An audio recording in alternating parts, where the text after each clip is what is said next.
Hi, welcome back guys. This is your friend, the Broccoli Fanfics. Back with amazing fanfiction. This is the series of What If Deku Had Future Sighting Quirk. Now before starting, please give this video a like and subscribe to the channel if you want more videos like this. Now let's get into the fanfic. It never really begins. The signs were always there, only they didn't seem like signs until Shota knew what to look for. Sure, they stood out. They certainly didn't seem normal, but they weren't enough to grab his attention. Not until one Tuesday night, out on patrol, when a villain ambushed Shota, seemingly coming from nowhere. "I've been looking for you, hero." The villain sneered. A thought slipped through his mind, this one seems familiar, but there wasn't time to stop and think about it. "You're a tough one to find, Eraserhead. A lot of villains don't even know you exist." "Not me." The sneer turns malicious. "I know you. You took my brother. You're the reason they killed him." Shota gritted his teeth. He hadn't been paying much attention to what the villain said, he was busy fighting him after all, but something about his words didn't make sense. Shota hadn't taken anyone. Not that he remembered, at least. "And I'm going to kill you for that." The villain grabbed him by his capture weapon, lifting him into the air. It was then that it happened. Shota almost missed it. It was quiet and completely unexpected. If he hadn't been a hero trained to keep a keen eye on his surroundings, he would have missed it. The tired little voice that could only belong to a child, echoed through the small alley. "Leave him alone." Shota risked a glance behind him, though the villain was just as distracted by the sudden appearance of a kid. A small kid with fluffy green hair was staring at them, completely blank-faced with glowing green eyes.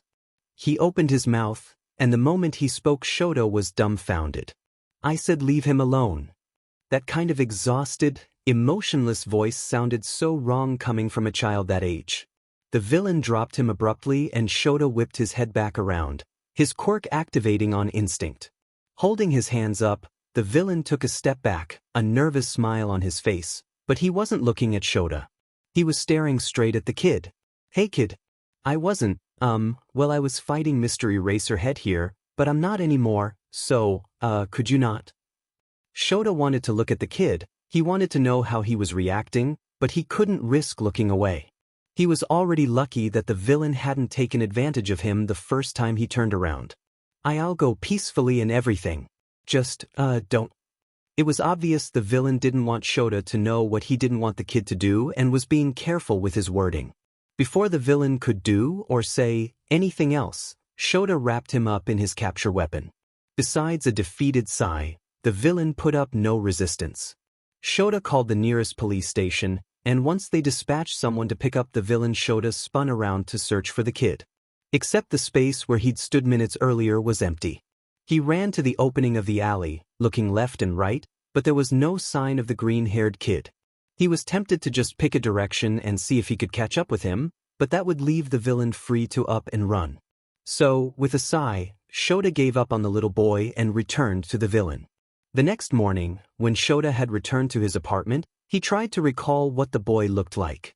He had messy green hair, which should make him rather easy to find, but those glowing green eyes must have to do with his quirk. He was small, so either very young or just short. The memory of another fight earlier that week came without warning. A small green-haired child in the crowd had and the villain being distracted for a moment or two. If he really thought about it, Shota could recall seeing a green-haired kid at a few of his other fights, even the ones at night. With more questions than answers, he called Nedzu, who could probably make more sense of it than Shota could. 30 minutes later found Shota in front of his boss. Shota knew better than to believe the cheerful smile on the rat-bear-dog thing's face. He was trained enough to spy the evaluating look in his eye. "So, Aizawa, care to tell me the whole story? Start from the beginning." Nedzu had a small notepad next to him, but Shota knew he wouldn't use it. Still, Shota kept his attention on the notepad, picturing the scene as he described it, making sure he didn't leave out any details. Nedzu nodded once in a while, nodding along with the story. "So a little boy, you say? Well, that shouldn't be too hard to find. Especially if he has both green hair and eyes. Those are rather rare genetics. I'll talk to Tsukachi today and have him dig into some records to see if we can find the boy's name." He would make such a great hero. So young, yet already trying to help. Nezu's eyes lit up, and Shota would have groaned if he cared enough. Of course Nezu would try to recruit a child. True to his word, Nezu called the detective, repeating Shota's description of the child to him, including the green glowing eyes. Shota was ready to climb into his sleeping bag and nap in the teacher lounge for a while, but Nezu insisted he stay for tea. Sooner than expected, Nezu's phone was ringing and Tsukachi was calling back. "There's no one that fits that description," are the first words Shota hears when Nezu puts his phone on speaker mode. "I've looked through every legal record there is, quirk, description, area, even school records. There's nobody who fits that description, and if there is, then as far as the government is concerned, they don't exist." Shota had been prepared for, even expecting, many different possibilities. A kid sneaking out, maybe one whose parents don't care, or who doesn't have parents at all. He was not, however, prepared to be told that this kid, one who may or may not have saved him from a villain, does not exist. "Thank you, Tsukachi. You've been very helpful," Nezu says before hanging up and placing his chin on his hands. Pause things. This is quite the predicament. A child who doesn't exist. Shota nods, though it's barely more than a short JRK of his head. "I would certainly like to meet this child that does not exist." "Me too." Shota manages through his confusion. "Me too." Toshinori interacts with kids a lot. He's used to them. He likes to think that, as All Might, the symbol of peace, there's not a kid out there who can catch him off guard. He knows how to handle kids. And then there's a fight in the middle of Tokyo. The villain is causing colossal damage to the building around them, and the civilians are panicking. There's a group of children nearby, and their teacher is trying desperately to guide them away from the fight, though she is having little success. Toshinori is preparing to send another punch the villain's way when said villain freezes. It only lasts a second. They just stop, staring at something behind him that Toshinori can't see. He mouth drops open, eyes wide, and then it's gone and they're back to normal. Toshi doesn't stop to question it. He takes half a second to wonder what the hell and then resumes fighting. He doesn't look behind him. He certainly doesn't ask the villain what's going on, and maybe that's his mistake.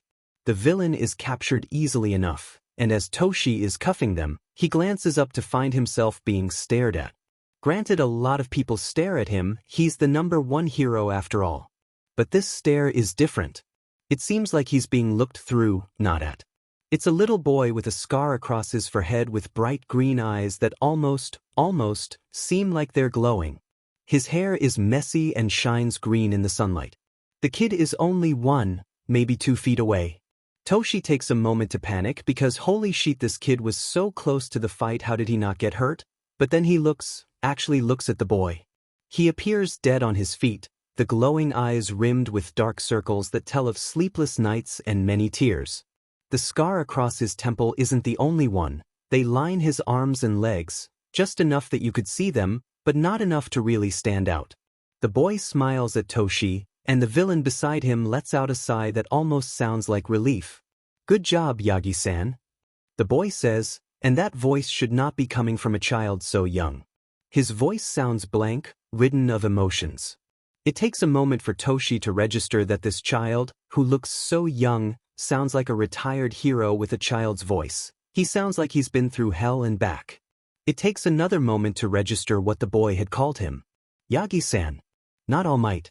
The boy had addressed him by his civilian name. Aizawa steps from the crowd, and it's only then that Toshi notices the underground hero had been keeping the crowd back. His colleague races toward the child who is already walking away, blending into the crowd in seconds. Aizawa curses under his breath and turns to Toshinori. "Finish up here," he says, while Toshi is still reeling.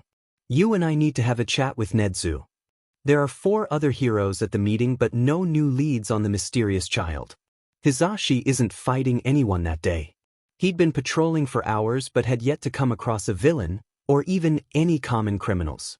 Nobody wanted to mess with Present Mike that day, not that Hizashi minded. No news is good news, and he'd take a quiet walk through town over a villain fight any day. And then there's someone in front of him, running into him, staring up at him with wide green, glowing eyes that look trough him, seeing something nobody else can see. Hizashi has to take a step back and the boy steadies himself. The glowing eyes are slightly off-putting, but Hizashi figures it's just the boy's quirk, even though he hardly looks old enough to have his quirk. Hizashi looks the boy up and down, scanning green hair, a large scar across his forehead, and scared arms and legs. Once he's satisfied that the boy is uninjured, and kneels down to talk to him. "You're present, Mike," he says in a matter-of-fact tone before Hizashi can even open his mouth. "You're not supposed to be here." Hizashi is startled by that. Not supposed to be here? What does that mean? The boy points to a building a couple houses behind them. "You're supposed to be in there, fighting the villains and saving Kohei-chan." Hizashi looks between the boy and the seemingly abandoned building he's pointing to. "Kohei-chan as in Kohei Matagawa who was kidnapped 2 months ago?" Hizashi asks. It may just be the imagination of a little kid, it may not lead to anything, but the Kohei case was about to go cold and any lead was worth at least looking into. The boy nods, grabbing Hizashi's hand and dragging him to the building. "Don't worry," the boy says out of nowhere. "Everything turns out fine now. I saw it." Hizashi doesn't question his words, simply opens the door and makes his way through the abandoned house. He doesn't even notice the boy following him until he spots the glowing eyes out of the corner of his eyes. It almost gives him a heart attack. Hizashi calls in backup, specifically Aizawa, since he's been on the Kohei case since it opened. "It's fine. I made sure," the boy says, and though he never enters a room before Hizashi, he gets the feeling that this boy knows the house already. A few minutes later Hizashi finds a bunch of criminals passed out on the kitchen table, and secret door in the wall swung open to reveal stairs down to a secret basement. There Hizashi and the boy find Kohei Matagawa, the missing girl. The boy isn't surprised, but Hizashi is. "How did you know?" he asks, and the boy follows him up the stairs again. Hizashi is carrying the poor girl, who started crying as soon as she saw them. "I saw it," the boy says, his voice completely monotone. "You were supposed to die, but I didn't want that, so I made sure you got here safe." "That saw it?" Hizashi glances back at the boy as they step into the kitchen. Aizawa is waiting there having handed the criminals over to the police. "Mike," Aizawa says in lieu of a greeting, as he accepts the sobbing girl being handed to him. Hizashi turns around to face the boy, and it's then that Aizawa notices him and curses quietly. The boy stares emotionless, which is beginning to worry Hizashi. "You saw it? What exactly did you see?" he questions. Aizawa runs to get the girl to a paramedic outside. "You're deaf." "That's what I always see." Finally free to take a look at the boy, really look, Hizashi does not like what he sees. The scars he'd seen earlier are far too common on his pale skin, his eyes are surrounded by eye bags that do not belong on a child his age, and the messy hair looks as if it hasn't been brushed in weeks. "It's my quirk. A future sigh of sorts. But I only see when people die, usually important people. Sometimes I can get there and stop it. Sometimes." The look in the boy's eyes speaks of horrors no one should have to see, much less a child. "Right," Hizashi says nervously, right as Aizawa coming sprinting back in. "You are not getting away from me this time, mystery child," he yells, but the boy is already on his way out the back door.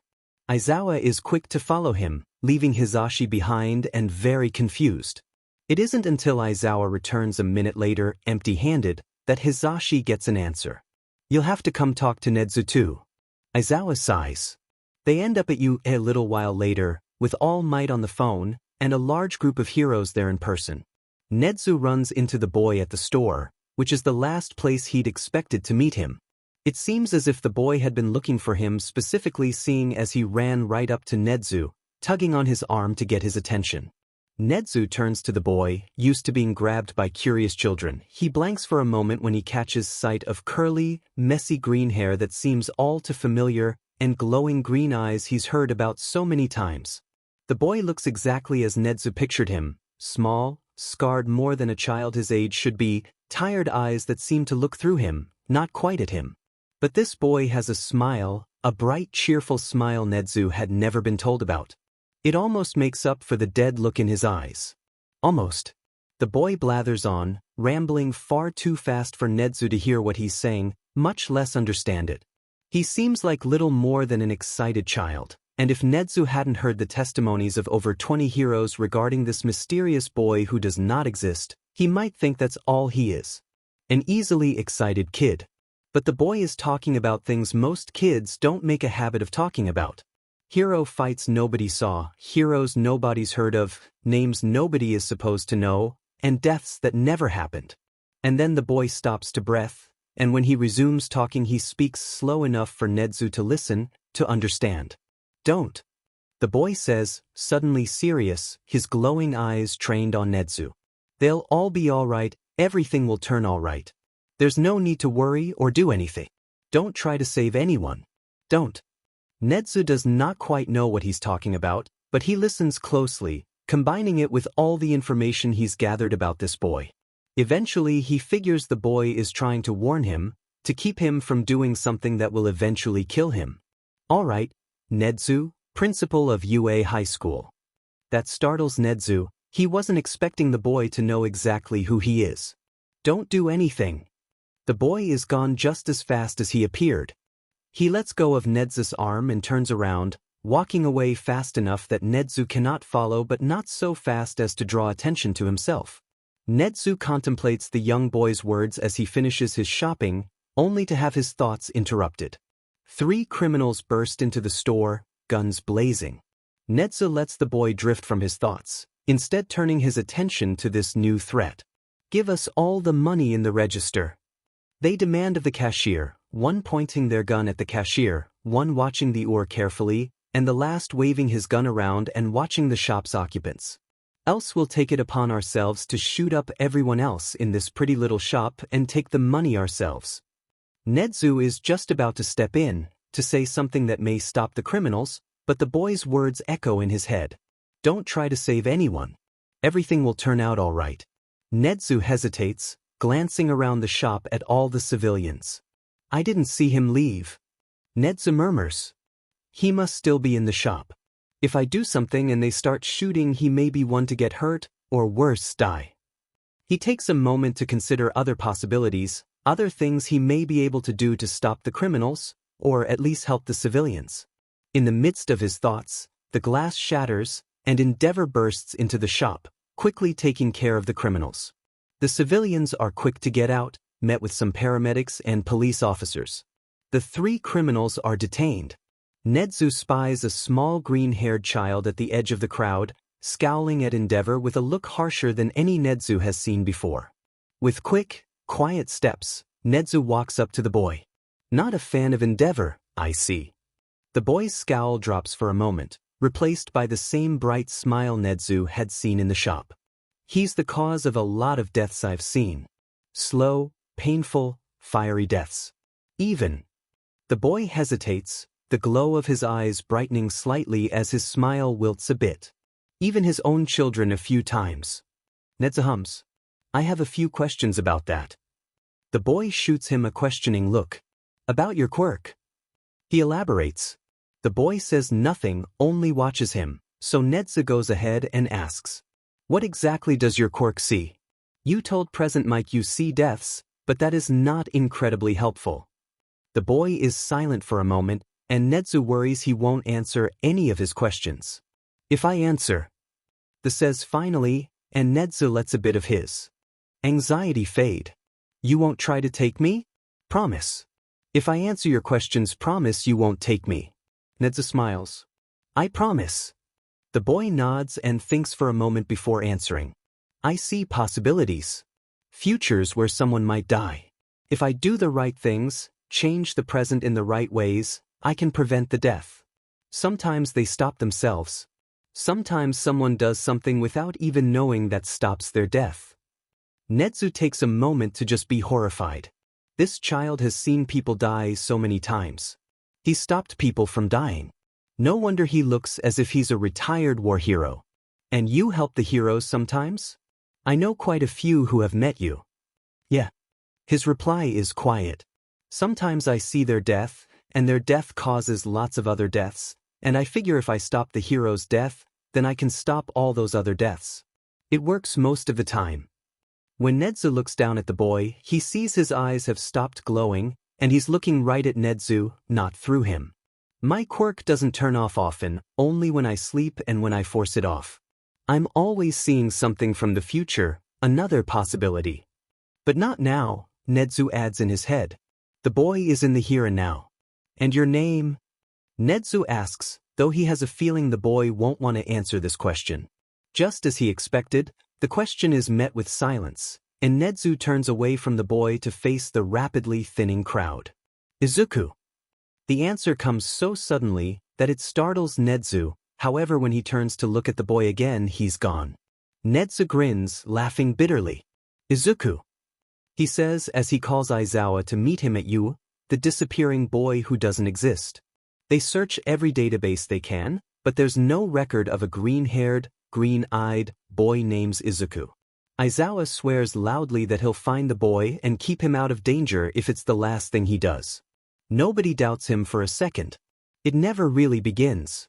The boy comes and goes, saving lives nobody knows were going to be lost.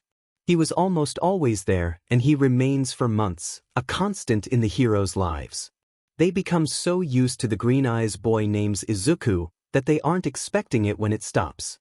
It never really begins, but when it ends abruptly. It ended abruptly. One day he was there, showing up at villain fights, running into heroes, saving lives nobody knew were to be lost. The next he's gone, nowhere to be found, as if he never existed in the first place. They don't really notice at first, and when they do they don't worry much. It may not be normal, but it's not exactly unusual. Nedzu promises any hero that asks to keep an eye on the situation, saying he'll keep an eye open for the boy. Shota doesn't ask. It's not that he doesn't trust Nedzu, Shota just trusts himself more. If the little troublemaker was still showing up at villain fights, Shota might just go search for some villains to fight, but that wasn't happening, so instead Shota found himself perusing the part of town where he'd first met the problem child. After clearing that part of town, he made his way to some of the other places the boy had been spotted.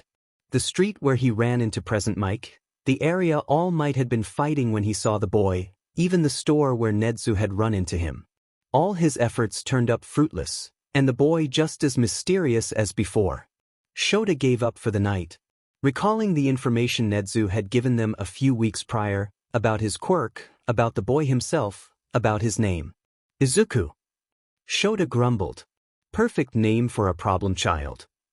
As if the world agreed with him, a streak of lightning followed by a clap of thunder. It would rain soon if that was any indication. I should head home. Shota decided aloud. It's only logical. His apartment wasn't very far away, but it certainly wasn't close, and it had begun to sprinkle by the time he reached the front door. The elevator was out of service, again, so Shota took the stairs up. He let out the loudest sigh he could manage when he saw the mop of green hair leaning against his front door, presumably sleeping. Problem child. Are the first words out of Shota's mouth as he approaches, almost expecting the boy to disappear again. What are you doing here? The boys looked up slowly, and for a moment Shota doubted he had the right child. There were no glowing eyes, his hair actually looked brushed and styled, and the exhausted bags that had been prevalent every other time Shota had seen him were gone. If it weren't for the scar across his left temple, Izuku almost looked like an entirely different boy. Come on in, it's warmer inside than out here in the hallway. Izuku said nothing as he hefted himself up off the floor and followed Shota into the apartment. Shota paused once they were inside, taking a moment to really examine the problem child. He was quite a bit taller than the first time Shota had seen him, which was over a year ago. Izuku sat down on the couch, the usual glow in his eyes returning. Shota took one look at his kitchen and grabbed a takeout menu from the fridge. I'm ordering some katsudon for dinner. I'll get you a plate if you tell me what you like with it. A vague sound of acknowledgement was the only response he got. All right, I guess I'll just get you whatever. There was no contradiction, so Shota did just that. When all was said and done, and they were only waiting for the food to arrive, Shota sat down on the couch next to Izuku, who wasn't asleep but didn't seem to be very cognizant either, staring at the floor as if it held the secrets of the universe. I'm SRY. Izuku mumbled, before Shota could say anything else. I didn't mean to cause you any trouble, I won't even stay for long. I just didn't want to be alone. Shota shook his head, running a hand through his hair. There are a lot of people worried about you, you know? Shota said, and the boy finally looked up from the for worried about me? This almost drew a laugh from Shota. Yeah, he said instead. That happens when you drop off the face of the earth for a month. A lot of people thought you were hurt, or worse, dead. It took a moment for the words to really register, and Shota watched as the boy's face shifted rapidly from horrified, to confused, to astounded, though he had no idea what kind of thoughts were going through his head to cause such reactions. Eventually the boy spoke, though it was not anything like Shota expected. Wahas. It was much quieter than expected. Still, Shota pinched the bridge of his nose. You're not causing us any trouble, Shota said, and though he would give anything to get this kid away from villain fights, Shota wasn't lying when he said that. The kid didn't interfere with the fight, only watched a little too close for comfort. And I don't mind having you here. I just worry about your parents. The kid took a sharp breath and let it out slowly. You shouldn't, Izuku said, and any emotion that had been in his voice was gone. It was the same dead, tired voice Shota heard a year ago when he first met the child. They're dead. And now Shota had even more questions than answers. Dead? Dead? So you're what? An orphan? Living on your own? On the streets? Shota tried to keep his voice even, to keep from yelling. He really did. But an orphan? Alone? Searching out villain fights? Where heroes were supposed to die. No. Shota was done. Absolutely done. Just no. You can stay here with me, or we can talk to Nezu. The glow in the boy's eyes brightened when Shota said his boss' name, and he remembered how Izuku had only openly spoken to Nezu before now. We'll find somewhere for you to live, someone to take care of you. You're what? 5. 7. That's even worse. Shota caught the beginnings of a smile on the boy's face, and figured if he was smiling he must not be totally against coming with him, letting them take care of him. You can stay here for tonight, in the guest bedroom, but tomorrow we're going to UA. U.A. Yes, UA, and we are going to get you taken care of. Shota finished decisively, with perfect timing too since the doorbell rang right then. Food is here, Izuku. Why don't you wash your hands and you can eat? When Shota returned, arms laden with takeout boxes, Izuku was sitting silently at the kitchen table, eyes downcast once more. Are you sure I can stay? You're sure that's all right? I'm not causing you any trouble? Shota set the boxes down and ruffled Izuku's, his soon-to-be son's, hair. I've never been more sure of anything in my life. And Shota was rewarded with a dry, tired, but ever so happy laugh. They show up at UA the next morning, Izuku wearing some of Shota's old clothes. Shota had called Nezu before they came, informing him he had a very important and very delicate guest with him. He could almost feel the bear-mouse-dog thing's confusion over the phone, but Shota refused to elaborate. He knew a few of the heroes Izuku had helped would be here, they worked here after all, but Shota figured it would only overwhelm the kid if Nezu called in all the heroes. Would all the heroes even fit in the school? There were so many he'd lost count. Izuku seemed caught up in admiring the school itself as Shota led him through the school, carefully avoiding areas he knew student would be milling about. When they stepped into Nezu's office, Shota was almost proud of the utterly confused look on the principal's face. Izuku? Nezu questioned, just as surprised to see the little green-haired kid as Shota had been when he spied him in front of his door. Izuku, in turn, gave a half-hearted wave. Well, Thezawa, I'll be darned. You found him. As much as Shota wanted to agree, to take the credit, he knew the other heroes were searching too, but nobody had succeeded. Shota figured honesty would be best, especially with the kid around. Actually, it's more like he found me. Oh. Nezu raised an eyebrow, steepling his hands. Pause. Whatever. Care to elaborate, Aizawa? You should feel free to chime in whenever you feel like it, Izuku. So, with a sigh, Aizawa explained how he'd found Izuku in front of his apartment, repeating the conversation they'd had, including what he'd told and been told. I see. Nezu said after a while. It had taken him a moment to really digest the whole story. You look rather small for your age, Izuku. Have you been eating all right? Living on the streets so young can be tough. For the first time since they had arrived, Izuku spoke. It wasn't the tired, retired hero voice, but it wasn't excitable child voice either. It was more like a mature adult trying to talk through their emotions. I'm fine. I'm not exactly on the streets, and my parents left me enough to get by.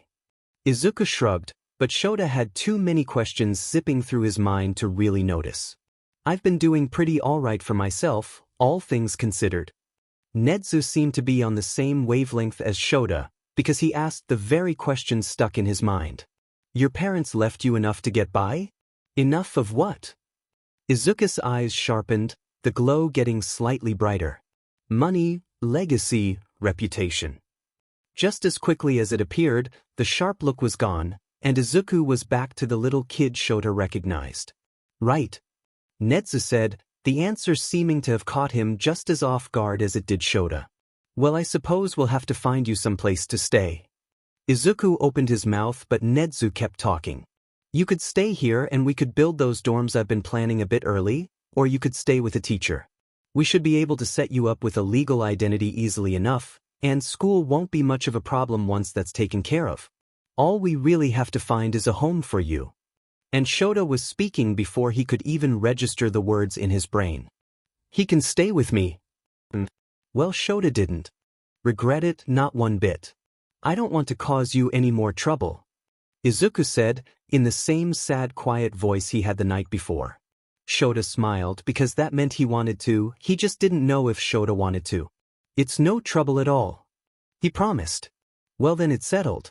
I'll call Tsukachi at lunch and we'll figure out all the legal technicalities. You go on now. Aizawa, you have a class to teach. I'm sure Izuku will be fine hanging out in the teacher's lounge until the day is over. And with that, Shota had a new family, a new son. One with messy green hair and glowing green eyes.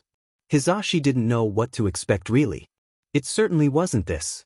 He knew Nezu had a meeting that morning that was apparently very important and very delicate, so nobody was to interrupt it for any reason at all.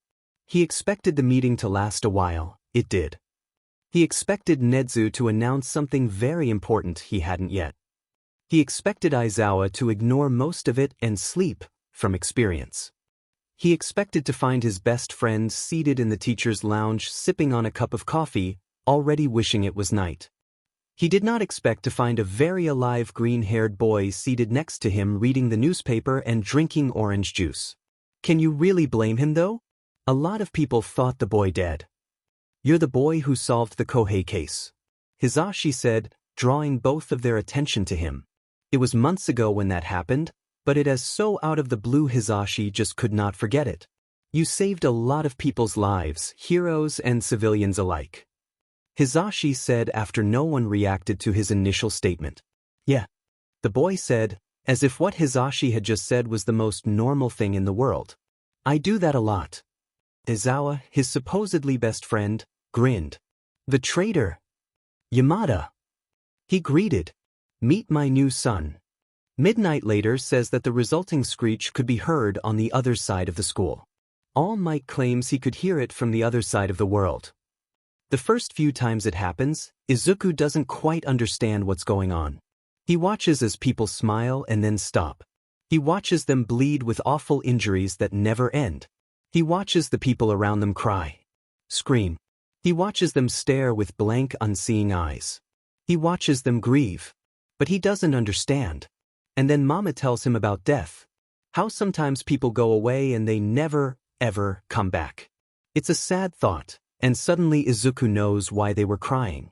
Sometimes Izuku cries with them. After a while, he sees them more often. The sad people, the hurting people, the people going away, the people who die. He sees some people more than once. He sees some a lot. He sees some die surrounded by family, crying, hugging, loving family. He sees some die alone, a knife through their heart, and no one to remember them. Izuku remembers those. He has a notebook dedicated to the alone ones. Then he starts to recognize them. The first one is on TV. She has funny green hair, different from Izuku's, and she laughs a lot. He asks his mama about her. She tells him she's a hero. He says it without thinking. He doesn't quite understand what it means yet. She died 4 times. His mama looks something between sad and horrified, but Izuku is only confused. If she went away 4 times, how is she still here on TV being a hero? Oh, Izuku, Mama says in her not sad but not happy voice. I wonder what you really see. Are you seeing people dying? She is in a deep breath, and Izuku stares. Or are you see how people could die? Izuku hadn't thought about that. He'd just seen them die and thought that was it. But seeing people die multiple times was weird, and Mama's idea made more sense. So I'm seeing what could happen? He questions. His mama nods, though she has a funny look in her eye, the kind she gets when she worries about him. He's only 3, Inko thinks. He's too young to be watching people die. He's too young to deal with that kind of grief. Izuku turns back to the TV happily. As he watches the hero on screen, he shares more unsettling facts with his mother. She died laughing 3 times. He provides and continues at Mama's sharp breath. She was sleeping the last time. But she looked happy. Maybe she was having a good dream. Mama nods. Papa comes home soon after that. Izuku happily repeats everything he'd told Mama. Papa doesn't look the same way Mama did. Papa looks proud. Izuku feels proud. He sees the heroes on TV, he sees them die, he watches them fight villains, he sees them cry, he watches them save civilians, he sees them scream, he watches them smile as they help. Izuku doesn't meet one in person until a few months later. Papa takes him to the park where he's going to meet one of his mama's friends. They have another child. Izuku's seen children die, he's watched them get hurt and stop. He's watched them cry for their dying parent, he's seen them die quietly. Izuku doesn't think about that, and Papa is excited for Izuku to make his first friend. Izuku is excited too, but he's distracted by the loud noises coming from nearby. The person Izuku meets is soft and quiet, and very unlike his son who is loud and brash and curses almost as much as All Might. Izuku watched All Might die 14 times, 7 of those times because of the same villain. The man is very nice and holds his hand out for Izuku to shake. His son scowls at Izuku. Papa told Izuku before he came to be polite and nice and say hello, and Izuku wants to. He likes Bakugo, but he also recognizes him. He doesn't exactly mean to say it, the words just come spilling out of his mouth before he can stop them. You died. Twice I think, but you were also there when the angry lady died. Nobody says anything.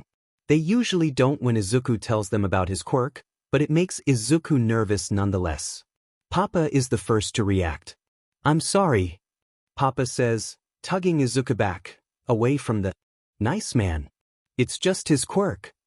The nice man looks like he wants to say something, but before he does, the angry blonde who curses a lot speaks. Your quirk? He asks, and Izuku stares at him. He'd never seen this boy die, but he was there when the nice man died, and when the angry yelling lady died. Izuku nods, but otherwise does not answer. You're only my age, Dad told me so. Why do you have your quirk already? The boy gets very angry, and for a second Izuku sees someone else, like him but taller and angrier, with explosions coming out of his palms, yelling at Izuku. For a split second Izuku hurts, and there's blood on his hands, scars that weren't there before, and Izuku is smiling, but it's not a happy smile but Papa is there, shaking his shoulder gently.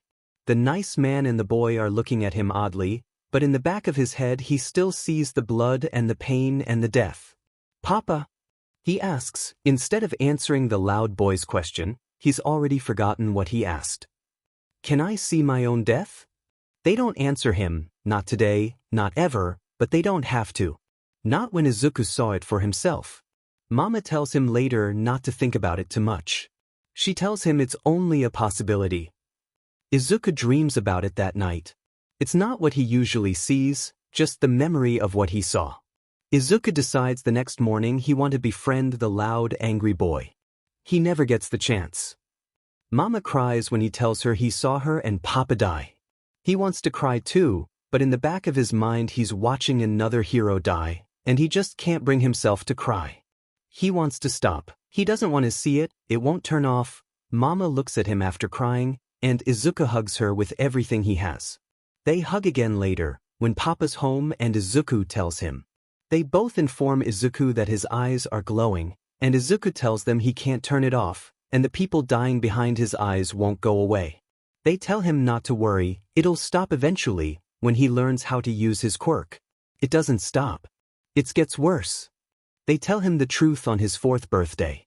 Mama says she doesn't want to lie to Izuku anymore. Izuku thinks she just doesn't want to die having not told him the truth. They bring out funny clothes and devices. Mama's looks like the heroes on the TV. Papa's looks like the villains they fight. Mama was a hero once. She tells him softly, showing him a picture on the computer. It looks like Mama but different. And Papa was a villain. But we fell in love and had you, so we both stopped. We wanted to give you the happiest life we could, but we couldn't do that if we were always out working. I love you, Mama. You too, Papa. Izuku says, but in the back of his mind he sees her die protecting him. He sees Papa die from his grief. He doesn't tell them what he sees. He stopped telling them after the first time he saw them die. Warning: suicide. Do not read if that will trigger you, please. This is not very important to the plot. Skip to the next line if this will in any way trigger you. You have been warned. No death is ever as vivid and real as his own. With others' death we watches as an outsider, someone there to view, but when he dies he sees it from his own eyes, he feels what the other Izuku feels. He dies with them. The second time, the first he later realizes, was when he met the nice man and his angry son. That was the first time he felt himself die. Izuku doesn't see much. There's a tightness in his chest and goo surrounding him.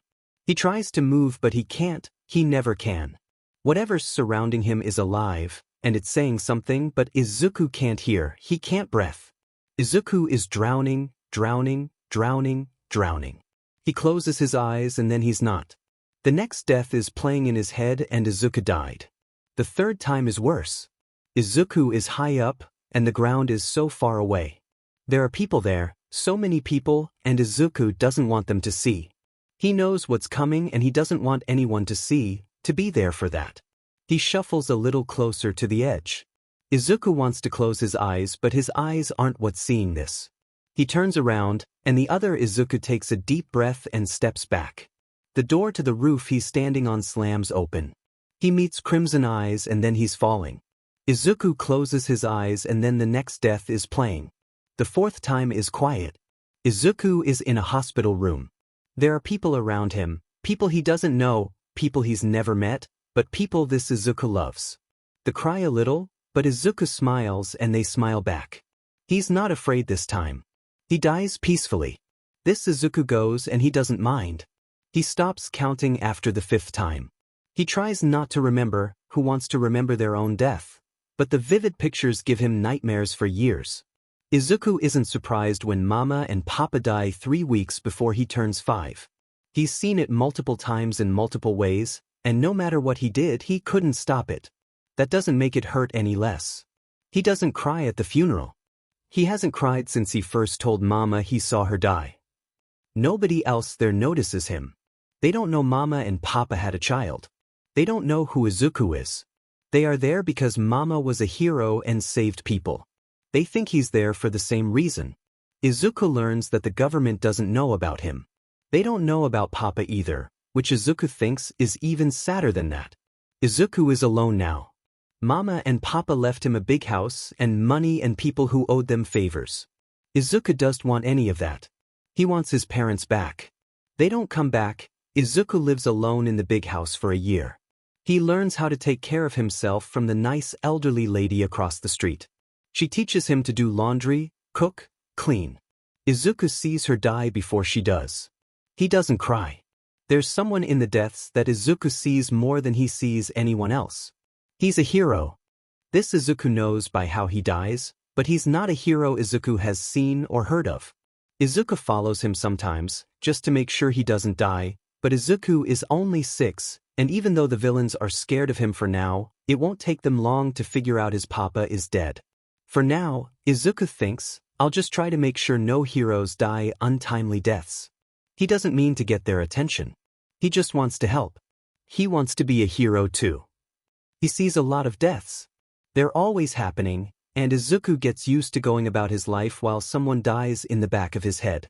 He learns to stop telling people how many times they've died. He still keeps the journal for the ones that dies alone, only this time his mama and papa aren't there to help him write. Izuku watches the heroes on TV, sometimes he goes out and watches them in real life. Just to make sure they don't die, he tells himself, "Not because I'm a big hero fan." He learns their names and their quirks, but he never forgets the one hero, Aizawa Shota, underground hero Eraserhead, who dies more times in his head than anyone else. And then Izuku is 6.5 and Aizawa is fighting a villain in an alley.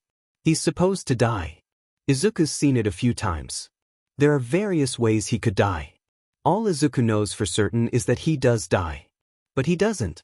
The villain catches sight of Izuku, and Izuku, summoning all his courage, tries to sound scary like his papa and tells him to leave him alone.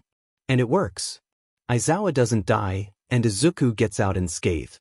There are other heroes too. Heroes that are supposed to die, but heroes that Izuku saves. Heroes he helps. He meets All Might one day. All Might dies a lot. Not as much as Aizawa, but a lot.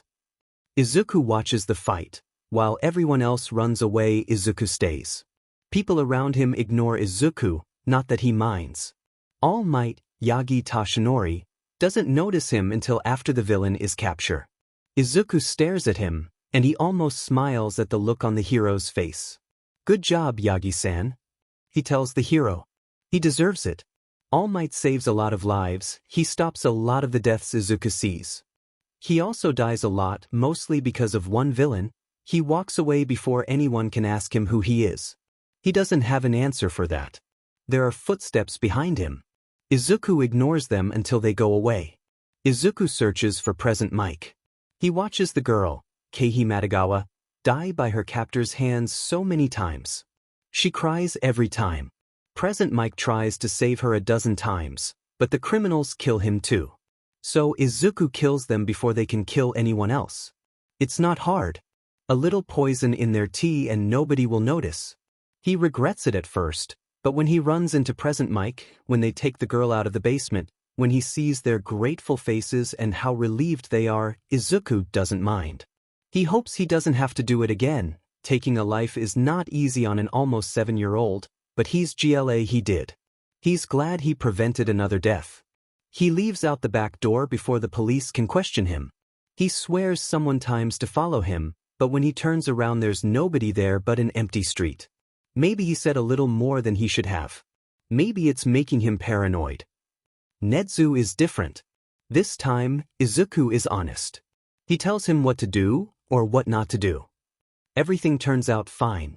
Except for Endeavor showing up, Izuku does not like Endeavor, not one bit. Netsu asks questions, and Izuku answers to the best of his ability. I've seen Endeavor kill his own children a few times.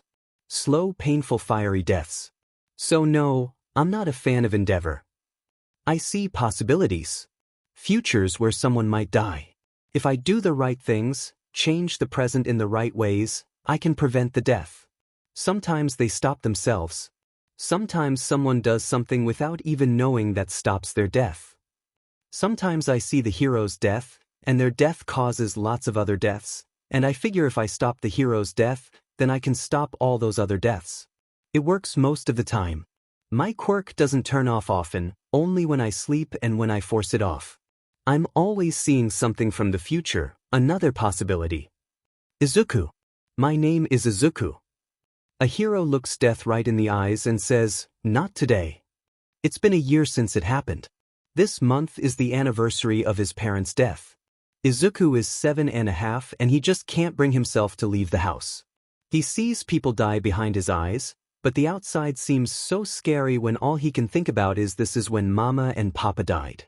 He visits their grave, leaves flowers for them. He doesn't cry, but he does sleep. It seems like sleeping is all he does, all day every day. He's so lonely. He saw his parents die so many times but it never quite set in that they were dead. Izuku never gave himself the chance to grieve. So grieve he does. He hides away in his house for a month, then 2, and he lets himself cry, and grieve, and hurt. And it feels freeing. But it hurts to be alone for so long, with nobody else in this big empty house. He finds himself asleep against the door of Aizawa's apartment. He doesn't know how he got there, he doesn't remember leaving the house. He's glad he's here. He doesn't want to be alone. It takes a couple weeks for Izuku to really warm up to them, but when he does he's bouncing around and rambling like he had when his parents were alive. He calls Shota Dad, not Papa. He and Papa are two different people who Izuku will love and remember separately. During those long weeks Izuku stays in Nedza's office while Aizawa, his new dad, the man who's going to adopt him as soon as there's proof Izuku exists, and answers questions about his quirk. He doesn't tell them about the deaths he sees, he doesn't tell anyone. He shows them the notebooks he has, 5 filled with quirks, 1 filled with names of people who died alone.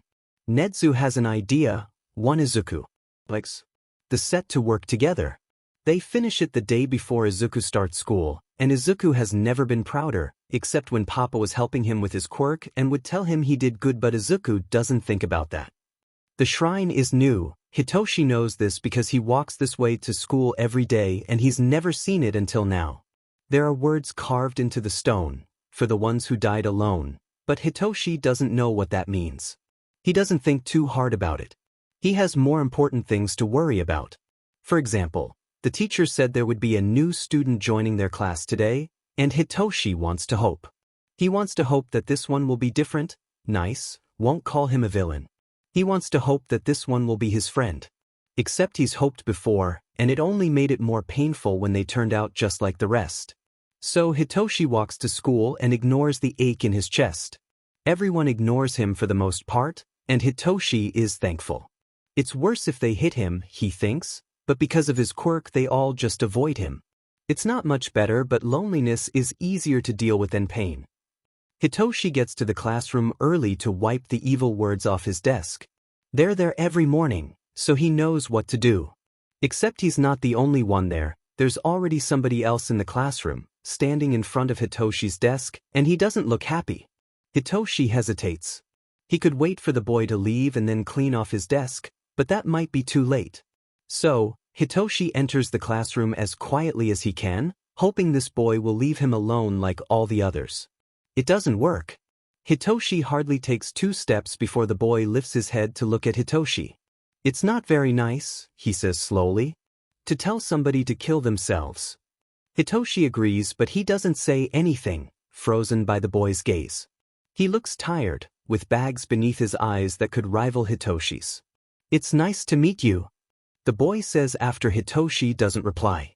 You're new, Hitoshi says dumbly. He immediately regrets it because everyone gets scared when he speaks. His mouth shuts quickly with an audible click, but the damage is done. Yeah. The boy shrugs. I'm new. He doesn't elaborate, just grabs the towel from Hitoshi's hand and starts to wipe off his desk. You shouldn't listen to this stuff, he says, and Hitoshi takes a chance and steps a little closer. The boy doesn't react, and Hitoshi takes that as a positive sign. Kids can be cruel. He says it as if he's not a kid himself. The bell rings then, signaling 5 minutes to class, and the boy hands the towel back and goes to sit in what had previously been a vacant seat. Hitoshi puts the towel back in the cleaning closet and follows the boy's lead, taking a seat at his desk. The rest of his classmates file in the door, the teacher soon after. The bells rings again, this time signaling the start of school, and all the whispers quiet. The teacher stands at the front of the room. Class, I'm sure you remember my announcement yesterday. We have a new student in class today. Izuku, could you come to the front? The boy stands and shuffles to the front of the classroom until he's standing beside the teacher. His steps are slow but deliberate, and Hitoshi watches him carefully avoid being tripped at least once. This is Aizawa Izuku. He bows briefly. Izuku, do you want to tell the class about yourself? The boy, Izuku, shakes his head and the teacher lets him return to his desk without a problem. Usually the teacher made everyone introduce themselves, that's how the whole class found out about his quirk, but she doesn't say anything to Izuku. His must be a special case then. Lunchtime can't come fast enough, and there are classmates gathered around the new kids in no time. They ask all the usual questions, and Hitoshi finds himself eavesdropping. So Aizawa, one of their classmates, starts to say, But Izuku interrupts them. Call me Izuku. Okay. She agrees easily. So Izuku, what's your quirk? I can see the future. Kinda. Izuku says vaguely, not elaborating even when they ask him to. Hitoshi is surprised. Future sight is such a cool quirk, a great quirk for a hero, so why wouldn't Izuku want to talk about it? They ask more questions, and Izuku answers them all, some with straight answers and some with gauge answers that don't really answer the question. It comes soon enough, and even though Hitoshi was expecting it, waiting for it, it still stings. Well, Izuku, welcome to our class. Everyone here is excited to have you. Just don't talk to him. Hitoshi doesn't even have to turn around to know she's pointing at him. Or else he'll brainwash you. He's going to be a villain when he grows up, even my mom says so. He doesn't really want to hear how Izuku responds, but some kind of morbid curiosity makes him listen. Oh, are you the people who wrote that stuff about being a villain on his desk? Nobody answers. The classroom is dead silent. That's pretty mean. He seems nice to me, and I've already talked to him. He hasn't brainwashed me once, you know. I think he's pretty cool actually. Brainwashing is a much cooler quirk than mine. It's so quiet you could hear a pin drop. The hope Hitoshi had tried so hard to avoid bursts in his chest. He knows, Izuku knows, and he isn't afraid of him. He thinks Hitoshi is nice. So when the teacher lets them outside for recess, Hitoshi walks up to the boy. Nobody else wants to play with him, not since he said he liked Hitoshi, and he holds out his hand. It's nice to meet you, he says. My name is Shinso Hitoshi. And the boy turns to him slowly, tired eyes looking him over, and Hitoshi notices for the first time that his eyes glow. Nice to meet ya, the boy says, reaching out to meet Hitoshi's hand. I'm Izuku. Hitoshi smiles, because the boy spoke to him, because the boy said he's nice, because the boy isn't mean, and he says something else before he can even comprehend the thought in his brain. We should be friends. Hitoshi has never had a friend. Not since his quirk came in. He's not sure how you make friends, but it doesn't seem like it should be this easy. He feels like he's doing something wrong and Izuku is going to call him out on it. He's going to see what a friendless freak he is and, I've never had a friend, Izuku says, and Hitoshi's mind blanks. I don't think I'd be very good at it. Hitoshi fumbles for words, desperate to answer him. Me either, but we could figure it out. Together. He thinks he may have said too much, said the wrong thing, not said enough, but Izuku smiles, a small smile almost like he's forgotten how to really smile, and nods. Yeah. You'll be my first friend, Shinsu-kun. Hitoshi's smile grows. You should call me Hitoshi, since we're friends and all. Izuku agrees and they both drop the honorifics. Later, when Izuku invited him to come over to his house to play, Hitoshi will forget the tight feeling of loneliness that sat in his chest that very morning.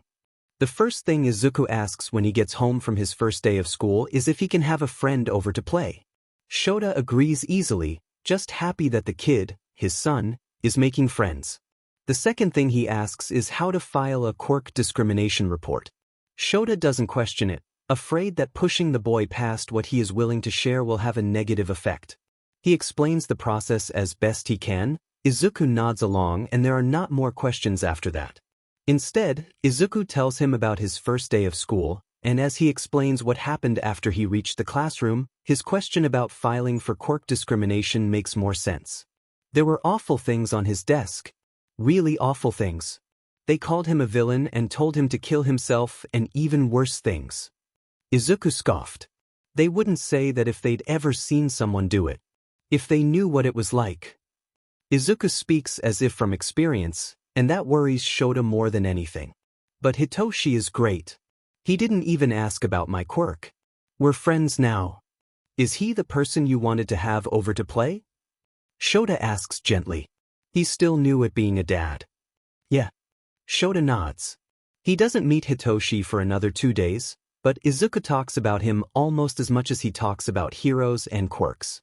When Hitoshi does come to visit, he is simultaneously nothing like what Shota expected and exactly what he expected. Hitoshi doesn't want Izuku to come to his house. His parents, foster parents, if you can even call them that, are mean and they don't like Hitoshi. Izuku is much too nice for Hitoshi's parents. So instead Hitoshi goes to Izuku's house after school. Izuku leads him to an apartment building only a block away from the school. He points out the shrine when they pass it, and Hitoshi wonders aloud who built it. Izuku smiles but doesn't answer.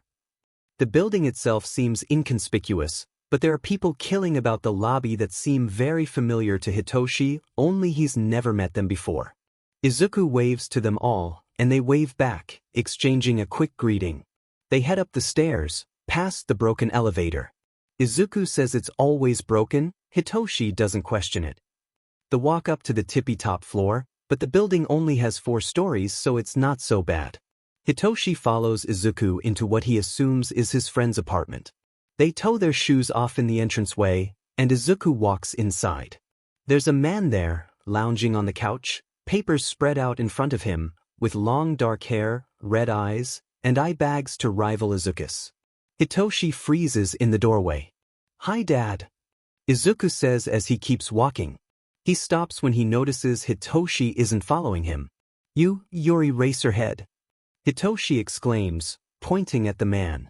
It takes a moment for it to register, but when it does he turns to Izuku incredulously. "Your dad is Eraserhead?" Izuku looks confused for a moment but that fades and eventually he nods.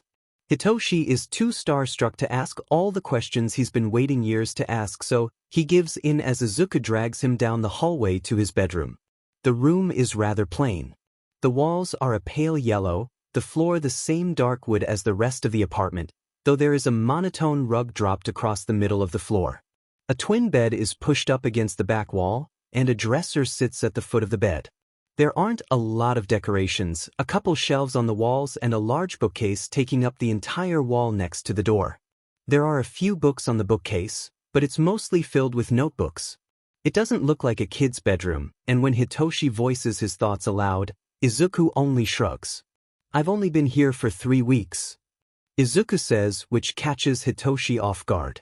"And Dad only officially adopted me a week ago." Izuku doesn't seem to notice Hitoshi reeling behind him. "You're adopted?" Hitoshi asks, terribly confused. He receives a nod in response. Hitoshi, having no other questions, just follows Izuku as they sit down on his bed.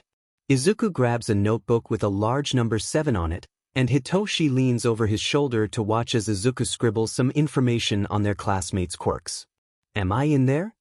Hitoshi asks after a couple minutes. "Yeah," Izuku says, flipping to another page lined with details regarding Hitoshi's quirk. Details Hitoshi doesn't remember telling him. Details Hitoshi didn't even know himself. When Izuku finishes they stare at each other for a bit. "I've never had a friend over before," Izuku admits, though it isn't much of a surprise because neither had Hitoshi. "I've never been to a friend's house before," Hitoshi concedes.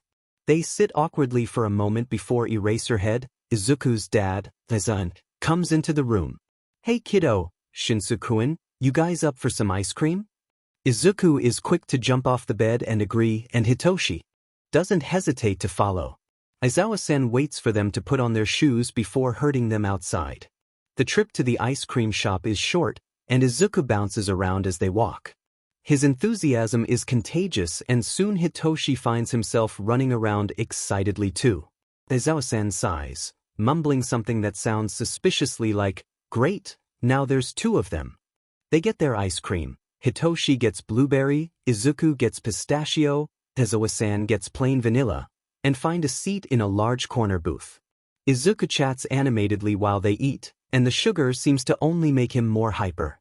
Aizawa-san listens to Izuku ramble and offers him his remaining vanilla ice cream when Izuku finishes his pistachio. While Izuku is devouring his second scoop of ice cream, Aizawa-san turns to Hitoshi.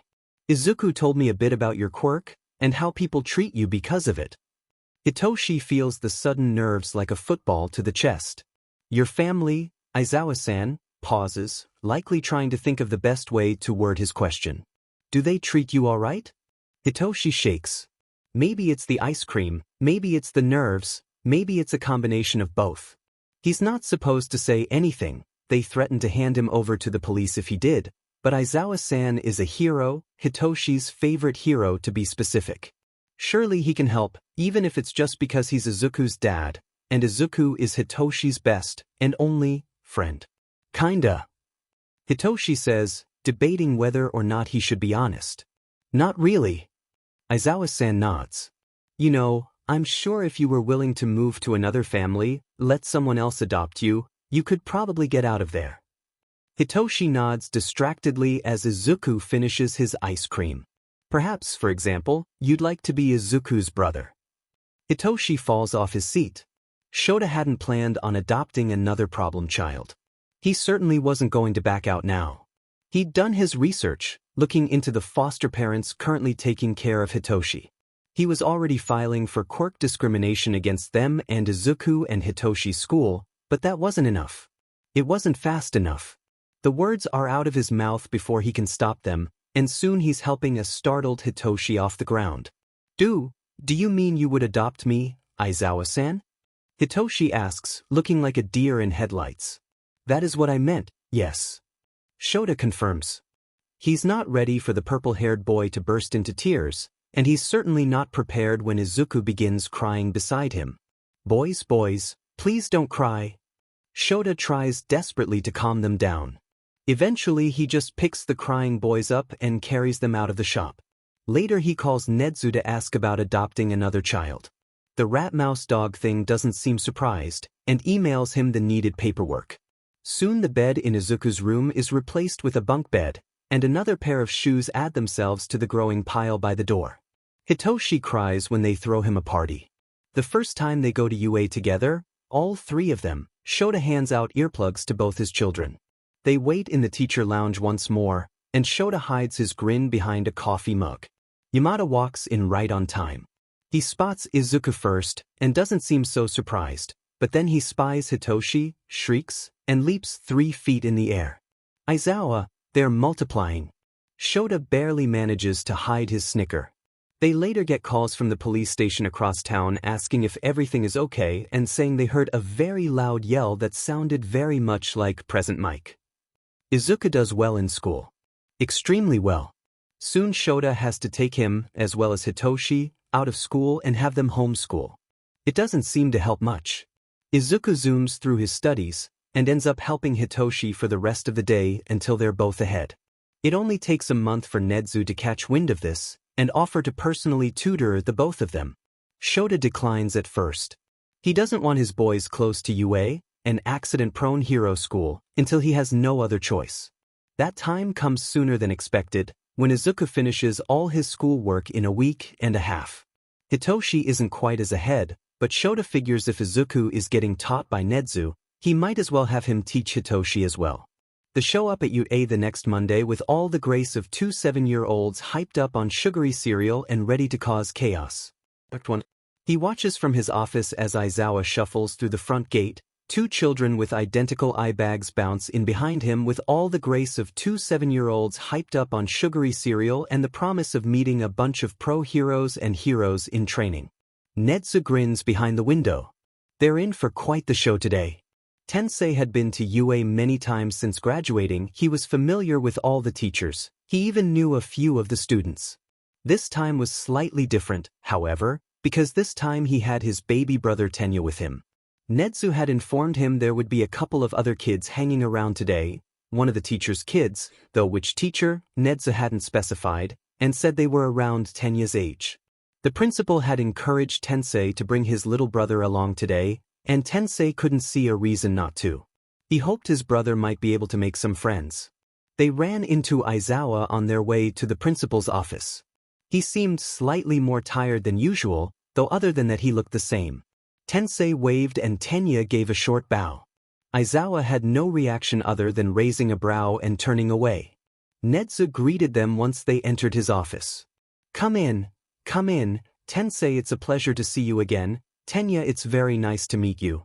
Tensei grinned and flopped down into a chair while Tenya gave a 90-degree bow. No need for that. Nedu waved him away, and Tensei snickered as his little brother sat stiffly in a chair. Tenya had freaked out when Tensei told him Nedzu had asked him to bring Tenya to you.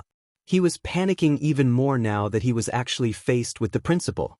The pleasure is mine, sir. Tenya announces. Well, I'm sure your brother told you. Nedzu sends a pointed glance at Tensei. But there are a couple of boys hanging around UA today. They're one of the teacher's children.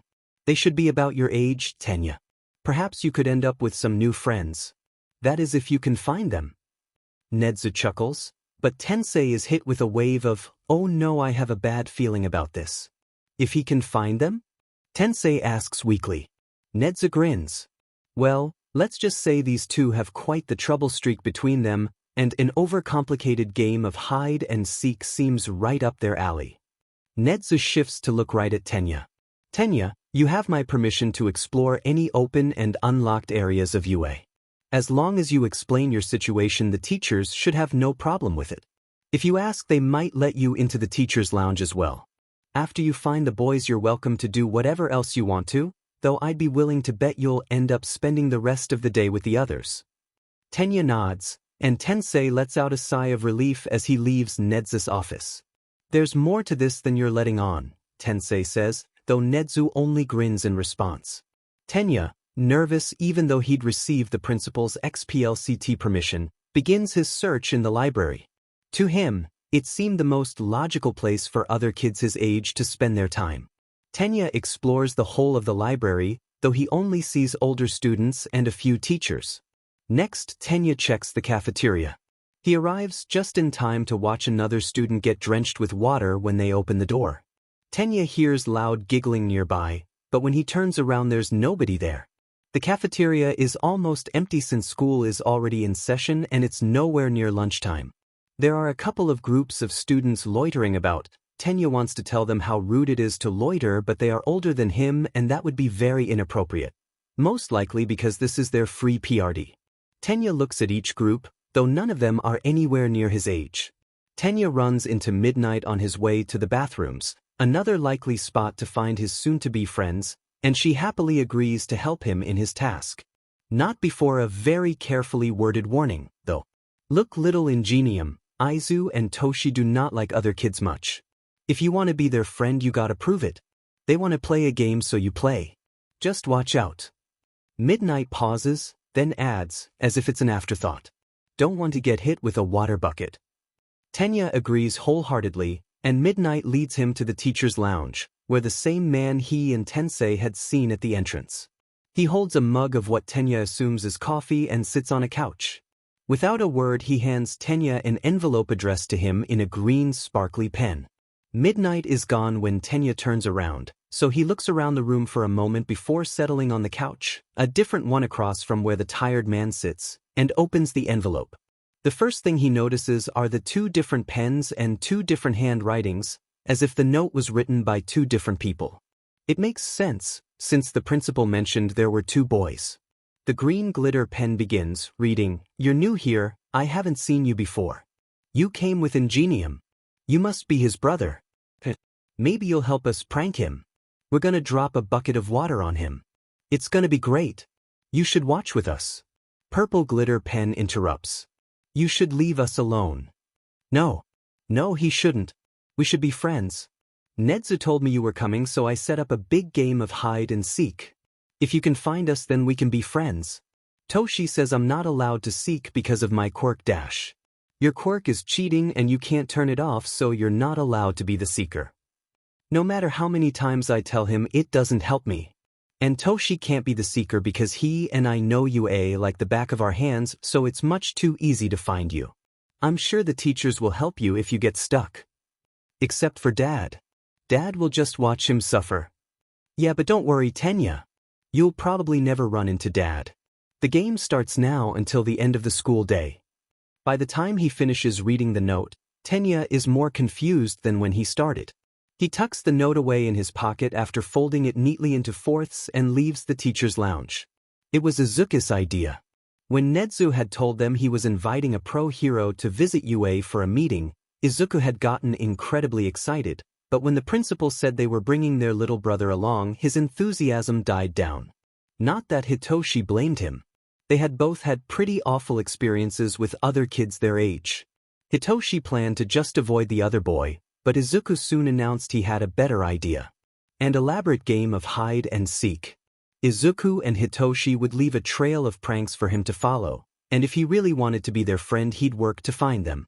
If he didn't, then Izuku and him got to pull pranks on the other teachers and students, and the other boy got to wander around UA for 6 hours. Win-win either way. So they set to work. They stayed up all night, curled up on Izuku's bed, the bottom bunk, because Izu was prone to falling off, and they plotted. Izuku pulled out all his notebooks and Hitoshi watched YouTube videos on non-harmful pranks. By daybreak the two were set with their plan and ran to wake up their dad so he could take them to the store to buy everything they needed. It wasn't a lot. Non-harmful pranks were surprisingly simple. When they arrived at UA the next day they were bouncing with the energy only two children ready to cause chaos could possibly have. They set up their plans and they waited. Soon enough the pro-hero Ingenium showed up at the UA gates, what looked like a mini version of him in tow. Hitoshi and Izuku shared a grin. Tenya checked classrooms. 4 students and 2 teachers sat on whoopee cushions. He checked training areas. All the weapons had been replaced with cartoon cardboard versions. He checked the auditorium. A picture of an otter wearing an astronaut helmet was projected onto the screen with the words, "Otter Space." He checked the cafeteria during and after lunch. A plate of cookies was set out, though Lunch Rush claimed they didn't make them. Later everyone complained about the cookies being too salty. He even went back to the principal's office to check. The principal was wearing a fake mustache and a funny hat, but Tenya could not for the life of him find anyone his own age. Soon the bell rang and classes were dismissed. Tenya hid in the library until all the students had left, then he went to find his brother. Tensei was waiting for him at the front door. "So, did you find them?" Tensei asked, but Tenya could only shake his head solemnly. They were about to leave when Tenya remembered something from earlier. Something the note had said. "You're all dry?" He asked his brother. "Yeah." Tensei nodded. "I was lucky, I haven't been pranked yet, but I saw quite a few of the teachers get hit." "You haven't been, hey wait." Just as Tensei was about to open the front door to leave, Tenya grabbed his arm and pulled him back, pointing up at the bucket of water that sat perched above the door. There was a loud sound of distress behind them, and they both turned to see 2 kids about Tenya's age, though one seemed to be significantly shorter than the other. The short green-haired boy looked close to tears as he leaned against a purple-haired boy who seemed rather apathetic. "He ruined it, Toshi," the green-haired boy exclaimed, dramatically draping his arm across his forehead. "He ruined the surprise." The purple-haired boy, Toshi, pat the top of the green-haired boy's head in what Tenya supposed was meant to be a comforting way. "Well, I'll be." Tensei laughed. "You must be Aizawa's kids, I take it? You're the spitting image of him." "We're adopted," the purple-haired boy informed them calmly, while his brother continued to sulk.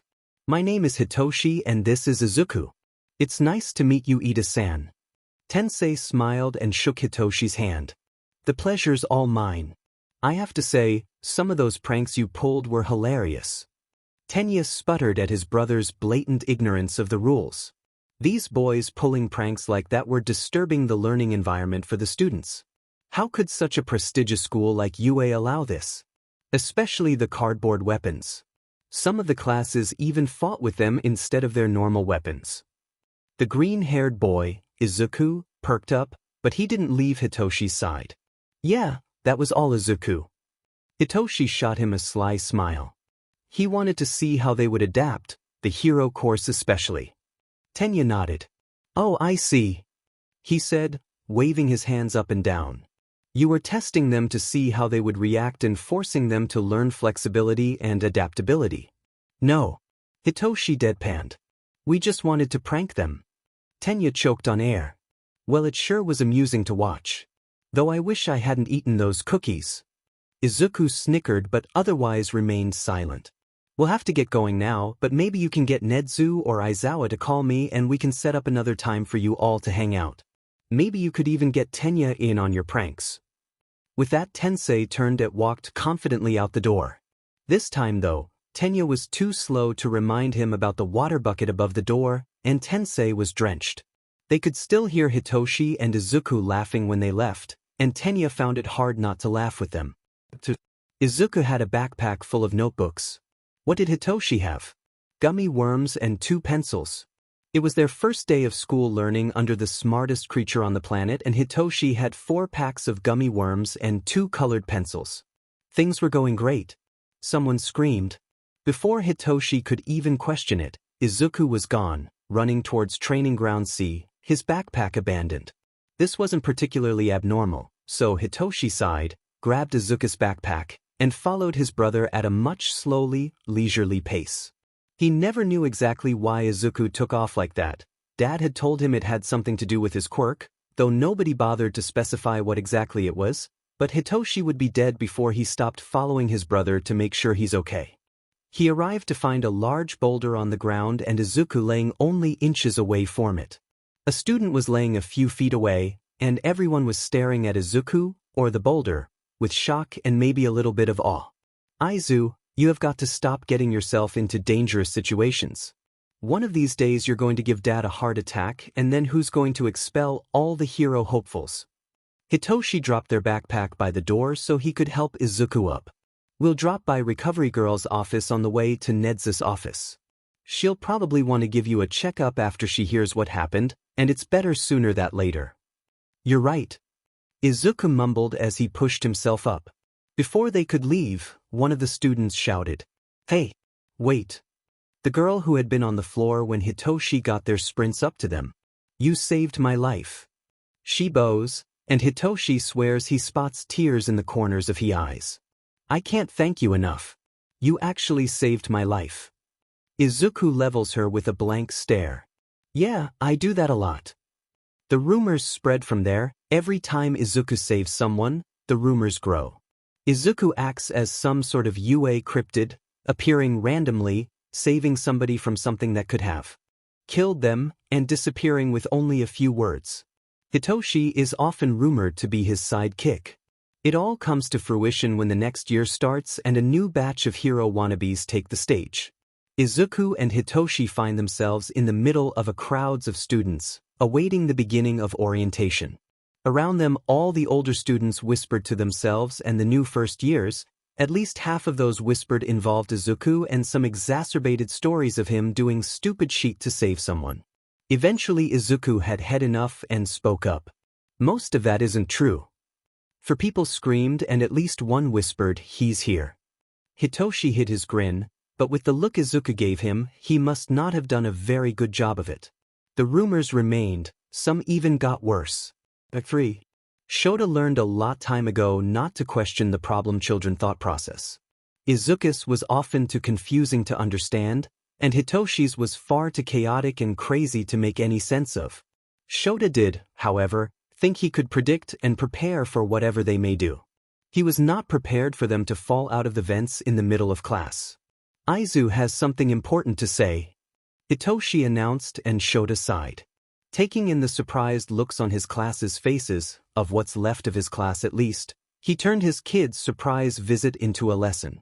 "If they were villains, you'd all be dead." Shota deadpanned. "We'll have to work on your reaction time. Now tell me whatever you need to tell me and be gone." "Nedzu is helping me file a case against Endeavor to get him arrested for child abuse." Izuku said it so quietly Shota almost didn't believe what he'd heard. "We'll need your help, Dad." While his class balked, Shota sighed again. "And this couldn't have waited until after class." Izuku and Hitoshi looked at each other thoughtfully, seemingly thinking over what Shota said, before shrugging. They climbed back into the vents, leaving a trail of chaos in their wake. Shota regretted teaching them about alternate access points and the element of surprised. Later Shota found himself in Ned's office, objectively the worst place on Earth, while Izuku and Hitoshi debated way to take down Endeavor, with Nedzu offering suggestions every now and then. They couldn't launch the case for a few more years since they didn't have any solid evidence, but by the time Izuku was 12, Endeavor was being put on temporary leave while he was investigated for domestic abuse. The next time it didn't happen to Shota personally. Instead, he received a call from Midnight telling him to come get his gremlins out of her classroom, or so help her she'll lock them in the broom closet. Everyone knows that wouldn't be effective since Nedzu taught them to pick locks. Shota took his time making his way to Kiyama's classroom.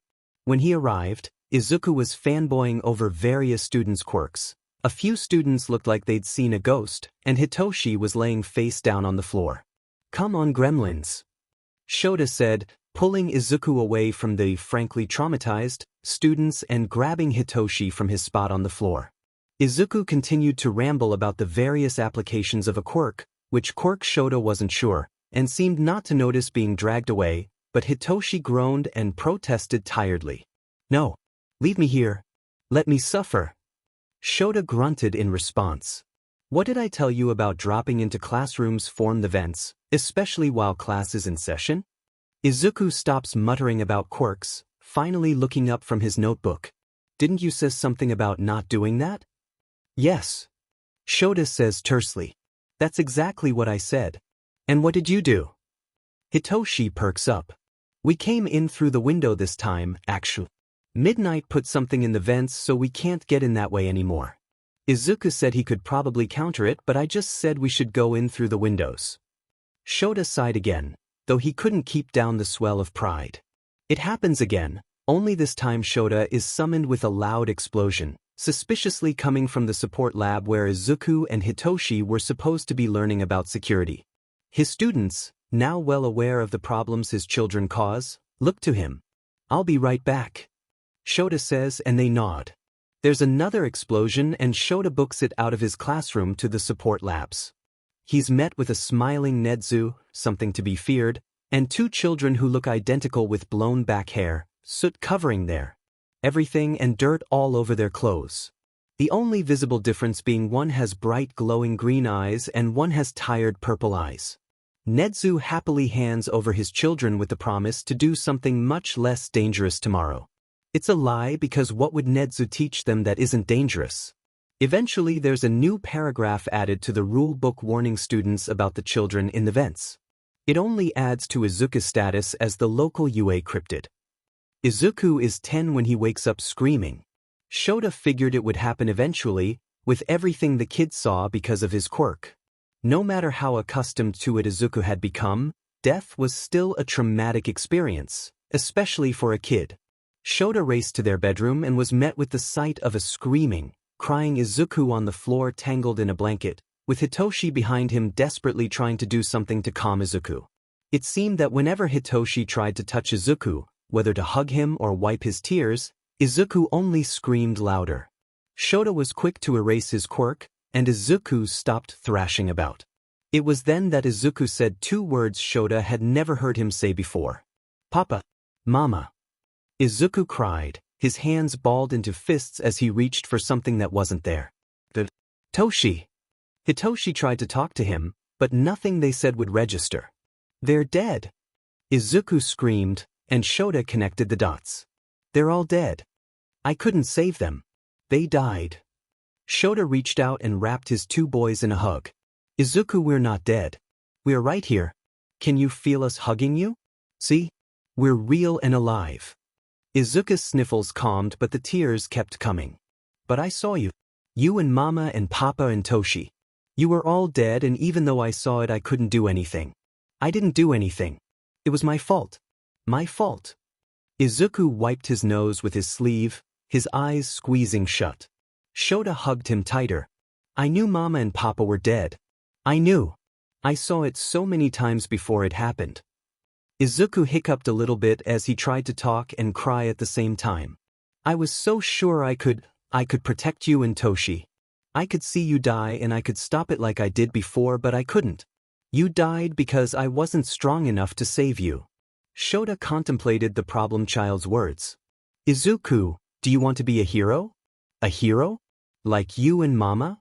Shota takes this new information like a punch to the gut, but he tries to ignore it in favor of calming Izuku down. "Yeah, a hero. You may not be strong enough right now to protect the people you love, but if you become a hero you can protect everyone." Shota lets Hitoshi wriggle out of the family hug as he picks Izuku up. They move to the couch, though Izuku either doesn't notice or doesn't mind. "That's what UA does, you know? That's what I do. I teach people to be a hero." "Yeah, I remember. Do you think you can teach me?" Izuku scrambles off the couch into Shota's lap. "If I'm a hero I can protect you and Toshi." Hitoshi shifts closer, giving Izuku a funny side hug. I'll be a hero too. Then you won't have to worry about protecting me because I can protect myself. And we can both protect Dad together. Izuku giggles but nods. Shota sighs in relief. Alright boys, back to bed with you. The next morning Dad is waiting for them in the kitchen. Izuku looks nervous, but he's always nervous so Hitoshi doesn't pay much mind to it. At least not until Dad announces, Hitoshi, I think it's time we told you the truth about Izuku's quirk. Hitoshi stared at his family, his tiny, somewhat insane, but still fully functional family, and he bursts into tears. Okay, maybe not bursts but he can't keep the tears from leaking out the corners of his eyes. Izuku is quick to respond. Toshi? Toshi, what's wrong? Izuku sniffled quietly, and Hitoshi knew that soon his brother would start crying too if he wasn't already. I'm just so happy Anne and I love you so much Izu, and you too Dad. I'm so glad I met you and now why you're my family. Izuku hugged him as Hitoshi cried and soon Dad was hugging them too. I hope you don't make this a habit, Dad mumbles. What? Izuku giggles. Crying? Being emotional? Family hugs. Dad scoffed. No, waking me up in the middle of the night. Hitoshi laughed and the tears slowed. So now that that's out of the way, now we have to talk about Izuku's quirk. What about Izuku's quirk? Hitoshi asked as they separated. Izuku flopped down into one of the kitchen chairs and Dad grabbed his coffee. It's just some kind of future vision like night eyes, right? Izuku was pointedly not looking at him, and Dad looked 10 times more tired than normal, which was quite the feat. It could be a result of the night before, but somehow Hitoshi knew it had to do with whatever they needed to talk about. I knew this would have to happen eventually. You both just seem so young, too young in my opinion. Dad said, more to himself than anything else. Izuku's quirk does see the future to some degree, however he sees only certain points in the future, and none of what he sees is certain to happen. Dad pinched between his eyebrows. I see possibilities. Izuku jumped in, still not looking Hitoshi in the eyes. I see things that could happen in the future, but I only see when somebody dies. Hitoshi stared. I see when people can die. That's how I first met Dad actually. I was trying to help him because he was supposed to die that night. I saw that and I also saw how many people he would save if he didn't die, or rather, I saw how many other people would die if he did die. But didn't your parents die? Izuku nods and Hitoshi's surprised look. Yeah, they did. I was right there when it happened but, Izuku takes a deep, shuddering breath. I saw them die so many times before it actually happened that for years it didn't quite feel real. I had a breakdown after a while and ended up here with Dad. I'm still not sure how. It just kind of hit me, oh, they're gone and it's not just my quirk this time. They aren't coming back this time. Luckily Dad was there and he talked me through it. That's what happened. It was actually only 3 weeks later when I met you at school. So you. Hitoshi hesitated, but Izuku answered the question without Hitoshi even needing to ask. I've seen you die, yes. Izuku shivered. I've seen Dad die a lot. That's what my nightmare was about. I saw my parents dead but I also saw you and Dad and I woke up and you were there and I thought maybe I was just in denial again. Maybe I just didn't want to believe it yet. Hitoshi surged forward to hug his brother. I'm not dead, I'm right here, alive and well, and whenever you doubt it I'll be right here to hug you until you believe it. Izuku nodded into the hug. I'll be alright. We'll be heroes, remember? And then you won't need to worry about us dying ever again. Yeah. Izuku agreed shakily. Yeah, heroes. Later Shota gathers all the other heroes working at UA in order to explain Izuku's quirk to them. Hitoshi stands proud beside his father, who nervously twists his hands, mumbling under his breath about heroes and going to UA as an actual student. We're going to be heroes. Hitoshi announces, pulling Izuku's attention from his thoughts. We're gonna train and get strong so we can go to school here to learn to be heroes and then we're gonna be awesome heroes who protect everybody. The teachers were silent the entire time Shota was explaining Izuku's quirk, but now they break out in conversation. Midnight loudly proclaims, I call dibs teaching them about publicity and the media. The other teachers are quick to respond. Well, we all know Nedzu is going to be teaching them all about psychological warfare, so I call teaching them about support gear and technology. Power Loader says. Speaking of which, why isn't Nedzu here? I'm pretty sure he's adopted Izuku as his private student and future successor, so wouldn't he want to know about his quirk? Nedzu already knew. He needed all the information we could get so he could register Izuku for his identity. Shota explained. Well, I want to be the one to teach them about weaponry and fighting tactics using weapons. Snipe says. I'll be sure to get them gun licenses. They'll be sharp shooters in no time. Recovery Girl stamps her cane on the floor. They certainly can't be heroes without learning something about first aid, now can they? I'll have to teach them about taking care of injuries. They'll certainly have to be registered for their first aid licenses, preferably before they start school. Do you have any idea how self-destructive your first years can get? 2 students in the hero course with first aid training will take a load off my mind. Present Mike started yelling over everybody. I'll teach the little listeners English and sign language. Both can be helpful in hero work. As their father Shota is practically guaranteed to be the one teaching them stealth, so I guess I'll just have to stick to teaching them about basic hand-to-hand combat. Ectoplasm says, side-eyeing Shota. 13 excitedly waves their hands around. And I can teach them all about rescue work. Nedzu laughs and they all turn to see him in the doorway. By the time they actually get into the school, they'll practically be pro-heroes. To nobody's surprise, Izuku is the one who answers him. Actually, because they'll be training us without a class, it will be the perfect chance to teach us about one-on-one fights and such, but once we get into Yuta, Izuku didn't even bother with an since everybody knew they would themselves to the bone if they had to. As long as they got in, we'll have a class of our own to train with, which will be the perfect chance to learn teamwork and how to counter quirks other than the teachers. A well-thought-out answer. Nedzu responds. To be expected from my personal student. You are correct. I'm sure Yagi won't mind helping you boys gain some muscle when he comes for a visit. You'll be fully prepared to take the entrance exam, whether you choose to take the recommendation exam or the normal exam. Izuku and Hitoshi smiled at one another and Shota let himself grin along with them. The recommendation students line up and Izuku whips out his notebook. Hitoshi stands beside him looking bored, but Izuku knows better. He knows his brother is watching carefully, picking apart their quirks to the best of his ability. Though he may not be at Izuku's level quite yet, he's still very good at it. Nedzu made sure of that. Both he and Hitoshi had turned down Nedzu's offer to be a recommendation student. There were only 4 spots in total, and having Izuku and Hitoshi take up half of them didn't seem fair. Instead, they had planned on taking the normal exam with most everybody else. Their quirks wouldn't do much against the practical exam, but Izuku hoped, and calculated, that their training with the pro heroes would be enough to counter the ineffectiveness of their quirks.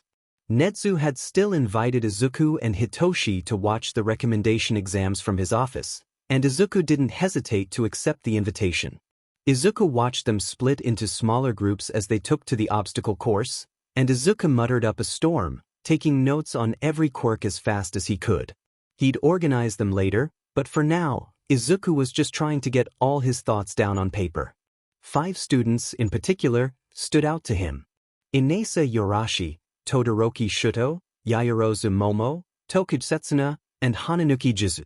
They seemed to have the most potential when it came to heroics, and Izuku was sure even Dad would like them to some degree. They would no doubt be amazing in the hero course, though Inesa appeared to have some kind of problem with Todoroki. Izuku, after receiving permission from Nedzu, raced down with Hitoshi in tow. Everyone turned to them when Izuku slammed the door open and Izuku could hear Hitoshi sigh behind him. He was, however, much too distracted with all the new quirks to focus on. I have so many questions about your quirks. Izuku fought to keep his voice down as he excitedly bounced around the room, spouting questions faster than a bullet train and moving around the room before the students, his victims, could even answer them. You have great reflexes, Hananuki-kun, and you're smart when it comes to picking your battles. Your quirk has a variety of uses to capturing criminals, search and rescue work, evacuation. What kind of hero do you want to be? Can your quirk soften anything? You've only used it on non-living objects thus far, So I figured that must be one of your limitations. Hitoshi comforted the traumatized, attacked student as Izuku moved on to his next target. Tokage, your quirk would also be great at search and rescue, but also at tracking criminals. What happens when a separated limb gets injured or destroyed? Would it be possible to separate a limb further once it's already been separated from your body? When it comes to controlling your limbs once separated, is it harder the more you have separated? After bothering all the students about their quirks, Izuku turned to Todoroki. I have some questions for you. Your quirk is pretty straightforward actually, but that's not what I really wanted to talk about. I have some questions about your father. Of course it comes back to him. Todoroki says disdainfully. I don't want to talk about him, especially not to you. Hitoshi stepped forwards, knowing Izuku didn't have a physical quirk to defend himself with should things get hostile, and the teachers would be mad if Izuku used their training to hurt another student. Actually, Izuku said, before Hitoshi could say anything. It's less about your father and more about how he treats you. Izuku dropped his voice down to a whisper. I have reason to believe he abuses you and your siblings. Don't ask how, I don't have the time to explain right now. I've been building a case against him since I was what? 3 years ago he was put on temporary leave to be investigated, but they couldn't find any physical evidence, so the case was dropped, but I know what I saw. If you need any help just call me or something. Izuku scrawled his phone number on the corner of his notebook and tore it off to hand to Todoroki. Why you know? Todoroki seemed shook as he accepted the proffered paper. How do you dash? What do you know? How can I help with the case? Izuku smiled. I've seen a lot. Because of my quirk. And I want to help in whatever way I can. If you can get any proof of him doing or saying something, then I could probably get the case back up and running. If we can gather enough proof, we could probably even put him behind bars. Izuku pulled out his phone and tapped at a few things. I have a meeting with your mother next week, and one of your siblings agreed to talk to me, Natsuo, though we haven't set a date or time yet. This is really happening. Todoroki muttered as Izuku skipped away. What is his quirk? How did he know? Hitoshi stuck behind because he knew firsthand how most people reacted to having Izuku right in their face spouting questions. His quirk is a kind of future vision, like Night Eye, and he already knew when we first met, so that's a question you'll have to ask him. Till then, take his advice. Hitoshi turned to follow Izuku, who was waiting at the same door he had thrown open only minutes before. As they were leaving, the students finally got over their shock. Wait! Somebody called out, though Izuku wasn't sure who. Who even are you guys? Izuku glanced at his brother. I guess we did kind of forget to introduce ourselves, didn't we? He turned around and gave an elegant bow, which probably would have looked cool and dramatic had Hitoshi not tripped him. Izuku picked himself off the floor and shot Hitoshi a glare. I'm Aizawa Izuku, and this is my brother Hitoshi. Izuku said, tipping an invisible hat. You should remember us. He said, as if he hadn't made an unforgettable and not entirely good impression. One day will be important. Hitoshi added, before closing the door behind him. The recommendation student were left in stupor as Netsu bustled into the room as if nothing had happened and announced that the tests were over. Izuku was dressed in a green tracksuit, stretching his muscles before the practical exam begins. Netsu had warned that he wouldn't be in the same testing area as Hitoshi to prevent them from working together, but that didn't stop Izuku from hacking the school's cameras, which Netsu had taught him to do, so he really should have expected this, and watching Hitoshi fight robots. Izuku stood up and tucked his phone away as Present Mic came over the speakers announcing it was their turn to take the practical exam.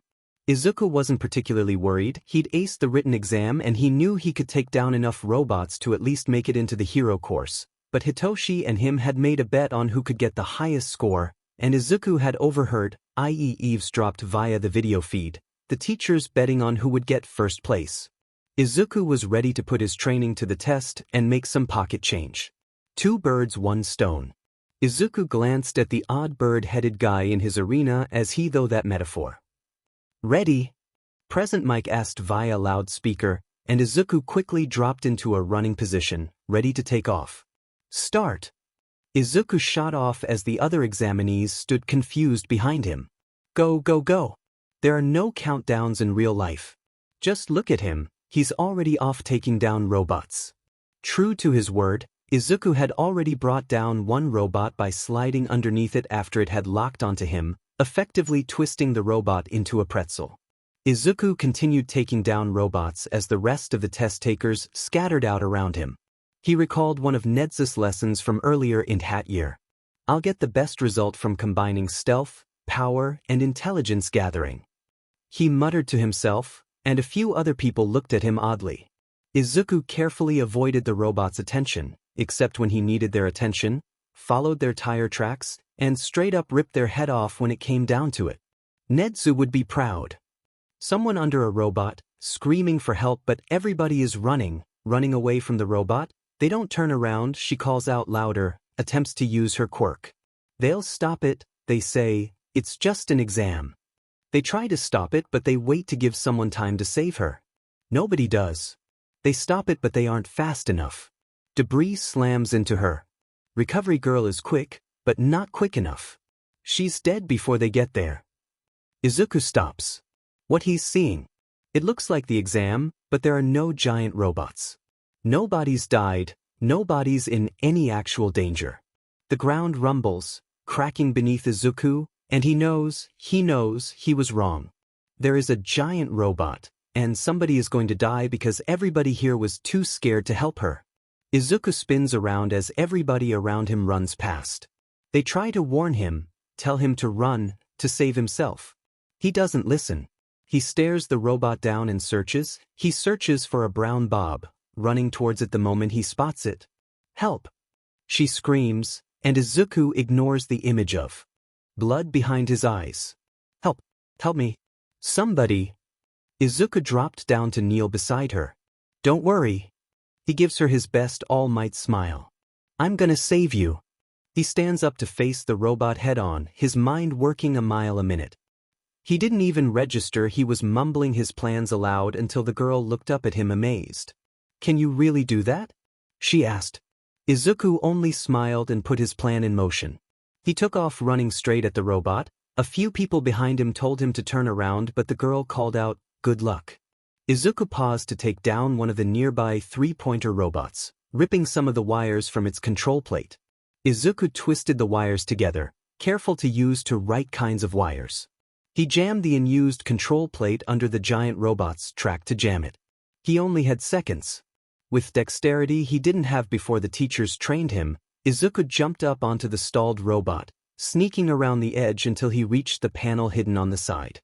The wires used in the zero-pointers were much larger than the ones in the smaller robots, but they essentially worked the same way. Izuku placed the wires in the right places, twisting them in among the other wires. Finally, he connected the final two wires. It had a similar effect to jump-starting a car that's already running. The engine management computer short-circuited and the robot stalled. Izuku jumped down and ran back to the trapped girl and helped get the rubble off of her using a nearby pipe as a lever.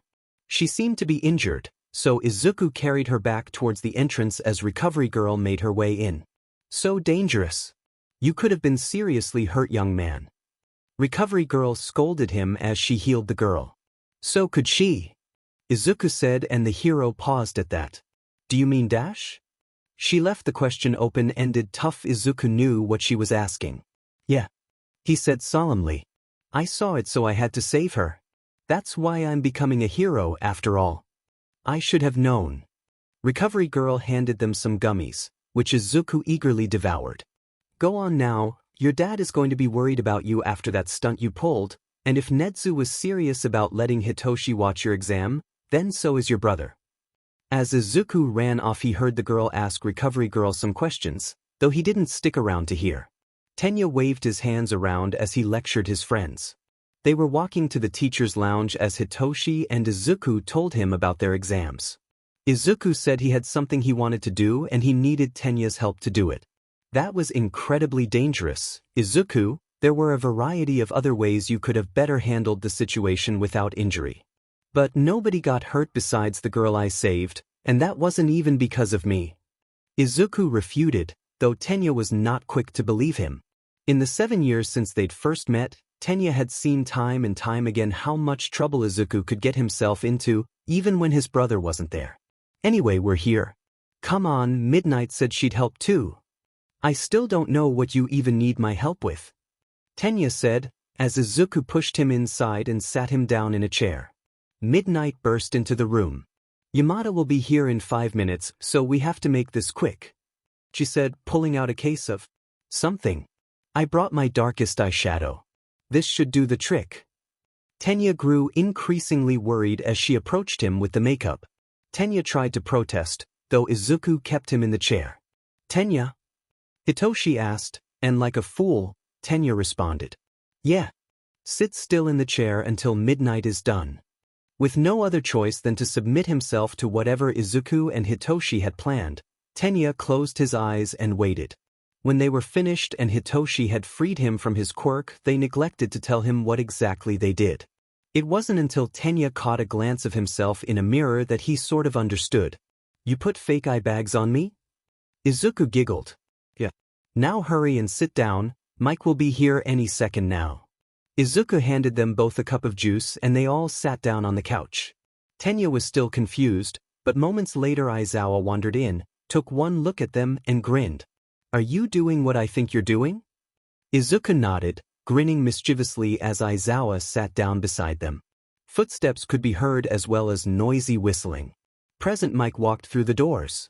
He waved at them as he walked by, but froze seconds later and turned back to them slowly.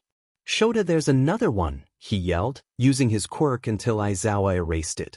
It took Present Mike a minute to calm down while Izuku and Hitoshi cackled. Wait, aren't you Tensei's brother? How'd you get those eye bags? I'm willing to bet you haven't been up past 10 once in your life. Izuku's cackling got louder and Tenya grew more confused. Hitoshi managed between laughs. It's eyeshadow. Did you hear that? They're doing it on purpose now. Shota, they really are multiplying. I know. Aizawa answered. Then why aren't you doing any T-dash? I told them it was a good idea. The police called again minutes later to complain about Mike's screaming. Shudo glanced at his father as they drove home, Izuku's words echoing in his mind. He looked away, out the window. For now it was enough that somebody knew, somebody was doing something, even though his father was the number 2 hero. Even though the person doing something was just a kid Shudo's age. Someone believed them and was acting. That was enough to give Shudo a little hope. Hitoshi had been at U.A for 7 years, but now he and Izuku were finally students. The letters came a week after the exams, though Hitoshi already knew they made it in courtesy of Izuku, who informed him about seeing their classmates die wearing UA uniforms multiple times. When the day finally came, Izuku and Hitoshi snuck in through the teacher entrance, effectively avoiding the crowd of students. They climbed through the vents towards their classroom, nearly giving the few students who had already arrived a heart attack. OMG! One of them, a girl with pink hair messy enough to rival Izuku's, pointed at them when they dropped in. Are you the vent cryptids the senpais were warning me about? Izuku said nothing, and Hitoshi was well aware of how he hated talking to people he didn't know unless it was about quirks. Well, let's see. We are cryptids and we came from the vents, so by definition we are under vent cryptids. Hitoshi answered as Izuku claimed his seat. Tenya just looked at them tiredly, well accustomed to their mischief. Just as Hitoshi was about to do the same, the classroom door slammed open and a girl with a brown bob that seemed to defy gravity walked in.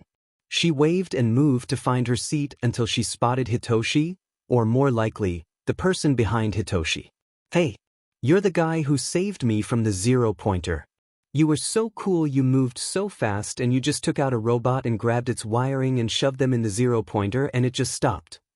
Izuku balked as she spoke enthusiastically. I'm so glad you got in because I didn't really have a chance to thank you back then.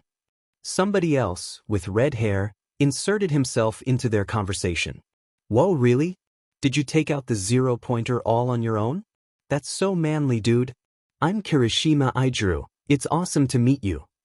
And I'm Uraraka Ochako. Thank you for saving me. She turned to Hitoshi, finally seeming to realize he was there too. Oh, are you his friend? It's nice to meet you too.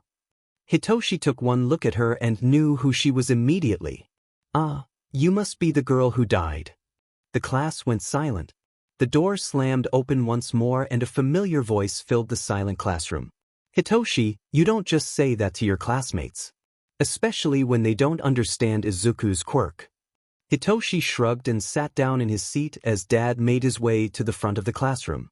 Welcome to the UA Hero course. Izuku, put your notebook away and pay attention. Put these on and meet me outside in 30 minutes or I'll expel you. He tossed a bunch of gym uniforms at them before wiggling back into his sleeping bag. Hitoshi, who was expecting as much, grabbed the notebook out of his brother's hands and handed him a gym uniform. Come on Izuku, it's time for the test. Izuku perked up and grabbed his notebook back, stuffing it in his backpack and following Hitoshi to the changing rooms. It would have been faster to take the vents, he says as they walk with the rest of the class. We can take the vents on the way out. They did just that, much to their classmates' confusion. Izuku and Hitoshi were already waiting on the field with Shota when the rest of the class showed up. To the class's confusion, Hitoshi was leaning on what looked like a baseball bat. Well, you all made it. Guess nobody's getting expelled yet. Izuku snickered, but Shota shot him an evil look. Izuku, you got first place in the entrance exam. There were two loud, confused exclamations, though nobody paid them any mind. Throw this ball, you can even use your quirk if you want. Izuku easily caught the ball thrown at him and stepped into the circle. Hey Toshi, Izuku called, playing with the ball in his hands. Care to help me out? Izuku spun around and lobbed the ball at Hitoshi, who happily swung a bat at it. Home run! Izuku called out as the ball flew off into the sky. Shota grinned and held up a device showing how far the ball had gone. 239.5 meters. Impressive Izuku. Better than the first time. Shota hid his smile in his scarf as Izuku returned to his brother's side. Whoa! That was awesome. Yes, so manly. This is going to be so much fun. When is my turn? Shota's grin turned evil. Fun? Is that what you think this is? He saw Hitoshi facepalm from the corner of his eye. The person in the last place after all the tests is getting expelled. The class reacted accordingly. What? There's no way he can do that, right? UA lets teachers run their classes any way they like as long as the results are positive, which means I can expel anyone I like anytime I like.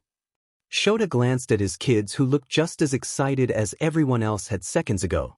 How's that for fun? The tests begin now. Shota kept one eye on the students taking the test and the other eye on his sons. Knowing them, they'd somehow find some way to cause trouble on the first day of school. They were soon approached by the two recommendation students as well as the girl who died, as Hitoshi put it. Shota, against his better judgment, listened to their conversation.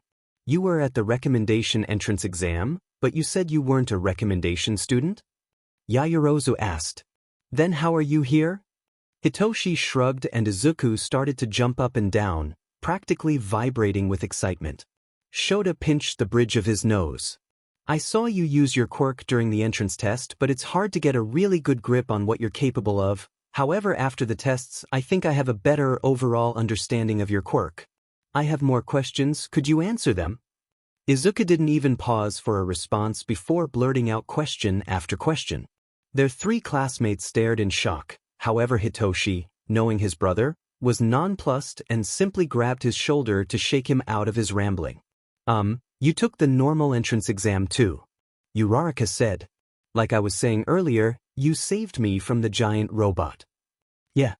Hitoshi replied as Izuku took off in search of his backpack. We were only there to watch the recommendation students. Izuku wanted to see what you guys are capable of. He wanted to observe your quirks. It's kinda the same with the actual entrance exam. Izuku wanted to see everybody's quirk, but we actually participated in that one.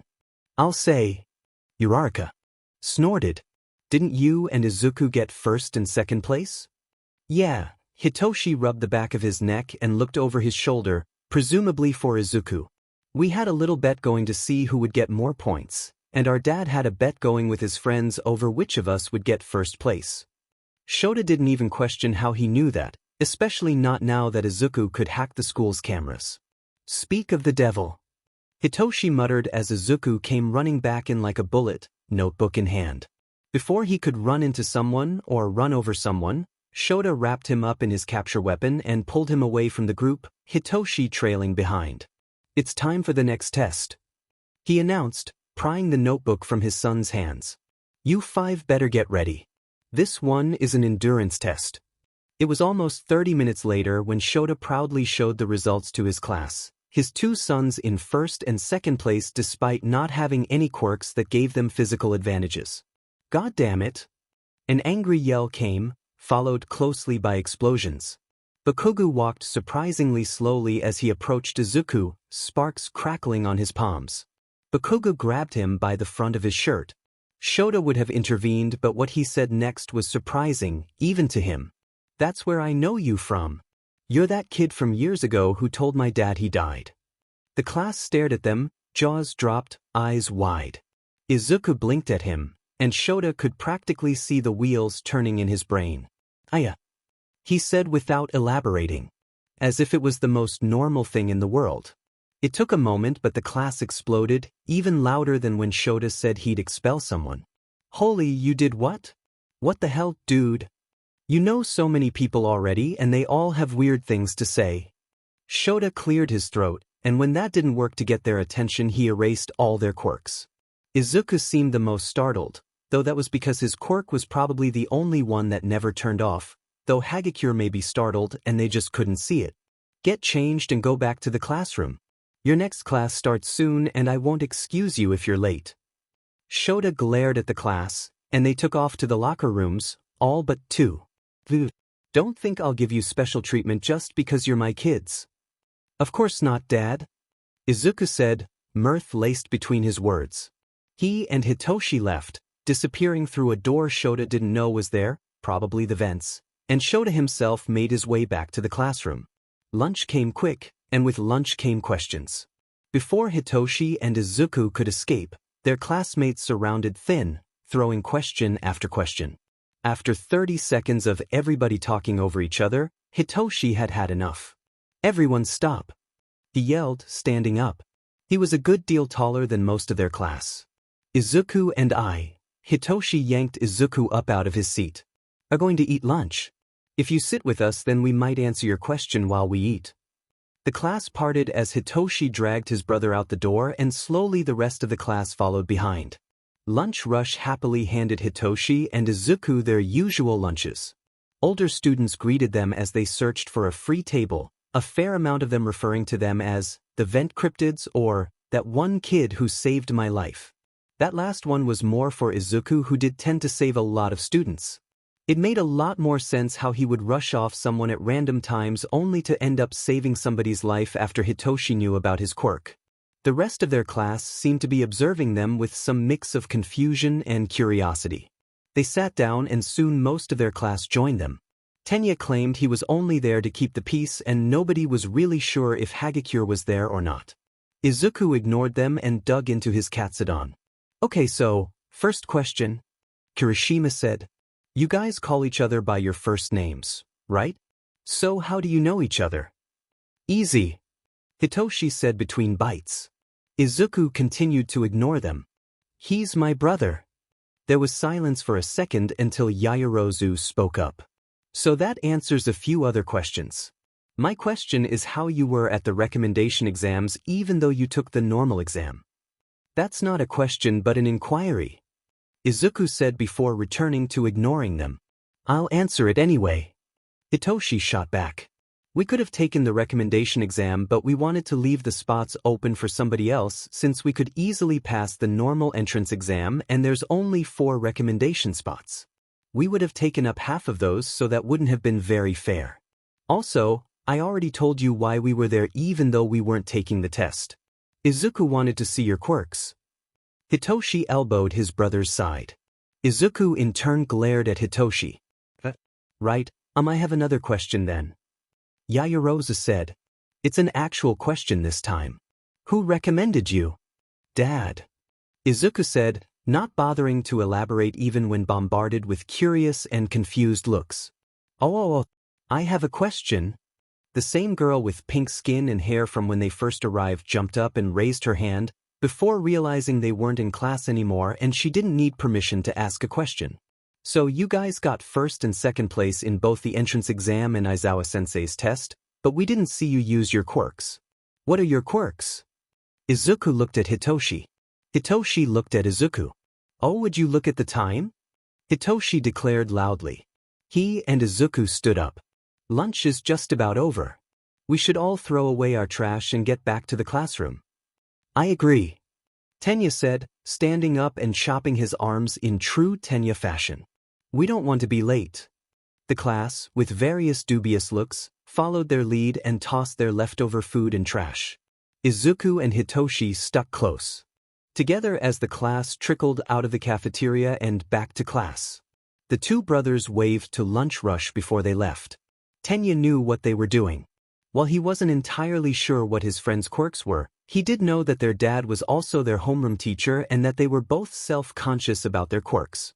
He knew they wanted to keep them a secret from the class as long as they could, and he was willing to help them in any way he could. So when All Might burst into the room later that day, Tenya was surprised when both Izuku and Hitoshi admitted to knowing him. I am here. Coming through the door like a normal person. All Might laughed loudly and the class began to freak out. All Might himself seemed both surprised and not to see Izuku and Hitoshi in the class. Oh, young Hitoshi, I suppose this will be my first time teaching you officially. The class gaped at them. As UA students, that is. He laughed again, a big booming laugh that could probably compete with Present Mike's quirk. Ah, well then. He turned back to the rest of the class. Welcome, students, to your first hero studies class. The class quieted with Tenya's insistence. Can anybody tell me what the most important part of being a hero is? A few people in class raised their hands, including Izuku, but All Might didn't call on anyone. The answer is, of course, costumes. With the click of a button, the wall opened to reveal costume cases. Everyone come get yours and try them on. Then meet me at Training Ground Beta. Looking good in very important, ladies and gentlemen. Look alive now because from today onward you're all heroes. Izuku and Hitoshi grabbed their costumes and booked it to the changing room. Hitoshi's costume was easily reminiscent of Aizawa's. Mostly black baggy clothes and a gray capture weapon wrapped around his neck. At Izuku's insistence, he also had a voice changer and a watch with a microphone and speaker for contacting Izuku, who had a matching watch. Izuku's costume was similar, since they both planned on being underground heroes. His costume was black and dark red. Black pants with various pockets, some hidden, some obvious, for distractions, and black knee guards. He had a black hoodie with dark red geometric designs, accented with some brighter red lines. Gray gloves with finger grips which allowed him to grip the knives hidden in his sleeves better. Red boots with grips on the bottom to prevent slipping. Everything was fireproof, waterproof, and stab-resistant. Though they didn't stand out much in the colorful costumes of their classmates, Izuku and Hitoshi looked like heroes. They felt like heroes. That was enough for them. For now. All right, young heroes to be. Let the battle training. All Might stared down at them, all dressed in their hero costumes. Begin. All right, young heroes to be. Let the battle training. All Might stared down at them, all dressed in their hero costumes. Begin. Sir. Tenya said as soon as All Might had finished speaking. Seeing as we are in an urban areas, will we be battling outside once again? Not quite, young Ida. All Mights laughed. Hitoshi was sending a pattern. We'll be doing indoor battle training today. 2 against 2 matches. We'll start by first drawing lots to decide teams. Then, once everybody has been assigned a team mate, we'll draw more lots to decide who are the heroes and what are the villains. Isn't there a better way to decide teams? Tenya asked, and though Izuku beside Hitoshi was mumbling about how it was actually accurate to field work, seeing as heroes often had to team up on the spot with other heroes from different agencies that they may not work well with, Hitoshi was fairly certain All Might was just too lazy to put the effort into examining their quirks individually and placing them into teams based on that. He almost said as much, but it seemed the class had heard Izuku's ramblings first and taken them as a serious answer. All Might began explaining the specifics of the exercise, but Izuku and Hitoshi had watched their dad run the exercise for every first-year class for the past 8 years. Instead, they shuffled over to 2 different corners of the room and tested out their watches. Izuku had given the blueprints for them to Power Loader, who had offered to have one of his students make them, but Izuku insisted he ask some of the first years to make his between the end of the entrance exam and the first day of school, stating that if anyone could do it, they would prove to be the best suited for making he and Hitoshi's support gear. To their surprise, someone actually managed to do it, and though Hitoshi hadn't met them yet, he knew Izuku liked them. As long as their gear worked the way it was supposed to, it was likely Izuku would ask them to be their official support company. They didn't stop playing around with their watches until All Might called their names. Boys, you two are together on Team D, okay? Remember that for when we draw rolls. Izuku blinked at the hero. Hitoshi knew Izuku didn't like loud sounds or new people in general, but he seemed surprisingly okay with most of their classmates, and surprisingly not okay with the number 1 hero. Hitoshi wanted to ask about it, but he knew his brother would tell him when he's ready. Soon everybody had been put in a team, and All Might moved on to decided which teams would fight and who would be the heroes and villain. Izuku and Hitoshi were to be the villains, facing off against Uraraka and Bakugo as the heroes. Izuku was already tapping away at his phone, and Hitoshi had no doubt that he had a couple of plans already in the works. Villains, you have 15 minutes to get set up before the heroes are let into the building. Alright, Hitoshi thought, sending a smirk towards the duo. Bakugo had explosions crackling on his palms, but Uraraka was smiling at them. Izuku didn't even seem to notice the two as he sprinted into the large building.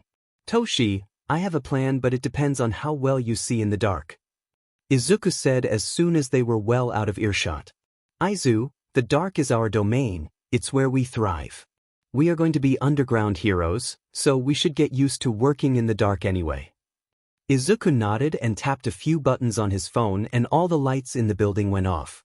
Was that on purpose? Is that your plan? Oh yeah, that's part of my plan. I hacked the building's security earlier while Yagi was talking. I figure if we turn the lights off, Bakugo and Uraraka will have a harder time finding their way around, and we can track Bakugo through the cameras. All we have to do is follow the light of his explosions. If you can sneak around and get Uraraka and Bakugo to split up, which shouldn't be too hard with how Bakugo is, then you could probably trick her into responding to you and wrap her in the capture tape. I can guard the bomb, and in the unlikely event that anyone finds me, I'm sure I can keep them occupied until time runs out.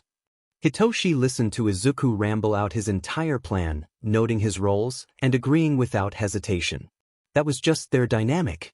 Izuku was the brains, coming up with plans, and backup plans. Hitoshi offered help when needed but did most of the fighting. Not to say that Izuku couldn't fight. He could handle himself with or without weapons. It just so happens he had various knives hidden throughout his costume. All Might announced that the heroes were entering just as Hitoshi and Izuku finished setting up a few traps and hiding the bomb. Let the games begin.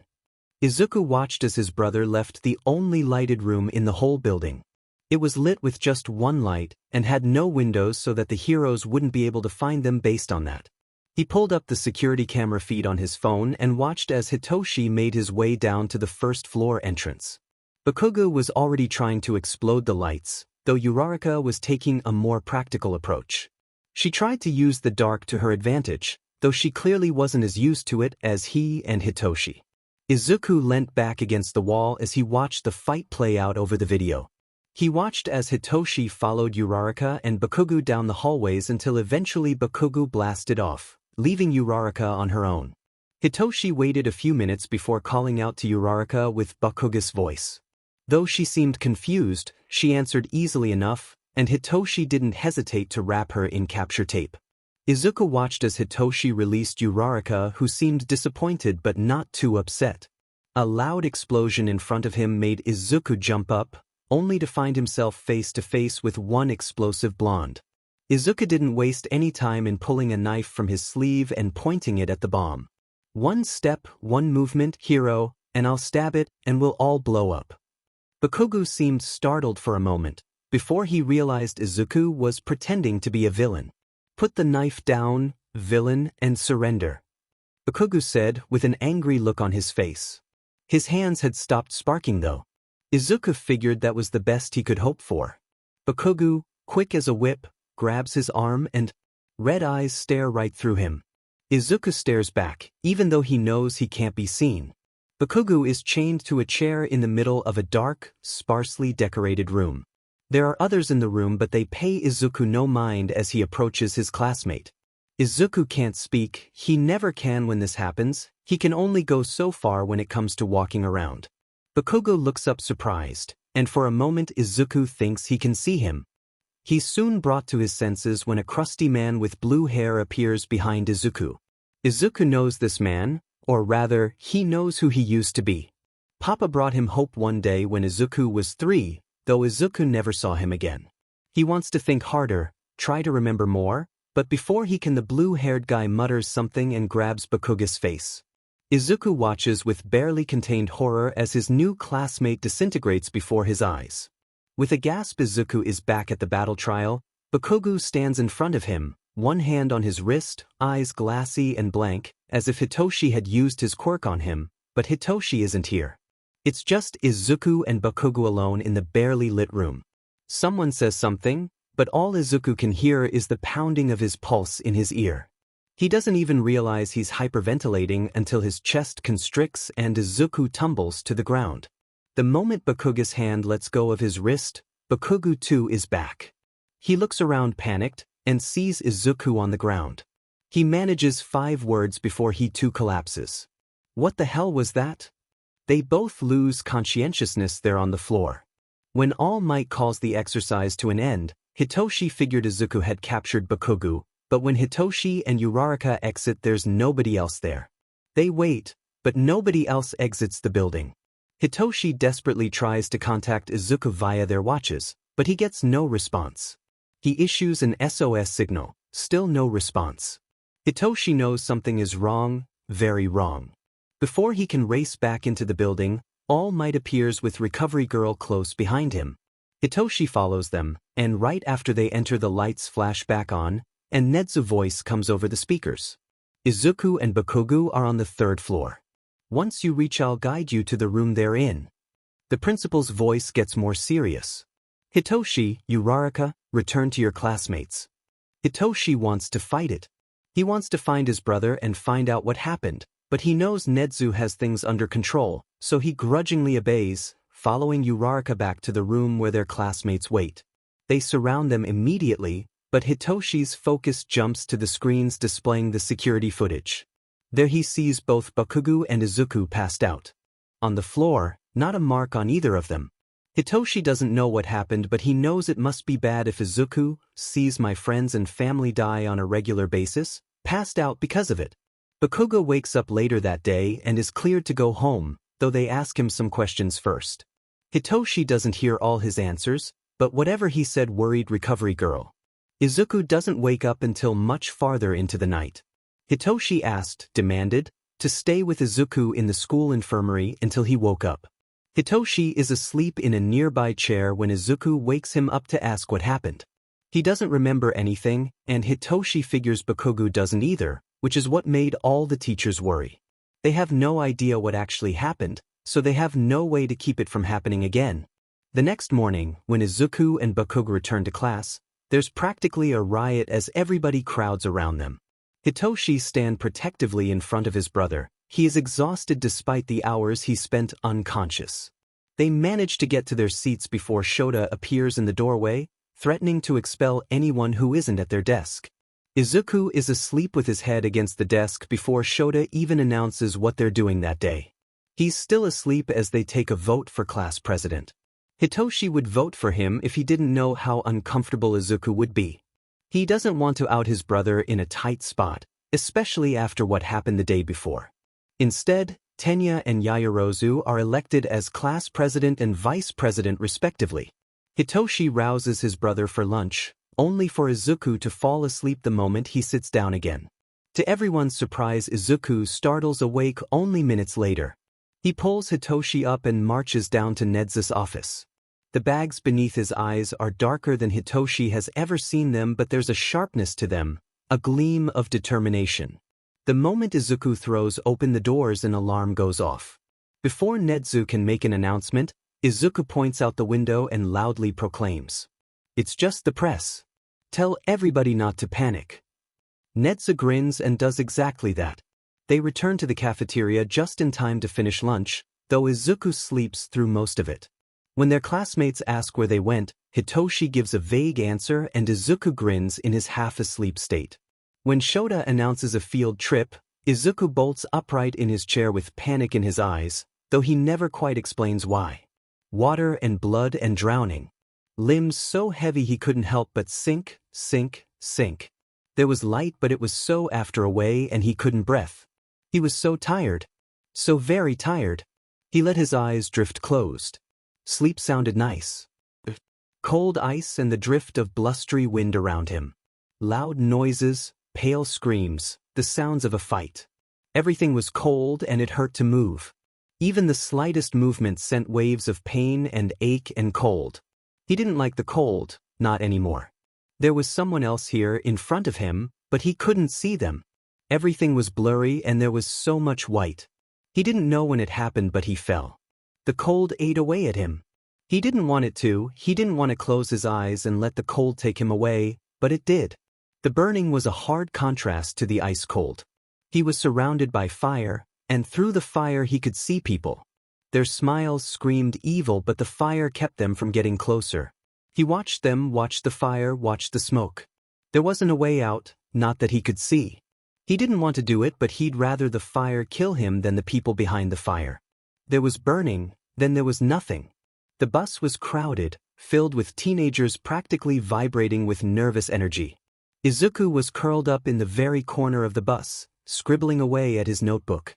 He'd had a panic attack that morning, and it had been so severe that Hitoshi had to use his quirk to calm him down.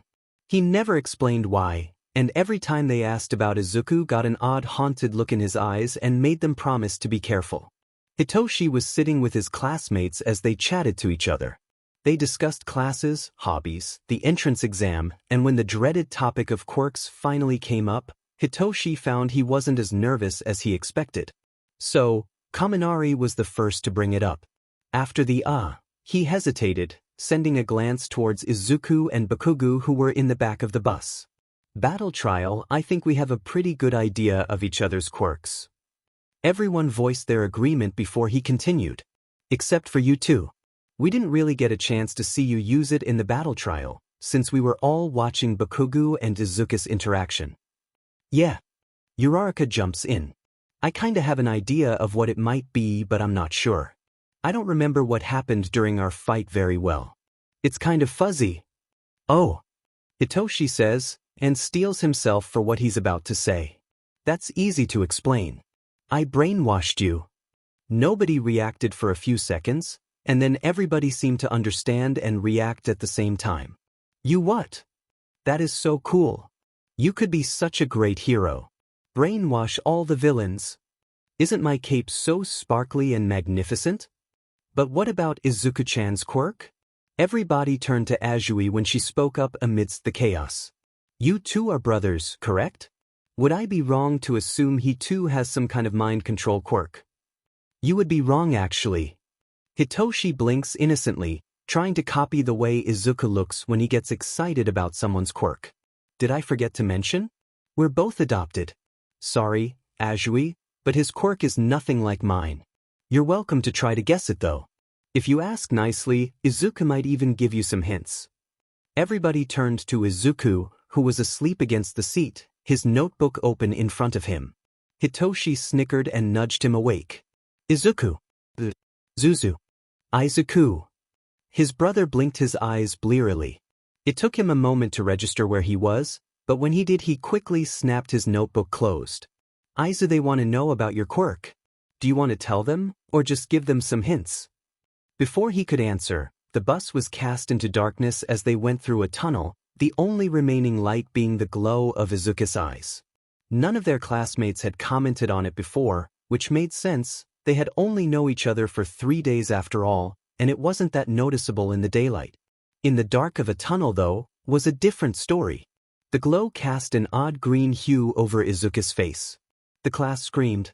There are rocks and rubble everywhere, all around him. He can see all the villains from here. They look like they all have Earth-themed quirks. No doubt they're strong here, where there's plenty of Earth to work with. He watches them watch him. It's stressful. There's a sound behind him, he turns. There's nothing more after that. He stands in front of the blue-haired crusty man, who is busy whining to the black, cloud-like, warp man. They don't notice him. He doesn't want them to. He sinks further to the ground, hoping to avoid attention. He's not so lucky. A large black beast barrels into him at the blue-haired man's command. There is pain, intense immediate pain, and then he sees black, and all that's left is the memory of pain. A ghost left behind by some injury no doubt too severe to be fixed. They wouldn't reach him in time to save him, he knew that. It just made the pain worse. He closed his eyes, squeezing them shut with all that was left of his energy. He let go. Panic. That's all he could feel as his lungs became tight. He knew these people around him. He had only known them for a short amount of time, but he cared for them. He didn't want to see them leave. He didn't want to see their deaths. Still he watched them all. He heard the screams and watched them fight for their lives. They died in front of him, each and every one of them. There were just so many people, they couldn't fight back effectively. He watched because he couldn't do anything else. They kept him. He didn't know why, but they left him alive. Nobody else lived. Just him. They left after all was said and done, with the promise they'd be back. Dead bodies, corpses, lay out in front of him. He too tired to think. His family was gone. Fin. He was alone. Fin. They were all dead. Fin. He couldn't save them. Fin. Not a dream. His mind screamed. Not a dream, not a dream, not a dream. A prophecy. A promise. A premonition. A possibility. Izuku startled awake, only to be met with blinding light and his brother's face. He just barely registered Hitoshi's voice in his ear when the light was replaced with darkness. Izuku couldn't see anything. Dark, pain, disintegrate, friends, death, run, blood, gone, alone, dark, alone. Izuku didn't realize he was hyperventilating until Hitoshi grabbed his arm. There were voices around him, but he didn't want to hear them. It was loud, so loud and dark, and it felt just like what he'd seen. What he'd felt. Izuku let his instincts take over, and he panicked. Hitoshi watched the light in his brother's eyes fade slightly before they closed. He knew Izuku was panicking by the loud, quick breaths. He tried to get Izuku's attention, to get him to say something so Hitoshi could brainwash him, but Izuku didn't speak. The darkness of the tunnel passed, and Hitoshi was met with the panicked, crying, terrified face of his brother. Dad was there in a second, brushing past the rest his classmates, keeping them from crowding around them. 2 panic attacks before noon. Dad muttered so only Hitoshi could hear. What did he see? Hitoshi didn't answer. Izuku didn't stop hyperventilating until Hitoshi wrapped him up in a hug while Dad erased his quirk. When Izuku opened his eyes a few minutes later, he didn't speak. Instead he held his hands up and began signing. Hitoshi couldn't hide his surprise. Izuku hadn't had trouble speaking for a few years, and he hadn't needed to resort to sign language since they were 8. Nevertheless, both he and Dad began signing with him. Hitoshi could feel the curious and worried gazes of his classmates boring into his back. He spun around to address them.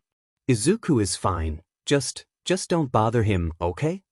They nodded, no doubt remembering what had happened during the battle trial. Hitoshi took the time to look each of his classmates in the eye, making sure they understood. To his surprise, everyone, even Bakugo, looked worried for Izuku. Once they confirmed that Izuku was alright, Dad returned to the front of the bus, and Hitoshi returned to his seat. It didn't take long for Izuku to fall back asleep, though Hitoshi kept a close eye on him, even closer than before, just in case he woke up panicking again. They arrived at the USJ a little while later, Hitoshi waking his brother up again, though this time their classmates stood back, just in case, and 13 met at the entrance. All Might was nowhere to be seen, though Hitoshi knew he was supposed to be there. He had an inkling of an idea of what might have happened. Izuku had known the hero since before the fight, so when it happened, Izuku was not kept in the dark.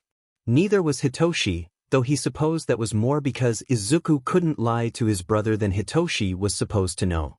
Izuku had odd standards when it came to what he would and wouldn't tell Hitoshi. Sometimes he insisted it was something Hitoshi had to know. Something Izuku wouldn't keep from his brother. Sometimes Izuku was tight-lipped, not spilling so much as a hint. Often, when it had to do with his quirk or something Izuku had seen, Hitoshi found himself left in the dark. He didn't mind, he understood that Izuku saw things he didn't want to talk about, but Ti didn't help his worry. Just before they entered, Izuku stopped and called out to Tenya. Tenya, do you think you could wait outside for like 10 minutes? Hitoshi was confused.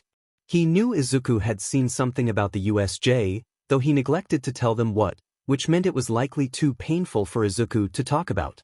If we don't come out in 10 minutes to tell you it's fine, then run back to school and get the other teachers. Don't question him, just do it. Dad said, and he looked at Izuku tiredly. I hope you're wrong, he said, and Izuku nodded. Me too, he said, and Hitoshi couldn't help but think his brother sounded so tired. Not tired like physically exhausted, but he sounded like his soul was tired. 13 gave them a brief speech after they entered.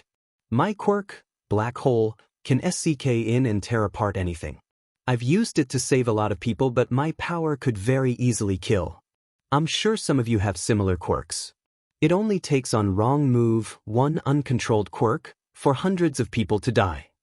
Izuku looked up with blank eyes, and Hitoshi wondered what he was seeing behind that glow. Who was dying right in front of him?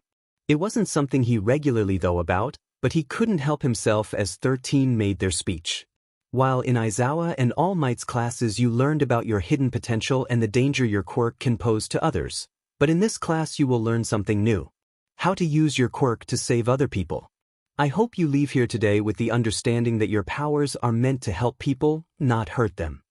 Everybody clapped, but soon the attention was drawn from 13 to Izuku. Not wrong. He mumbled. Not wrong. Hitoshi approached him slowly. Izuku, what's wrong?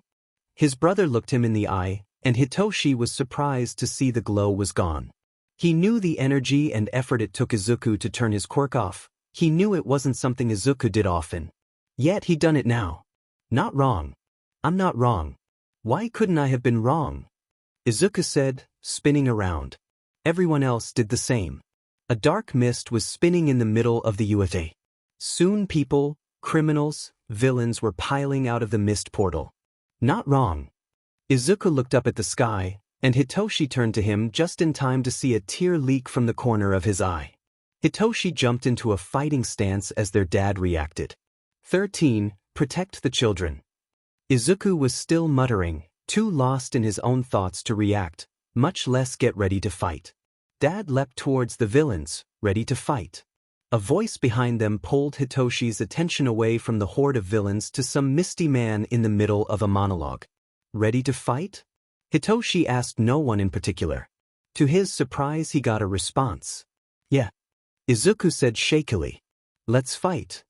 Dust in his lungs, light in his eyes, water dripping from his hair. The blue-haired man stood in front of him, hand outstretched, ready to grab, ready to destroy, ready to fight, ready to hurt. He held the man's wrist with all the strength left in him. He watched as the man's expression shifted from anger to horror to terror. He felt proud, he felt powerful, he felt like he'd won. Around him his friends fought, alive and holding their own, even against the crowd of villains. He was here to help, to save them. The green glow from his eyes brightened, and he watched as those around him noticed. This is my family, he said sharply. You are not allowed to take them, Shigaraki Tamura. He spit the name as if it were a curse. I will not let you take them. He let the villain go, and watched as he scrambled back, away from him. Not wrong. He whispered. Not wrong and not a dream.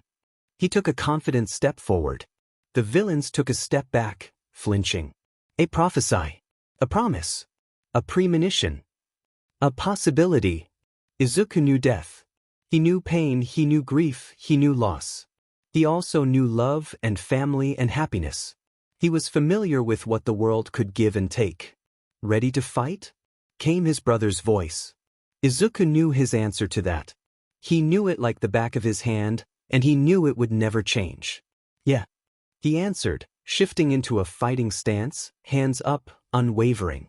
His voice shook, not with fear, not with sadness, not with pain, but with anger. With rage. Let's fight. Let's fight. Bakugo and Kirishima charged the Mist Man, though their attack failed because he was exactly that. Izuku watched from behind his classmates. He was confused, though not for any reason they would understand. When the black portals appeared and the class fell through them, something in Izuku's mind clicked and he rounded on the villains. I know you. The villain seemed so surprised to see him there that he actually flinched back. Izuku wasn't sure why, but he didn't mind. If they were scared of him, they'd leave him alone. I figured out why I've never seen you die. His voice dropped to a whisper, not wanting the few students around to hear. You're all ready to dash. Izuku didn't get to finish as the Mist Man made a portal beneath him, unceremoniously dropping Izuku through it. There's the slap as Izuku plummets into water. Water, the rush of water around him, the laugh of a villain as he tries to hold his breath. His chest is so tight and it hurts. He drown.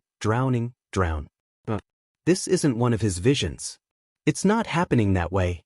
Izuku won't let it. He forces his arms and legs to move until he resurfaces, gulping in as much fresh air as his lungs can handle. Something wraps around him. He tries to fight before his mind connects the dots. Pink, soft, long, a tongue, a frog quirk, Azuitsu. She lifts him from the water up onto the nearby ship. Izuku-chan? Why were you tossed in later than the rest of us? Karo. Izuku coughs a few times before looking up to see who else was there. He was met with the worried gazes of Azui, Kaminari, and Ishido. I'm not sure. I think I startled him and he just warped me wherever. Izuku glanced over the side of the boat, where various water-based villains were waiting. We should probably think of a plan to get out of here, before they get impatient and start sinking the boat. As the other three begin discussing ways to get off the boat and to dry land, Izuku mumbles to himself. It's odd that they put both Azui and Kaminari in the shipwreck zone. Electricity and water don't mix well and Azui has a frog-based quirk so the water won't hinder her movement. If they knew our quirks dash, Izuku freezes before talking again, only this time louder and excited. If they knew our quirks then they probably would have out us in better areas to counter our quirks. We should take advantage of that. They don't know what we're capable of, but they also won't underestimate us. The other three students turned to him as he started to whisper. Guys, I think I have a plan. Hitoshi watched the mist villain warp away most of his classmates. He then watched him whisk away his brother to God knows where. He watched his dad fight villain after villain, though Hitoshi knew he must be getting tired. He wanted to help. He wanted to do something. All he had done so far was stand and watch. Hitoshi checked his watch, 3.5 minutes before Tenya ran to get help. If he hadn't done so already after hearing the chaos from inside. Hitoshi could stall for 3.5 minutes. Hey, Misty Dude, what do you call ranch in a cowboy hat? The plan was simple. Kaminari electrocutes all the villains in the water. While their injured Azui carries them to dry land and Ishido keeps away any remaining villains with her acid. It worked like a charm, and soon Izuku found himself near the center plaza. Izuku watched as his dad fought villain after villain. He was worried but also immensely relieved. His dad was still alive and fighting, and as long as he was fighting Izuku knew he could do something.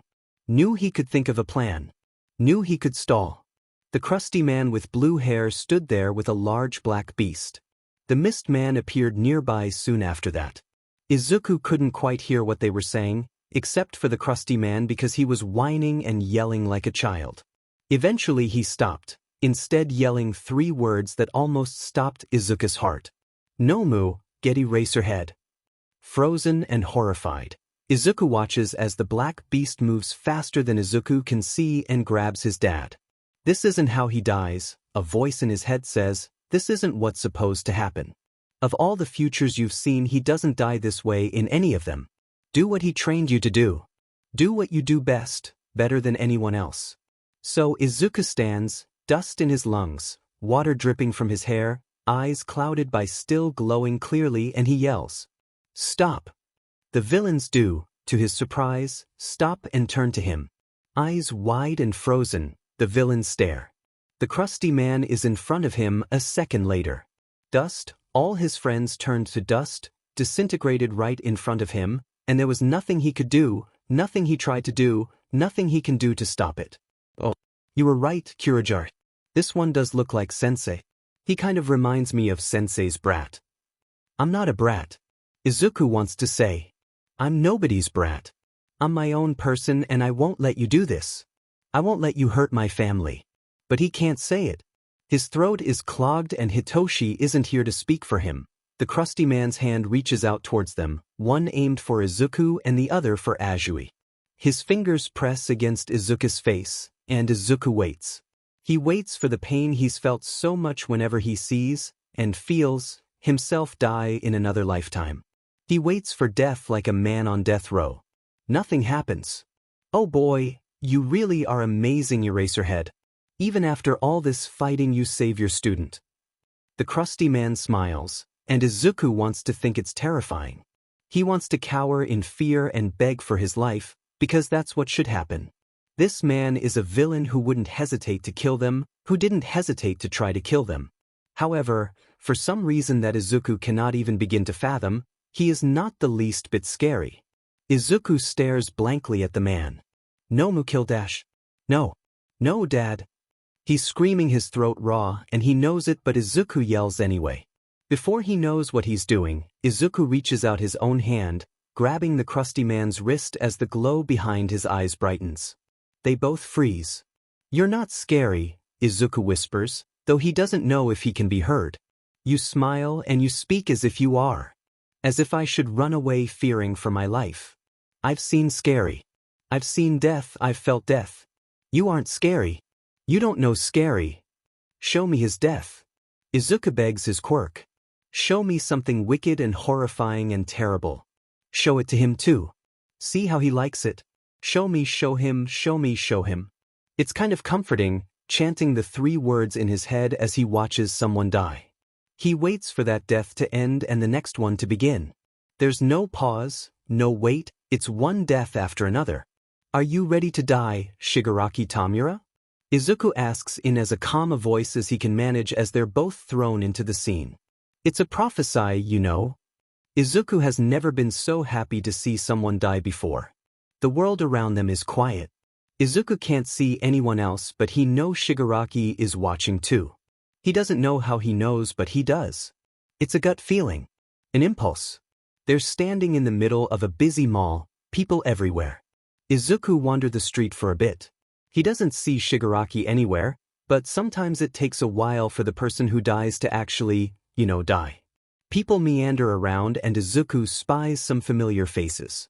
There's Uraraka, and Ashido, and Aoyama. They wander around and eventually into a store. They walk back out and pass someone who looks like Shigaraki but in a hoodie. He pauses and turns to follow them. Someone blocks his way. It's another Izuku, one with less eye bags. And no glowing eyes. It's not Izuku, but him form another timeline. Don't touch them. The other Izuku says. Shigaraki tries to pass by him, but this Izuku moves to clock him again, repeating his earlier statement, only this time a bit more forcefully. Don't them. This Izuku is scary, he wears all black and his hair is cut differently. This Izuku is confident and strong. Move, child, if you know what's good for you. Just because you're sensei's kid doesn't mean I won't hurt you. Shigaraki hisses. I know. The other Izuku states, and Izuku walks a little closer. This Izuku looks sad, his eyes are blank, dead. This Izuku hasn't found his family. But we both know I could kill you far more efficiently. I'm much stronger than you, and you know that. Shigaraki tries to move the other Izuku, tries to force him to the side, tries to push him away. There's blood before Shigaraki even touches the other Izuku. This Izuku watches as the villain falls to the ground, clutching his hands to his chest. The other Izuku doesn't react, even as Shigaraki bleeds out and people around them panic. He simply walk away, unconcerned. Someone screams, it sounds like Shigaraki but wobbly, and not quite there. Izuku turns to see Shigaraki, not the one on the floor but the one he was fighting. His form is fuzzy and transparent. Izuku reaches out to grab Shigaraki and the scene goes black. Izuku closes his eyes, and when he opens them again he and Shigaraki are standing someone else. The sky is black and lacking any stars. A large warehouse stands in front of them. Though no lights are on, Izuku can tell someone is in there. There is crying and screaming. Izuku doesn't hesitate to step forward. The door slams open and someone storms out, too fast for Izuku to see who it is. Soon after, Shigaraki stumbles out, looking tired. He falls to the ground, and that's when Izuku sees the knife lodged into his side. Shigaraki screams again, but the other Shigaraki doesn't even flinch. Izuku doesn't remember what it was like to first see someone die. He grew up with the images playing in the back of his head. He never had the chance to fear it, to learn what it was, to experience it before he was watching people lose their lives, lose their lived ones, lose their heroes. He tries to imagine what it's like for Shigaraki, who is watching himself die over and over again for the first time in his life. It must be scary and painful and confusing. Izuku spares a moment to pity the villain. Nobody, no matter how awful, deserves to see something so traumatizing, but it's the only way Izuku can help. The only way he can save his family. The other Shigaraki bloods out, just like the last one, and Izuku waits for it to shift to a new scene. This one is in the middle of a forest. There's a giant man standing there, fighting Shigaraki and a few other people Izuku doesn't recognize. Izuku and Shigaraki watch them fight for a bit before the other Shigaraki shows up. He fights with the others, but the giant is simply too strong. They cannot win against him. The other Shigaraki gets hit, flung away from the group into the trees. Izuku is Quirk to follow, and Shigaraki is pulled along with him. They find the other Shigaraki on the ground, alive but heavily injured. I don't understand," Shigaraki says, staring at his other self. "I'm not dead, none of this has happened, I'm right here. I don't understand." "A promise," Izuku answers, only for Shigaraki to turn towards him horrified. "Oh, no, what are you? How are you doing this? Let me go. Right now." Izuku smiles wryly, and the scene turns to black again. "Oh, I see now. You're not an NPC, like I though. You are the secret boss." Izuku doesn't answer. He couldn't even if he wanted to. His limbs sag, and exhaustion permeates his mind. He waits for the next death to begin, but it doesn't. Izuku opens his eyes to find Shigaraki on the ground beneath him, terror filling his eyes as he stares up at Izuku. "Monster!" Shigaraki hisses. He tries to scramble back, away from Izuku, but he still holds the crusty man's wrist. With the least of his energy, Izuku keeps his grip on his wrist. "You may be the secret boss, but you cheated to get there. You're not scary."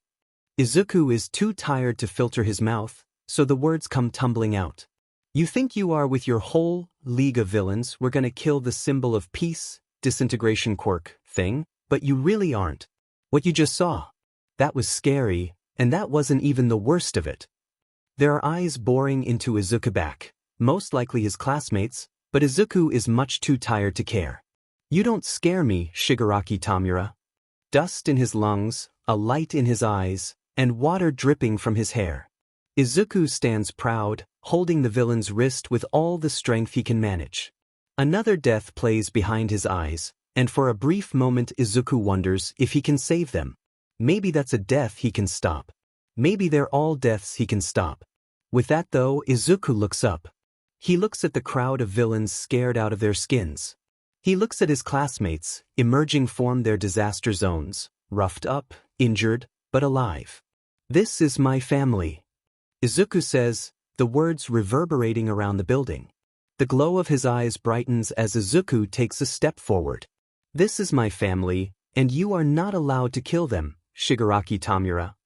Another name nudges its way into Izuku's mind. "I will not let you take them from me, Shimura Tenko." He dropped the villain's wrist, letting it fall to the ground.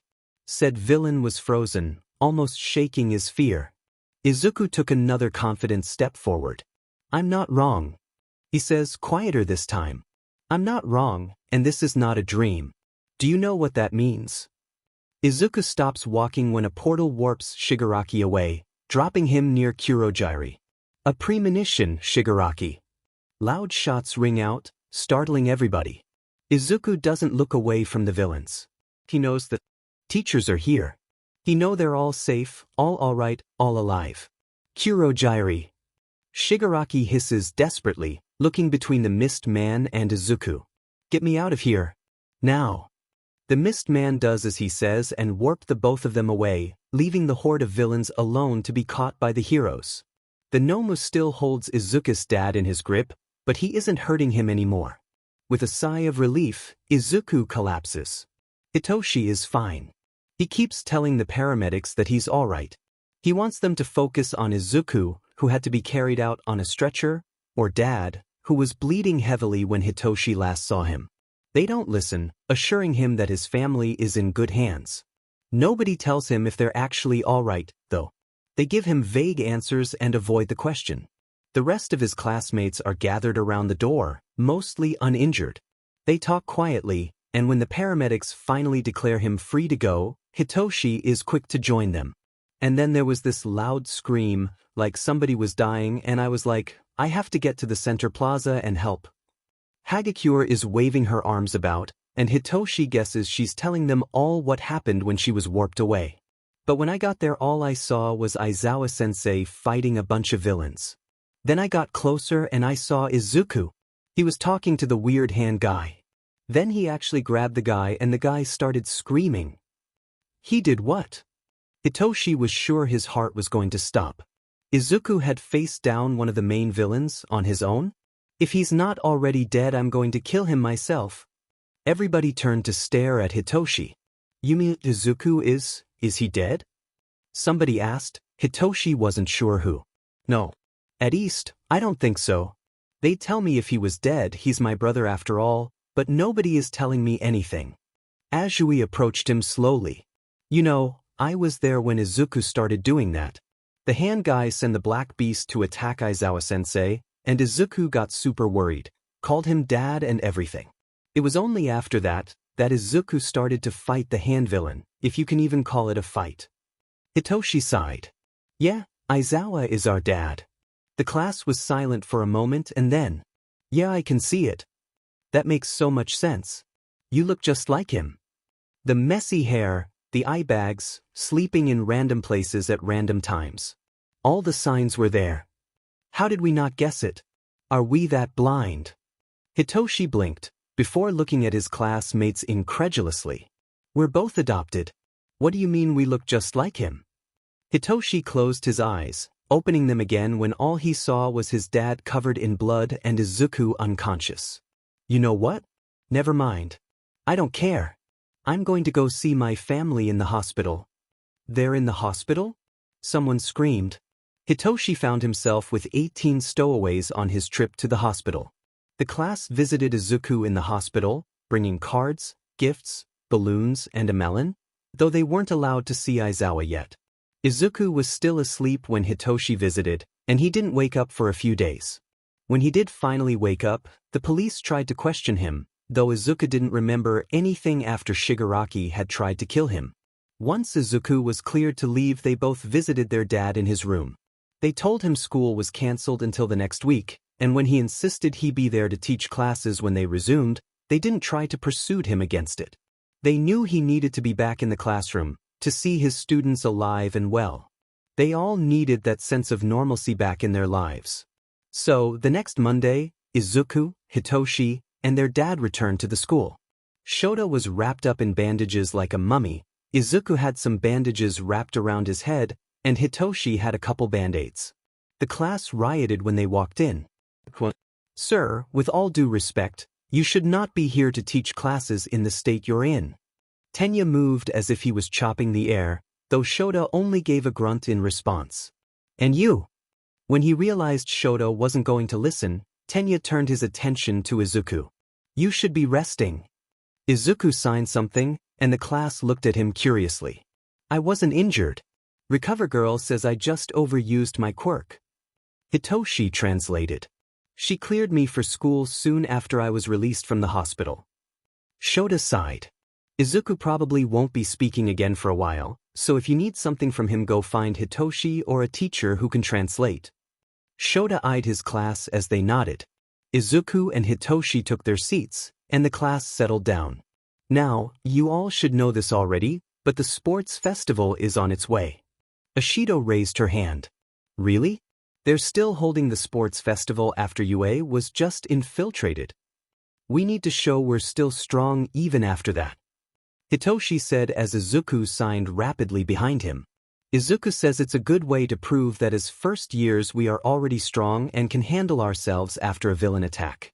As long as UA steps up security, everything should be fine, and there will be a lot of pro heroes attending, so even if something does happen we won't be on our own. Their classmates murmured their agreement.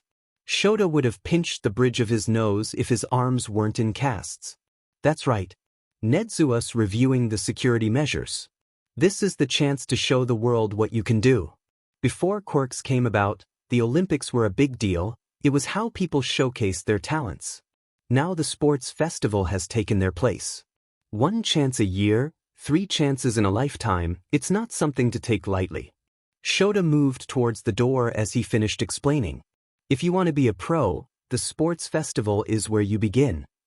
He heard the students talking excitedly as he left, but Shota was much too tired to pay attention to what they were saying. All he wanted was to take a nap. Izuku watched his classmates discuss the upcoming sports festival. Izuku was planning something too, just not for his sports festival. He and Hitoshi moved to follow their dad to leave, but when they opened the door they were blocked by a crowd of students. What are they doing? Someone behind him asked, though Izuku wasn't sure who. What do you think they're doing? Bakugo asked.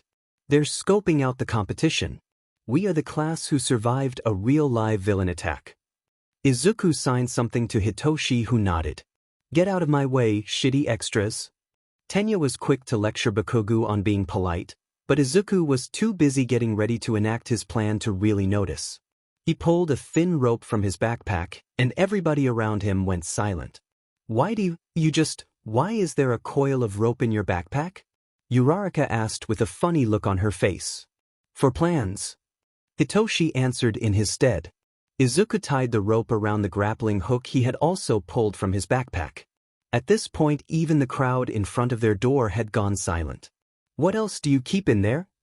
Kaminari shuffled closer in an attention to peek into Izuku's backpack, but he was quickly met with a harsh glare from Hitoshi.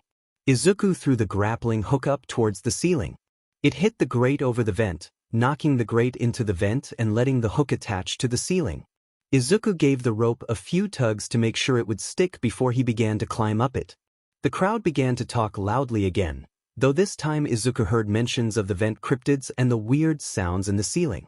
Once Izuku was up, Hitoshi tossed their backpacks up and began to climb up himself.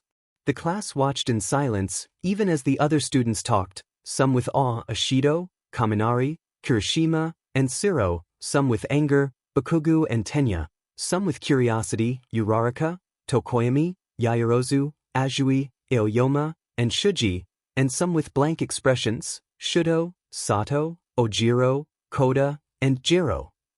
Izuku ignored them all as he helped his brother into the vents. With over 20 pairs of eyes trained on them, Izuku replaced the vent grate and disappeared into the vents with his brother. Everyone just saw that, right? Someone, probably Hagakure, asked. Like, I'm not crazy, that actually just happened. The class nodded, but the students out in the hallway just stared at where Izuku and Hitoshi had been. Wow! A head popped up over the crowd. You 1A guys sure are full of yourselves. Everybody turned to the person who dared break the odd silence. I'm Tetsu from Class 1B. I've heard about you guys, but I didn't think you would just walk away. How arrogant. That doesn't matter. Bakugo yelled. Ignore those idiots in the vents. All that matters is that I'm going to win. Izuku was crawling through the vents during lunch. Dad had told him someone from the support course wanted to talk to him about his hero costume, and Izuku was on his way to the support lab to talk to them. He'd received various warnings from teachers and classmates about the support course.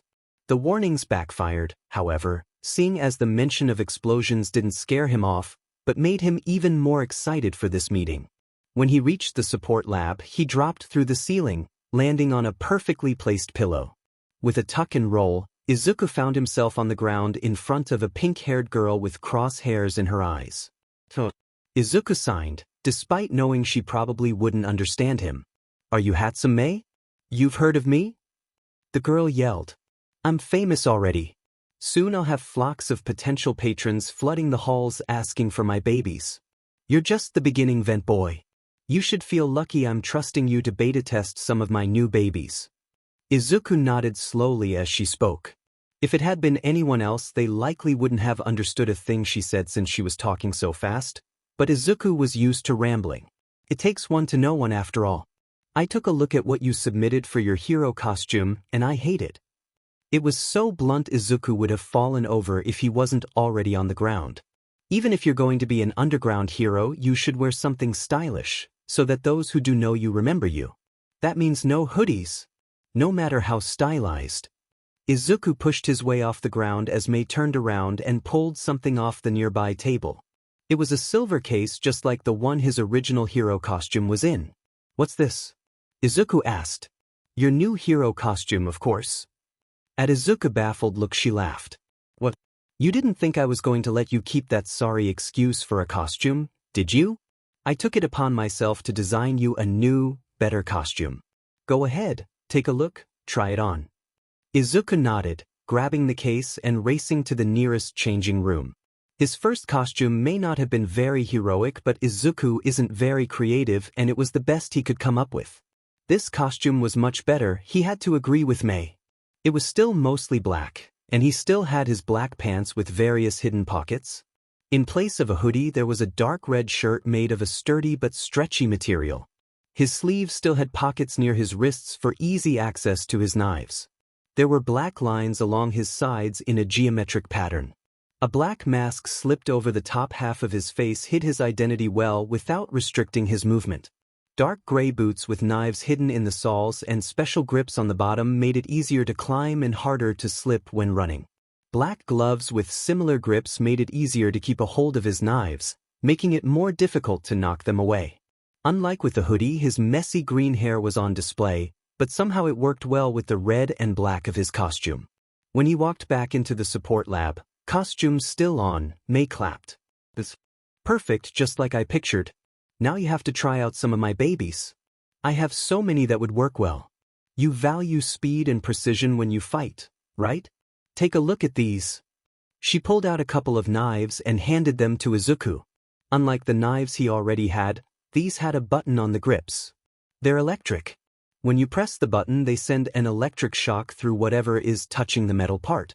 It's not much, just enough to stun an opponent, but your gloves should protect you nonetheless. With Mei's direction, Izuku pressed the button and the knife vibrated slightly. "That's not all," Mei said excitedly. "If you like those, you should take a look at this." She grabbed something from her pocket that looked just like a gumball. It's a restraining gum. You pop it in your mouth, chew for a few seconds, and spit it out. It expands to capture and hold a criminal. I designed it so it could only be dissolved with a special solution I made. "That's cool." Izuku signed as she handed him the gum, tucking it into one of his many pockets. He signed for a bit about how cool it would be to use in battle, and how helpful it could be when it came to hostage situations. The two rambled together. A few times somebody would walk in meaning to retrieve something, only to turn around and walk right back out once they caught sight of the two chaotic geniuses talking excitedly about contained explosions and how to recreate a certain hothead's nitroglycerin-based quirk. They talked until the bell rang signaling the end of lunch, though Izuku left with the promise to return so they could talk more. He didn't return because Power Loader banned them from being in the support lab at the same time, for other students' safety. 3. Mirio had met a lot of first years. He himself had been a first year not 2 years prior. The point is, Mirio knew what most first years were like, and these two did no fit the bill. Their first impression left much to be desired. They fell out of the vents in the middle of an English lesson, and from then on they had proved to be chaotic gremlins hell-bent on causing chaos. And one of them was friends with Tamaki, so it's not like Mirio could do anything to stop them. Case in point, one of the gremlins, the one with green hair and glowing green eyes, Izuku, if Mirio remembered correctly, came running around the corner at full speed, jumped over Mirio, and continued running as if he hadn't just straight up leaped over someone at least a head taller than him. Mirio stood there in confusion as another one, a support course student with pink hair, rounded the corner equally as fast and ran around Mirio, ducking into a classroom a second later. The other gremlin rounded the corner not a second later, ran at Mirio straight on, brushed his hand over Mirio's arm, and ran away with only the words, "You're it." "Oh, it is so on." Mirio grinned. Maybe he could get Nijire and Tamaki in on the game too, since it seemed only the 3 first years were playing. Mirio ran into the room he had seen the pink-haired support course student run into, but no matter where he checked there was nobody there. Yelling from outside drew his attention, and as Mirio looked out the window he spotted said student climbing down the side of the building. The green-haired one was waiting at the bottom already, and Mirio couldn't help but wonder how he'd gotten there so quickly. With a grin, Mirio ran off to find his friends and get them both in on the game of tag. School was supposed to be over an hour ago. Students of varying ages, from varying courses were running all over school grounds, using their quirks to avoid the people who were it. The taggers were marked by having them tie their tie around their forehead. It worked for various reasons, especially since once you were tagged you had to take a moment to tie your tie around your forehead, giving the previous person a chance to get away before being tagged again. Mirio hadn't seen the 3 student who had started the game, but he knew most of the school was in on it at this point, and the teacher were allowing it since it helped them use their quirks in a practical setting. Mirio didn't hear the approaching footsteps until it was too late. The green gremlin hopped over his head, again, and ripped the tie off his head. "Tag you're it." He's signing the words as he turned to run away. Mirio grinned as he undid his tie and wrapped it around his head. Shudo had been ambushed by Izuku and his brother on his way out. They dragged him, rather unceremoniously, to the staff lounge where Aizawa-sensei was already waiting. They left him there for a few minutes before returning with Ida in tow. Ida did not seem surprised. He seemed like he had resigned himself to this fate, so Shudo felt he should do the same. Whatever Izuku and Hitoshi were planning, it had to at least be safe if Aizawa-sensei was allowing it. Izuku left once more, returning with his arms laden with odd yellow floppy objects which were soon revealed to be yellow sleeping bags, identical to Aizawa-sensei's. "Izuku?" Shudo asked slowly, almost scared to ask what was going on. "What are you doing?" Izuku signed something Shudo couldn't understand, but Hitoshi was quick to translate. "We are all going to get into sleeping bags and lay next to Dad," Hitoshi said quickly to keep up with Izuku's fast signing. "And when Yamada comes in we're going to record his reaction and post it on HeroTube." Tenya nodded as if he expected as much. Shout decided to go along with it since it didn't seem like it would do any actual harm. The 4 of them zipped themselves up into a sleeping bag, which Shudo found was a lot more comfortable than he imagined, and they lay on the floor. Aizawa-sensei soon joined them. Shudo wasn't sure how long they waited there. He fell asleep at some point, though not for long.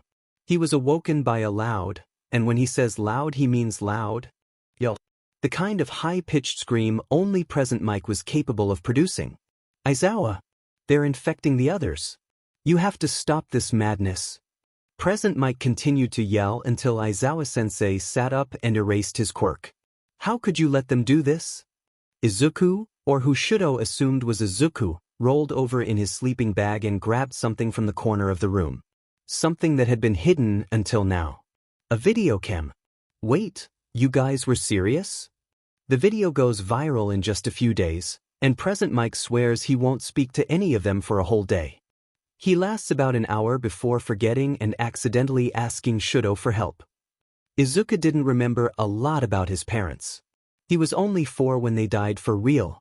He remembered Mama's soft voice when she told him about death for the first time. He remembered Papa playing with him and listening when Izuku told him about what he saw. He remembers both of them showing him videos from before he was born, back when Mama was a hero and Papa was a villain. He remembers Papa handing him a knife for the first time and telling him how to throw it until Izuku could throw with almost 100% accuracy. He remembers Mama teaching him about a person's vital parts and how to take advantage of any visible weaknesses. He remembers them both helping him find books on poison and how to treat fatal wounds.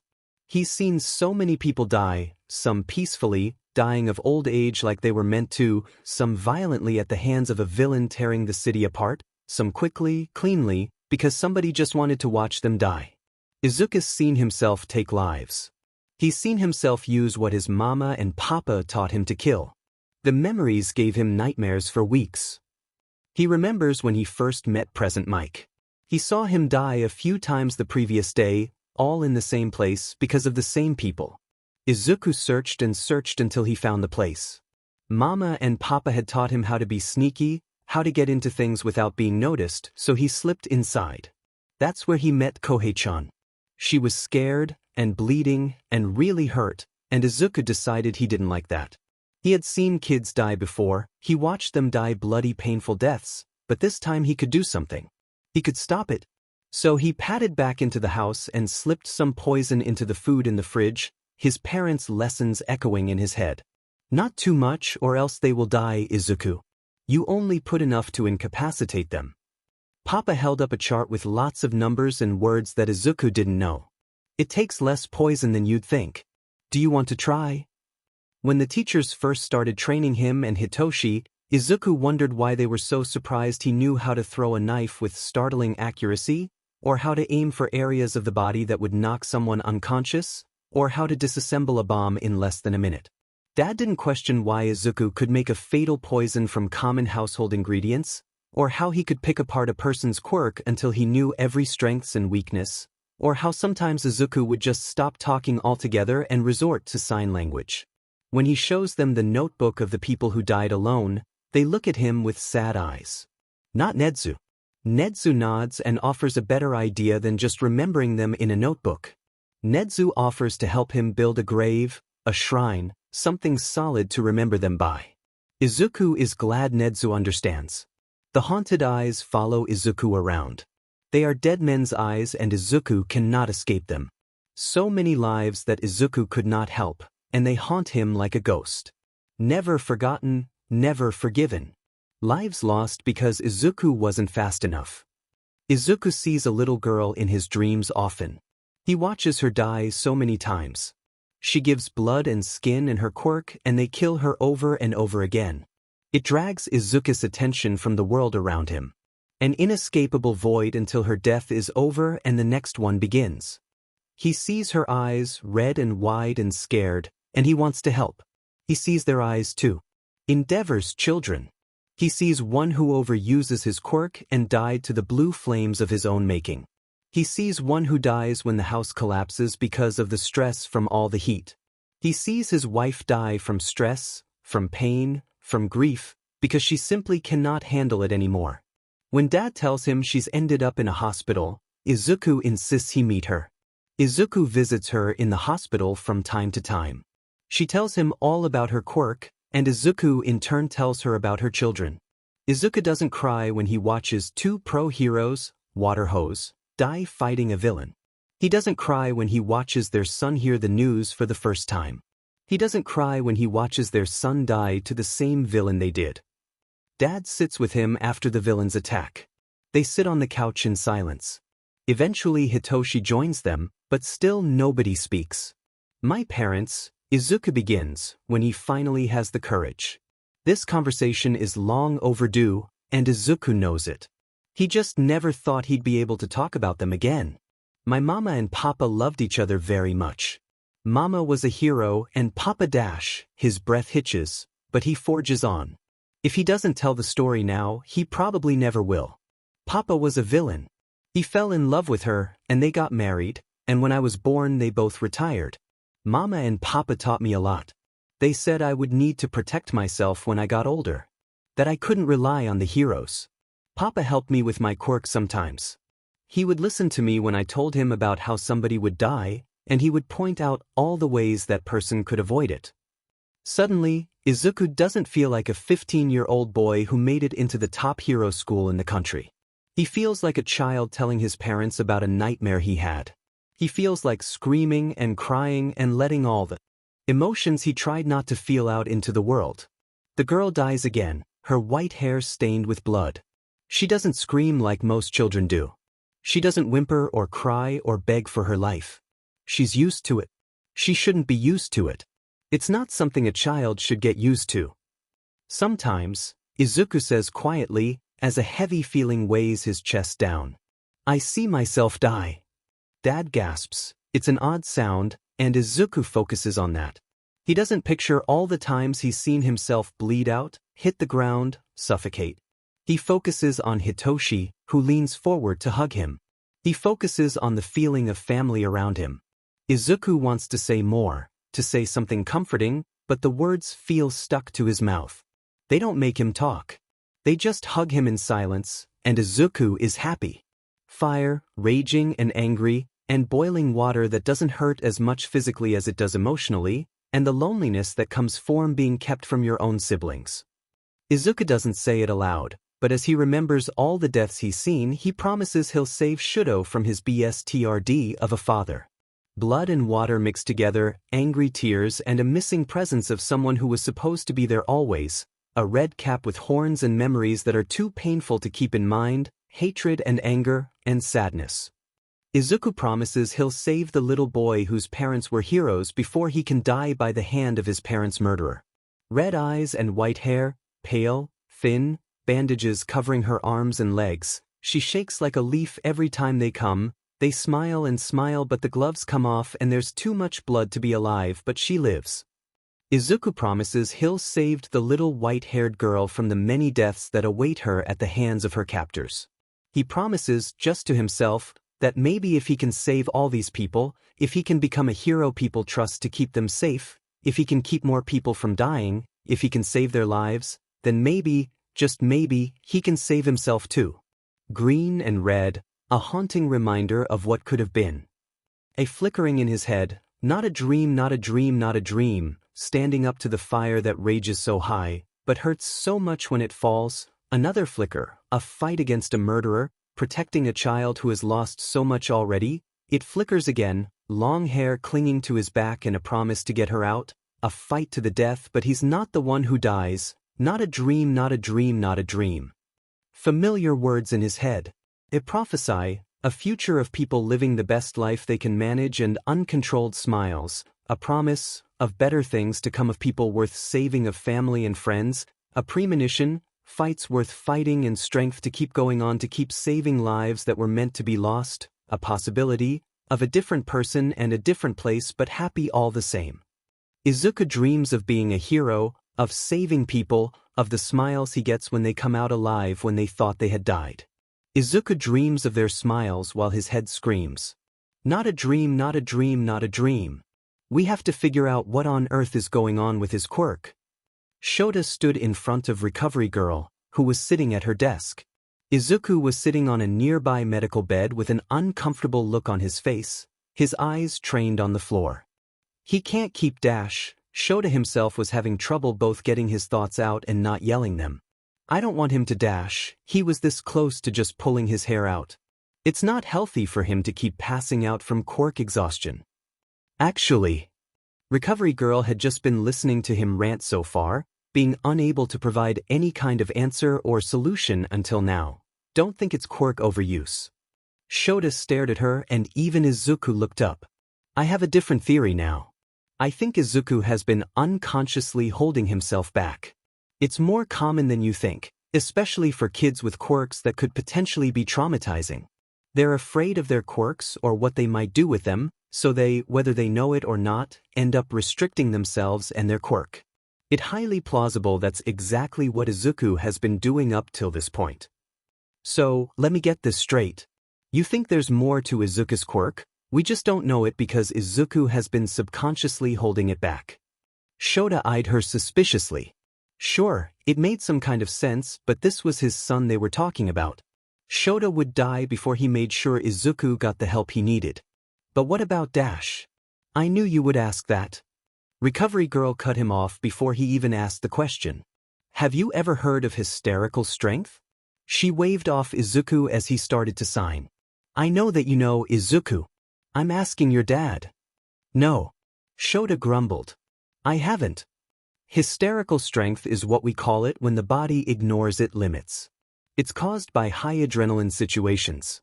Normally, your mind is always holding your body back, since we would end up seriously injuring ourselves if we constantly used our body's full potential.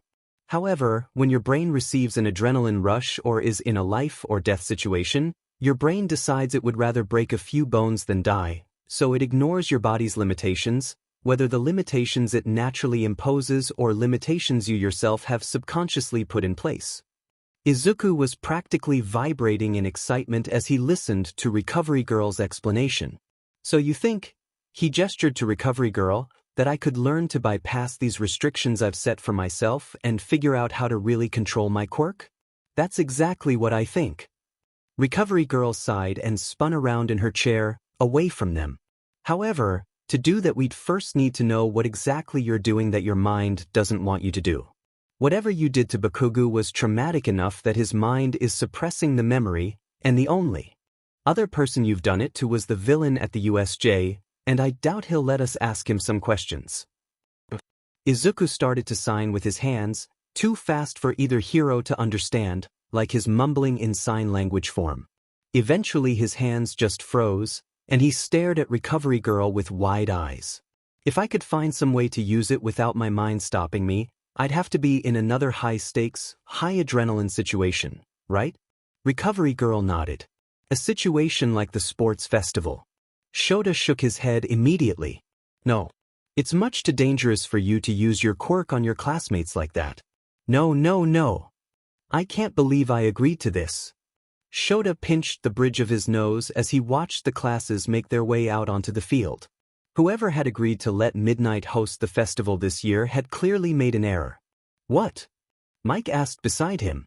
Agreed to be a co-announcer with me or agreed to let your kid use his quirk in the sports festival? Both. All right. Please welcome to the stage your first-year representative, Aizawa Izuku, who placed first in the entrance exam. Izuku meandered up the stairs, trying desperately not to look up at the crowds of pro-heroes and civilians, all watching his every move. Hitoshi had asked if he'd be all right on his own or if Hitoshi would have to translate for him. Izuku had said he could do it on his own. He was regretting that decision now. He cleared his throat as he approached the microphone. It had been 2 weeks since the USJ, since what he saw, and Izuku knew he should be ready to speak again, but every time he saw his classmates' faces the words just wouldn't come out. Now he would have to face his problem in front of thousands of people. Hi. He began, but the mic screeched with feedback. I'm Izuku. Dad had told him he had 10 minutes to make his speech before Midnight would kick him off stage. Izuku had worked for days on what to say, but now that he was actually up here, no words came to mind. My quirk is, it's dangerous and painful. I've seen a lot of terrible things because of it. Izuku glanced up at the announcer's box where he knew his dad was. When I was 5, I decided I wanted to be a hero. I wanted to keep awful things from happening. Next he looked to Hitoshi, who gave him 2 thumbs up and a nervous smile. And here I am dash. Here I am, his mind whispered, the words echoing over the cracked walls of an empty stadium. There's nobody around. Izuku is alone. Standing here, one step closer to making that dream come true. Dreams burn to ashes right in front of your eyes. Dead along with everything and everybody else you loved. You cannot save them if you can't save yourself first.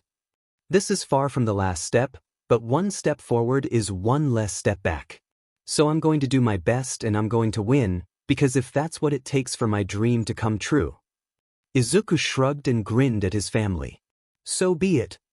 The crowd of students yelled in outrage, but Izuku ignored them, though not on purpose. Everywhere he looked the stadium was both empty and filled to the brim.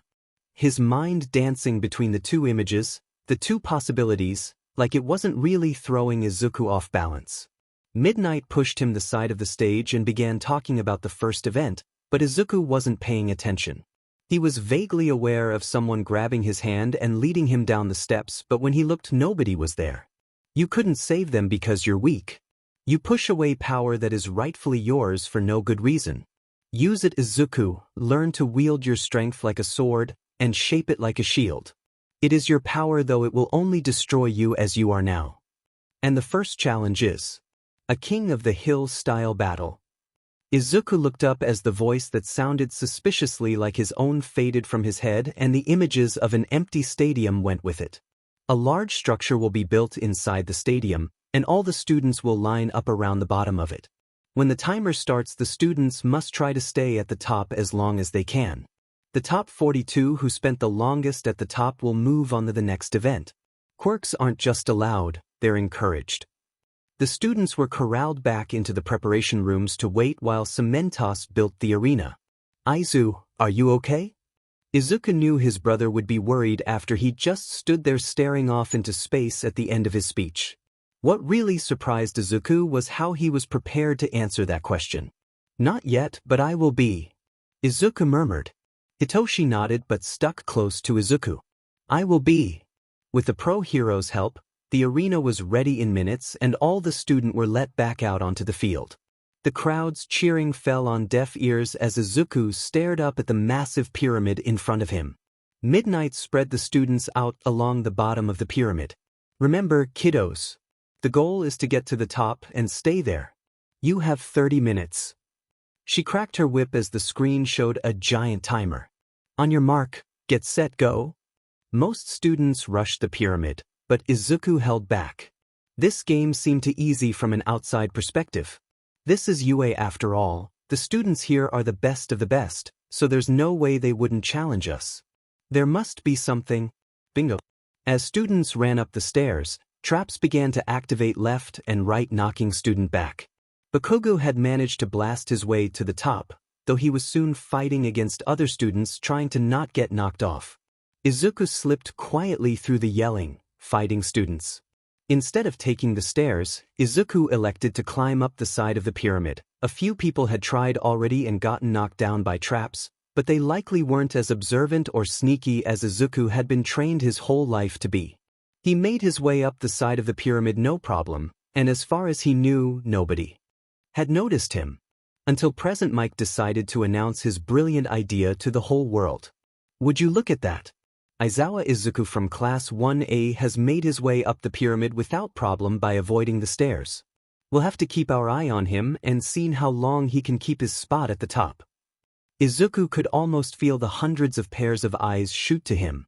He gave himself a moment to grieve the loss of his invisibility before students started clamoring up after him, ready for a fight. Izuku hopped up onto the top of the pyramid and into a fighting position. Hit Quirk wouldn't be very helpful until he could figure out how to do whatever he'd been doing that made him pass out. Before he'd even started class, Izuku had gone through the list of accepted applicants, reviewed their quirks and school records. Now his mind recited all the information he'd unintentionally memorized as classmate after classmate approached, trying to knock him off top. He fought back, of course, using their own momentum against them, tripping them up, fainting, anything he could do to get a step ahead. The teachers had taught him how to fight dirty after all. Villains don't play fair. Papa used to tell him. So if you want to protect yourself, you have to learn to fight back. Whatever you can do to get the fight in your favor, you do it. Villains and heroes don't fight fair, so neither should you. When Hitoshi managed to join Izuku at the top of the pyramid, the two stood back to back, ready to face the rest of the students vying for a spot in the second round. While Hitoshi managed to use his quirk on most people who came at them, Izuku was fighting mostly quirkless. Occasionally he'd grab someone's arm or leg and try to use his quirk, but it was like grasping at strings that weren't there. When the 30 minutes were up, Izuku and Hitoshi had been knocked down a few times, but they always managed to get back up, to claw their way back to the top. Getting 14th and 15th place overall wasn't bad. Izuku was happy with his placements, because they meant both he and Hitoshi would move on. Though they didn't want too much attention drawn to them since they planned to be underground heroes, so getting a little lower on the scoreboard was preferable. As they all shuffled back into the waiting area, Izuku caught sight of something that made his blood boil. Or rather someone.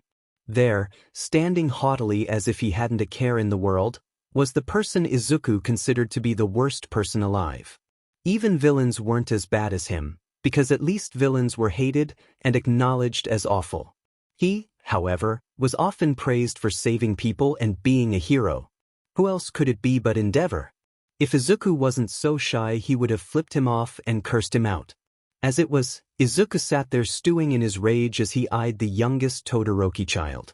Endeavor was here, and it was the first time in years Izuku had come face to face with the heathen. He may not have been expecting it, but Izuku is always prepared. Children who have just discovered their quirks being tossed aside by their own father, burning skin, painful cries, emotional pain beyond what any child can bear, the loss of a mother, all because of him. Today Endeavor was going down, and Izuku would make sure of it. Shudo didn't mind his classmates. His father had never allowed him to have friends, so the idea was rather foreign to him. Until Izuku dragged him off to prank one of their teachers. All things considered, Shudo should have expected it after finding out Izuku and Hitoshi were not only brothers but the sons of their homeroom teacher. They said they were adopted, but Shudo is almost 100% sure they're lying. He just has to figure out who the mother is. So, when Izuku walks up to Yaoyorozu and, for the first time since the USJ, actually speaks, Shudo is shook. He should stop talking to Hitoshi so much.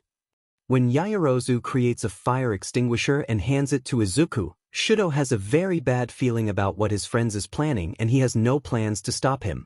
Instead, Shudo follows Izuku as he leaves the student area of the arena and heads towards the crowds.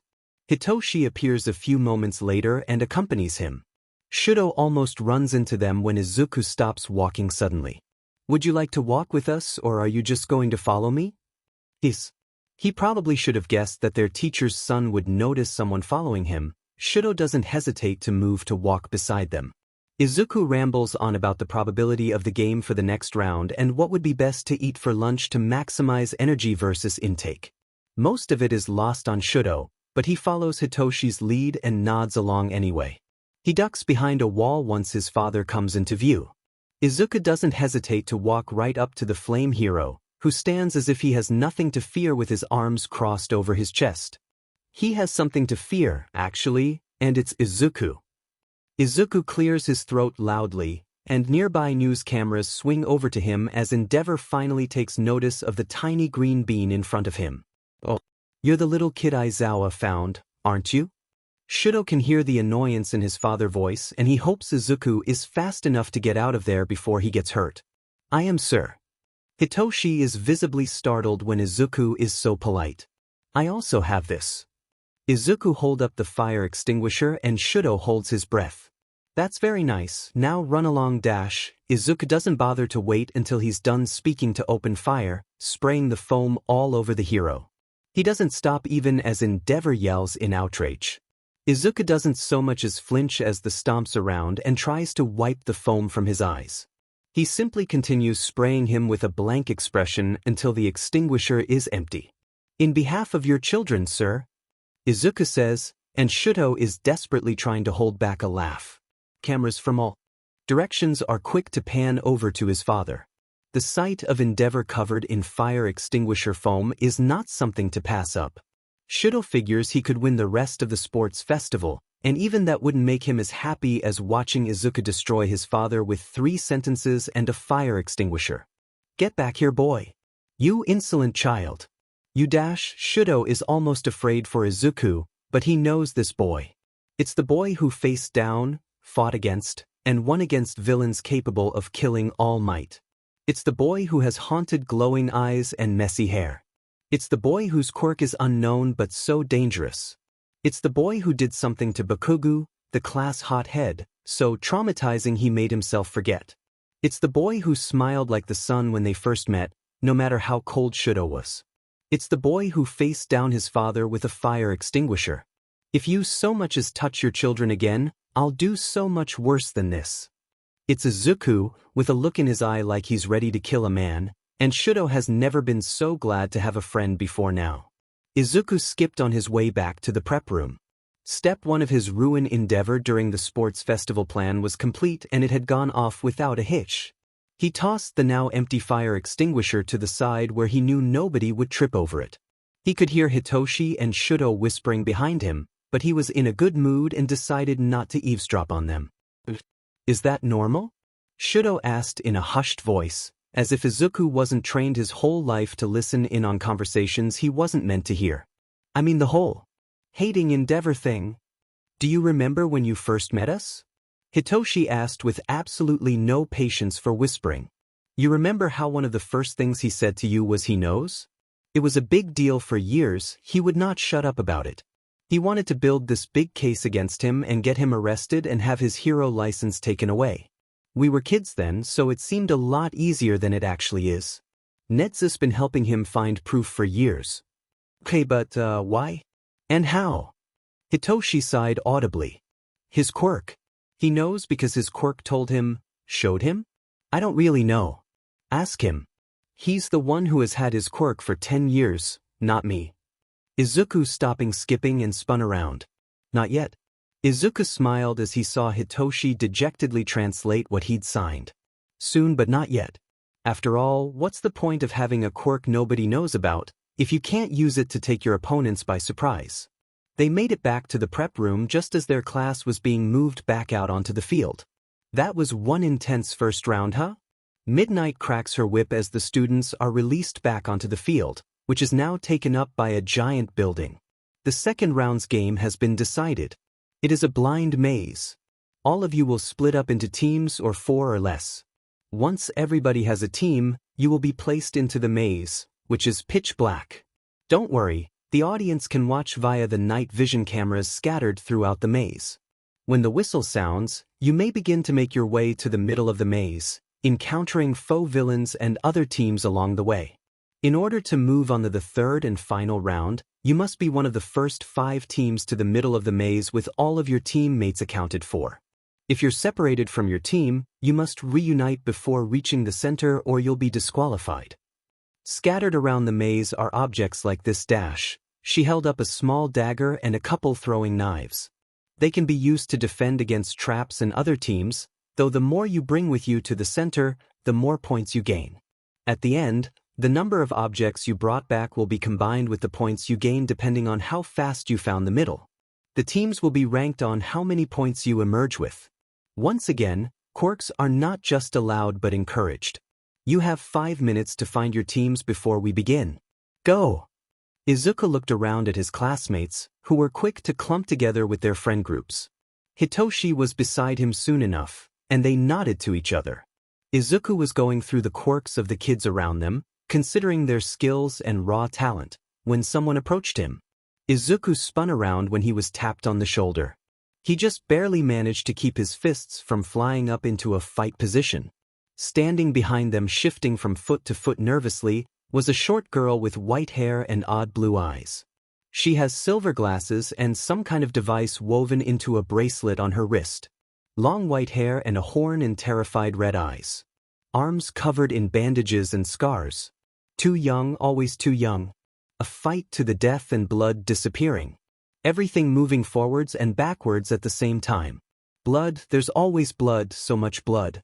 A hero and his cape, someone he could and couldn't save. You're Aizawa Izuku. The girl signed, though it was clearly not a question. You speak but you also sign. Why yeah? Izuku said, signing along as he spoke. He rubbed the back of his neck when she stared at him for too long. Would you? She hesitated. I mean, could I join your team, Aizawa-kun? Hitoshi decided to interrupt right them. His sign name is Green and you can call me Purple. Sure, you can join our team. Izuku nodded rapidly, smiling brightly. Another person who could understand his sign when he didn't feel like talking. Perfect. Footsteps behind them told Izuku someone else was following them, and this time Izuku turned around calmly. Do you need someone else? Kuda Koji signed nervously, and Izuku smiled so wide he thought for a second his face might split in half. Do you have a team? Izuku asked, and Kuda shook his head. You should join ours. A team full of people who can sign. How cool is that? Izuku stuck out his hand, and to his surprise Kuda shook it with a small smile. Welcome to the team. The whistle blew just then and Izuku let his smile turn predatory. The first game was just a warm-up. The second would give him a chance to show what he could do. Hitoshi knew that look. He'd seen it so many times before and it never, ever led to anything good. All right, quickly everybody introduce yourselves. Hitoshi signed as he spoke. I'm Aizawa Hitoshi and this is my brother Izuku. Not the rest of you. My quirk is brainwashing. Get it? Got it? Good. He hoped the other two would ignore how he hadn't mentioned Izuku's quirk. The girl with white hair stopped wringing her hands and moved to sign. My name is Shizuka K. I'm in the general studies class, and my quirk is called silence. I can silence any sound I want, but it has a detrimental effect on my hearing, so I'm slowly going deaf. She pushed her hair back, showing hearing aids that had previously been hidden. I can still hear, but speaking is hard, so I'm glad I found people who can understand sign. I'm Kuda, I'm in the hero course with them. Kuda gestured to Hitoshi and Izuku. I can talk to animals, but I really don't like talking to most people. Is everybody ready? Midnight asked loudly from the stage. Take your places. Each team will be starting at a different entrance point. There are multiple paths to the center, so you may or may not run into other teams. On your mark. Beside him, he watched the glow of Izuku's eyes brighten slightly, and Hitoshi paused to wonder what he was seeing right then. Get set. Both he and Izuku shifted into running stances, the other two members of their team following their lead. Go! Hitoshi ran into the maze, Shizuka and Kuda right behind him, though Izuku lagged behind. Soon they are encased in darkness. Hitoshi spins around to face Izuku, who has his face lit up slightly in the green glow of his eyes. So what's the plan? He asks, and Izuku begins spitting out word after word far too fast for anyone to understand. Hitoshi slapped a hand over his brother's mouth before he could give away their position to the other teams. In human terms, please, Izuku. Right. Izuku took a deep breath, and Hitoshi realized he'd have to talk, since it was too dark to understand sign. So I figure we should wander around for a little while, but not too long, so we can gather some of the weapons and such. The traps will probably get more dense and more difficult the closer we get to the center, so having weapons would not only help without final score but also with getting past the traps and other teams. We should hold hands or do something to keep together since splitting up is an automatic disqualification. It's a maze, but the finish line is at the center, so we won't get there if we just turn right. We'll probably have to find our way there through other means. Hitoshi was used to Izuku rambling, but clearly the other two weren't if their wide eyes were any hint. Anybody else have any ideas? We could use all the help we can get. Hitoshi looked to their teammates, but both shook their heads. Well, now that our eyes are used to the dark and we can probably move forward. Watch out for any traps or weapons. The four of them started to move, Izuku grabbing onto Hitoshi's arm, Shizuka holding Izuku's hand, and Kuda gripping the back of Shizuka's shirt. A few minutes in, Hitoshi almost tripped over something small lying in the middle of their path. Hitoshi grinned as he bent down to pick it up. Hey Izuku, look what I found. He held the three small items out and Izuku excitedly accepted them. Throwing knives. He breathed, his eyes glowing brighter. Hitoshi saw the dangerous gleam in his eyes and knew that Izuku was itching to fight. He'd never know his brother to be so excited to fight, but since the beginning of the sports festival Izuku seemed to be waiting for a chance to fight someone. Hitoshi shrugged off his curiosity for the moment, ready to continue on their course. They stumbled across a few more weapons before the traps began popping up. The first was expected. Izuku had reached out and grabbed Hitoshi's shirt, holding him back and subsequently keeping Hitoshi from stepping onto a trigger. The floor in front of them was a slightly different color, and when Izuku hesitantly stepped on it, that portion of the floor sunk down and a new fell from the ceiling, landing on the very spot they would have been had they kept walking. The second trap came in the form of a button on the wall that Izuku was much too curious not to press. It's so obvious, there's no way someone could accidentally press it. Izuku had argued. Why would they put it there like that? I want to know what it does. I want to see why they would put it in such an obvious spot. It had resulted in a high-pitched sound that made them all cover their ears. Shizuka was quick to silence it, but the effect had already taken place. Footsteps nearby told Hitoshi the real trap, leading other teams right to them. Izuku grabbed his knives from his pocket, and Hitoshi jumped into a fighting stance. In the dark of the maze, Hitoshi could see the vague outline of another team coming around the corner. They had a couple of weapons, but they clearly didn't know how to wield them. Izuku caught them off guard with a couple of his knives, and Hitoshi moved in quickly to knock their feet out from under them. Kuda grabbed their weapons while Shizuka helped Izuku locate his knives. The four of them ran off quickly, leaving the other team dizzy and on the ground but otherwise unharmed. The third trap caught them off guard. Shizuku had been going to grab another weapon at the end of the hallway, but she stepped on a tripwire in the process. To their discomfort, robotic spiders descended from the ceiling. Shizuka grabbed the weapon while the other three fought off the spiders. Once she was back, all four of them booked it out of there. The fourth trap happened right before they made it to the center, the only part of the maze without a roof. Hitoshi had seen the light at the end of the hallway and gotten excited, dragging his brother behind him as he ran towards the finish. They had, of course, tripped the trap near the end of the hallway and gotten hit by a falling log. Shizuka and Kuda ended up having to help them stand up and walk out of the hallway while Izuku and Hitoshi fought off a concussion. Well, would you look at that? The second team to fin their way out is Team Hitoshi, with a decent amount of bonus points strapped to their backs. Present Mike's voice proved to be too much for the two boys who had just gotten hit by a log. Both of them passed out on the grass of the field, medical bots appearing soon to take them away to Recovery Girl. Izuku woke up in Recovery Girl's temporary infirmary. Was it? He said eloquently, and his muddled brain struggled to catch up with the rest of the world. What's going on? Hitoshi was still asleep in the bed beside him, and Izuku squinted at the large purple bruise on his brother's forehead. With his sleep-addled brain slowly waking up, Izuku pressed his own hand to his throbbing forehead. What happened? Recovery Girl slapped his hand away from his head. Don't touch that, you might make it worse. She clicked her tongue. Really, you ought to know better. You took quite the hit from that log. She eyed his forehead, and Izuku realized she was looking at something other than the bruise.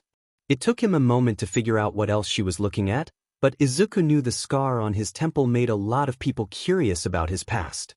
His hair brushed over the scar as Izuku sat up, and Recovery Girl turned away.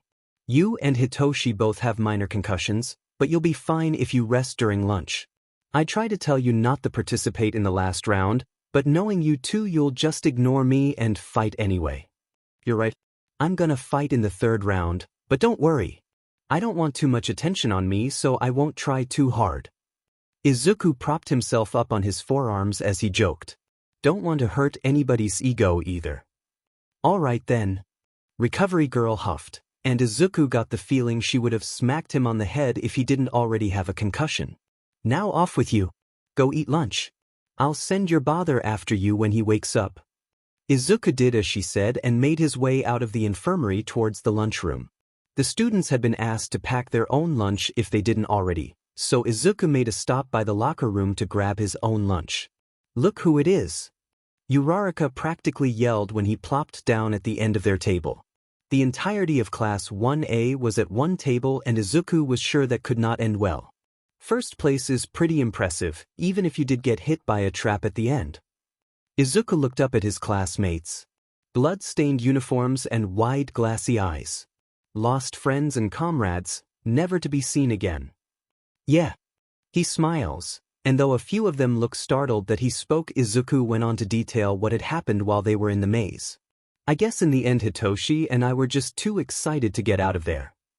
That sounds exciting. Yaoyorozu said. My team didn't run into anybody else, so we just fought off the traps and made it to the center. I'm sure you did great, Yaoyorozu, though I don't remember anything after getting hit by that log. Hitoshi stumbled in soon after Izuku, and the class commented on their matching bruises, which inevitably drew attention to the scar on Izuku's forehead. He knew it would come up eventually, but even Dad and Hitoshi hadn't asked him about it yet, and Izuku wasn't sure he was ready to answer any questions about it just yet. Green hair mixed with red, the pleading eyes of Mama telling him to run. Papa fighting the best he could against the intruders, and Izuku desperately holding back a scream. Could we have all the students back to the field for some fun games during the intermission? Midnight's voice broke through Izuku's thoughts, memories, and he was herded along with the rest of his class back to the locker room and then to the field. He focused on the feel of people pressed close around him, bumping into each other as they walked. He focused on the voices, loud and insistent, talking about a variety of trivial matters. He focused on the here and now, if only just to ignore the image of blood behind his eyes. The games set up were simple children games, but they worked well when it came to relieving Izuku's stress. They played a game of hide and seek, tag, Q-War flashbacks from Chapter 12, and even a scavenger hunt. Hitoshi insisted on bringing Izuku when he had to find something scary. He focused on just having fun for a few minutes, but like most everything, it was over much too soon, and the third round was upon them. Welcome back, ladies, gents, and non-binaries. Present Mike's voice echoed through the stadium as the crowds cheered. It was the final round of the sports festival, after all. The round to decide who among the first years was the best fighter. The arena has been prepared for the one-on-one fights. Our first competitors are Kirishima Izuku, with his rock-hard determination, from Class 1A, and the copycat Minoma Nito from Class 1B. Minoma continuously copied Kirishima's Quirk, but eventually Quirk exhaustion got to him and Kirishima came out victorious. The next fight up is Tokage Setsuna, a kind of creepy lizard girl from Class 1B versus Bakugo Katsuki, with a face only a mother could love, from Class 1A. Hopefully this fight will be more interesting, though I'll bet it will be much more explosive. Shota leveled a glare at his co-announcer before leaning back so the microphones wouldn't catch his words. Mike, if you make another pun just one more time, then so help me God I throw you into that arena and you will fight my children yourself, are we clear? He was met with an evil grin and some funny noises coming from the vents. It looks to me like Bakugo is just exploding away whatever tries to get close to him. What's this? Tokage has been blasted out of bounds. Bakugo is the winner. Everyone give a warm welcome to Aizawa Hitoshi, who also got first place in his second round alongside his brother, versus Kudakuji, the quiet boy who also was on the first place team in round 2. They both have vocal quirks, so this battle could turn out to be. Wait a moment. Is he walking out of bounds? And Midnight has called it. Kudakuji has stepped out of bounds. Hitoshi is the winner. That was anticlimactic. Now, we have the Queen of Zero Gravity, Uraraka Achiko from Class 1A, battling it out against Class 1B's assassin. Every rose has its thorns, huh? It's Shiozaki Ibara. Excuse me. Mike paused his announcing when Shiozaki straight up turned around to address them directly. I am not an assassin. At Beats I simply want to continue to the next round in order to pursue victory. It is a worthy endeavor and not one to be mocked like so. I insist you take back your statement, and I would like an apology. Sorry? It's Shiozaki Ibara, the girl from 1B who doesn't want to be called an assassin even though assassins are cool. Thank you. On with the match then. Uraraka is getting into a decent fighting stance, while Shiozaki is. Is she praying? Alright then, you do. Midnight begins the match and Uraraka runs forwards and dash. Muffled laughter can be heard as someone in the stands yells. Shota, is that your son? Is he yelling, do it for the vine? Shota, what are you teaching your children? Eraserhead's voice is quiet in comparison to Mike's, but he can be heard through the speakers. That one came like that. Alright, well that's one mystery solved. Uraraka seems to have used her quirk on both Shiozaki and her vines, and is pushing them out the arena and dash. There is silence for a moment as something is yelled from the arena. The crowd bursts into laughter. That's it. Uraraka just tossed Shiozaki, currently weightless, out of the arena while yelling yeet. It's not me you have to worry about anymore, Shota. Your own class is quoting vines now. Alright everybody. We have the stickler for the rules, the speedster with class, the Sonic ripoff, Ida Tenya, against the shadow of Class 1A, the bird and his demon, Tokoyami Fumikage. The fight has only just begun, but Dark Shadow, that's Tokoyami's quirk, has already made a move against Ida. Ida may be fast, but it's clear that Dark Shadow can keep up with him well. Oh, and it looks like Tokoyami is slowly forcing Ida closer and closer to the edge of the arena. One wrong step and Ida could be out of bounds. Shota glared at the very loud blonde next to him, who seemed to only get louder as the fights went on. And look at that, folks. Ida Tenya has crossed the boundary line. Looks like his speed wasn't quite what he needed in this fight. So now, The fight between Todoroki Shudo, who showed off his fantastic quirk in the first round of the sports festival, versus Tetsu. Did I read that right? Silence, filled only by muffled sounds, formed the speakers and the chatter of the crowds. For those of you who don't know, Todoroki is the son of our very own, number 2 hero Endeavor. From the audience, in a loud voice that sounded very much like Izuku, came a chant that the rest of the crowd picked up on surprisingly fast. Screw Endeavor, cheer for Shudo. Screw Endeavor, cheer for Shudo. On the other side of the arena, a certain fiery hero, who was still slightly covered in fire extinguisher foam, was trying and failing to get his flames to ignite. The cheer continued until the fight began and the crowd quieted down to focus on the fight that wasn't really even a fight. Well, that giant glacier was kind of overkill, but it worked. Tetsu is unable to move, so Shudo is the winner. The crowd cheered more as Shudo unfroze his opponent. He looked sort of sad, Izuku thought, and lonely. I guess it's about time I put plans send Endeavor to the Arctic in action. Are you ready? It's Yaoyorozu Momo versus Kendo Itsuka. 2 powerful women fighting it out for a chance to make it the end. Can I get a yeah? Yaoyorozu gets a good start, making a shield to protect herself from Kendo's quirk, Big Fist. It seems Kendo is on the offensive from the very beginning, pushing Yaoyorozu back, closer and closer to the boundary line.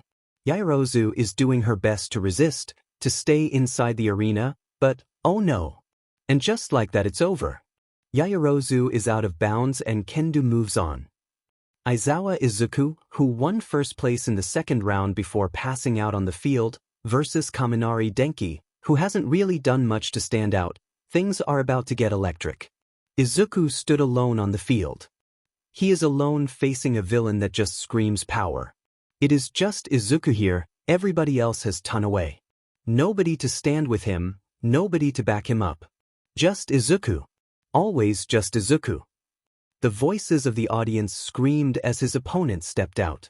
Brown hair dyed red and a promise to take care of people well loved.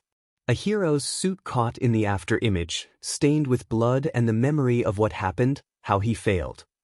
Green glowing eyes met yellow and Izuku could swear he felt electricity crackle across the arena, even though the fight had yet to start and his opponent had yet to use his quirk. Trust me. 2 words he'd heard himself say so many times to so many different people. Trust me, I'm fine. Trust me, I'll come back. Trust me, I love you. Trust me, I'll save them, you, everybody, only to watch them die, watch him die, time and time again. He never saw if he kept his promise. Sometimes he died before he could, but they always trusted him. Midnight is saying something, but Izuku can't hear her. He hears the crowd, and Hitoshi's voice behind him. Kaminari has died 12 times since we met, he died twice before that. How would he react to seeing himself die? How would he react to knowing I've seen him and his friends die? Izuku shifted to a fighting stance. It all begins here, there, somewhere else, there's no coming back, no stopping it, it comes and goes and it leaves and returns. Prophecies are meant to be fulfilled. Shota watched his son on the battlefield. He was facing his classmates in one-on-one fight, and without a physical quirk the 3rd round would prove to be difficult for him. For the first fight Izuku would be facing Kaminari. Shota considered how far Izuku would make it while Midnight explained the rules. Yamada is beside him, practically yelling into his microphone as he announces the first fight of the 3rd round. Aizawa Izuku, who won first place in the 2nd round before passing out on the field, versus Kaminari Denki, who hasn't really done much to stand out. Things are about to get electric. Shota does not react to the pun, far too engrossed in his own thoughts to pay attention to the world around him. Izuku doesn't have an offensive quirk, but that doesn't mean he can't win, or at least come close. If he manages to do whatever he's been doing that he can't seem to remember, then he'll probably manage to make it farther than anyone expects. Not that Shota is okay with Izuku using his quirk like that, not after he saw the effect it had on him, but it's much too late to stop him from trying.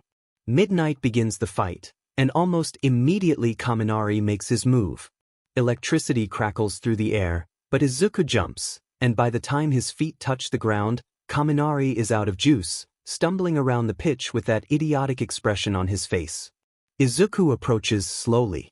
That's Kaminari Denki, his quirk electrification. It allows him to generate electricity and cover his body in it. With enough power, he can discharge it over the area around him, as we just saw. Shota elbowed the announcer and leant forward to his own mic. Izuku easily bypassed Kaminari's quirk by jumping in the air, and the electricity would have no effect on someone who wasn't grounded. Kaminari is left unable to battle after overusing his quirk like that. Izuku is smart in approaching slowly though, since it could easily be a trap. He learned his lesson with the log, huh? There's scattered laughter through the crowd, but most people are watching the scene before them intently, as Izuku walks up to a very brain-dead Kaminari and gently nudges him out of the arena. It wasn't a particularly flashy fight, or really a fight at all, but Izuku won nonetheless and moves on the next bracket.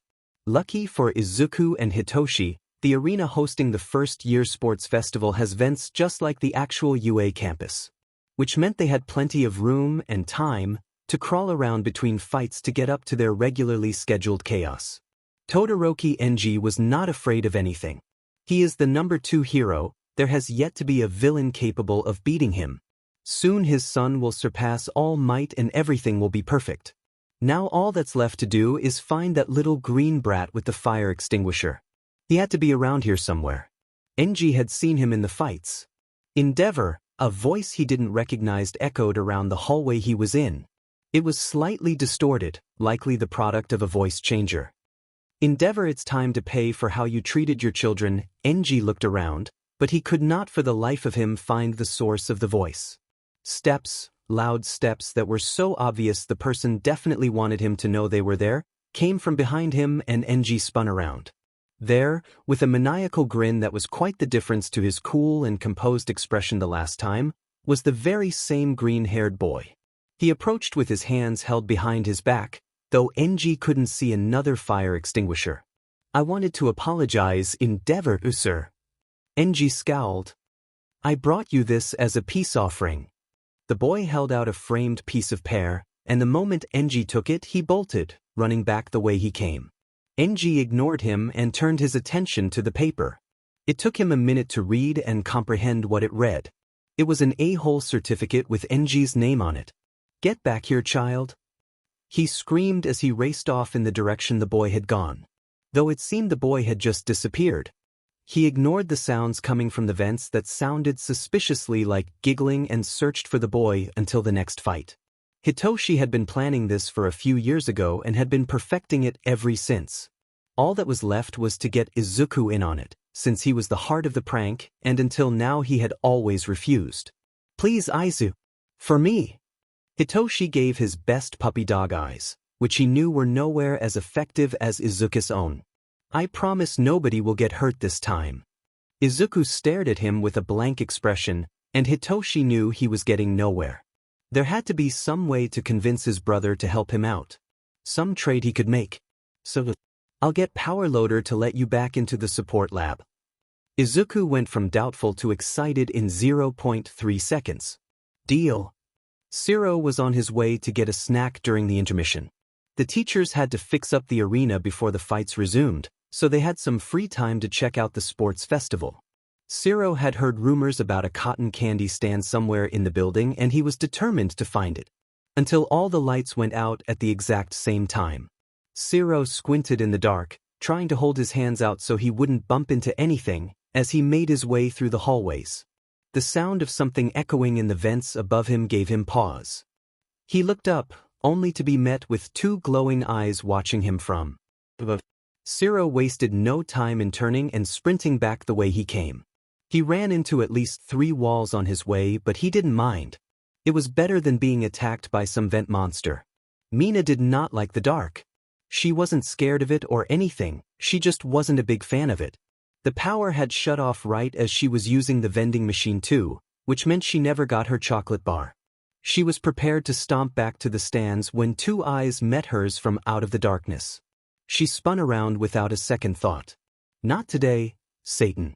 The lights in the stadium had all shut off, and this time it wasn't Denki's fault. Nobody really believed him no matter how many times he said it, but it was true. He was currently slumped against a wall, carefully not touching anything until they got the power working again. Some footsteps coming from somewhere in front of him drew his attention. Who in their right mind would be walking around in the dark like this? They turned the corner to face Denki and he was met with green glowing eyes. Dash? What are you doing? They asked and Denki screamed. They stepped closer and Denki shot up and ran, not even realizing he had activated his quirk until he ran into a wall and the lights flickered back on. Hey, would you look at that? I fixed it. Izuku was waiting for the fights to resume. The teachers, or somebody, had restored the power. Hitoshi was tracking down Power Loader, as per his promise, and most everybody else was preparing for their fights. Izuku himself was playing on his phone and half paying attention to the death currently being shown in the movie theater of his mind. Izuku! Izuku's head shot up, but he relaxed when he saw who it was. Shudo! Did you need something? Shudo seemed nervous, fiddling with his fingers, not looking Izuku in the eyes, shuffling his feet. Not exactly. Shudo finally looked at him, and Izuku knew immediately something was wrong. I think it's about time I told you what's really going on. My story at least. I'm not sure how much you already know but dash. Shudo took a deep breath, and without meaning to Izuku held his. Shudo, do you mind if I record this? As evidence. No. Shudo shook his head. After another, much shakier, deep breath, he waited for Izuku to begin recording on his phone before he spoke. Have you ever heard of Quirk marriages? I think I'm going to have to move forward with plans send Endeavor to the Arctic a bit faster than I anticipated. Izuku steepled his fingers and he examined the plan he had meticulously written down in his notebook. I got your back. Hitoshi responded. But maybe we should go with plan take Endeavor down or rescue the Todoroki children instead. Those are faster, though they might need some additional planning. You're right. We'll go with both. Welcome back, folks. Present, Mike said, startling the students still meandering around the halls. We're about to resume the fights, so hurry back to your seats and for the first years still out and about, you better get back to the preparation area before it's your turn to fight.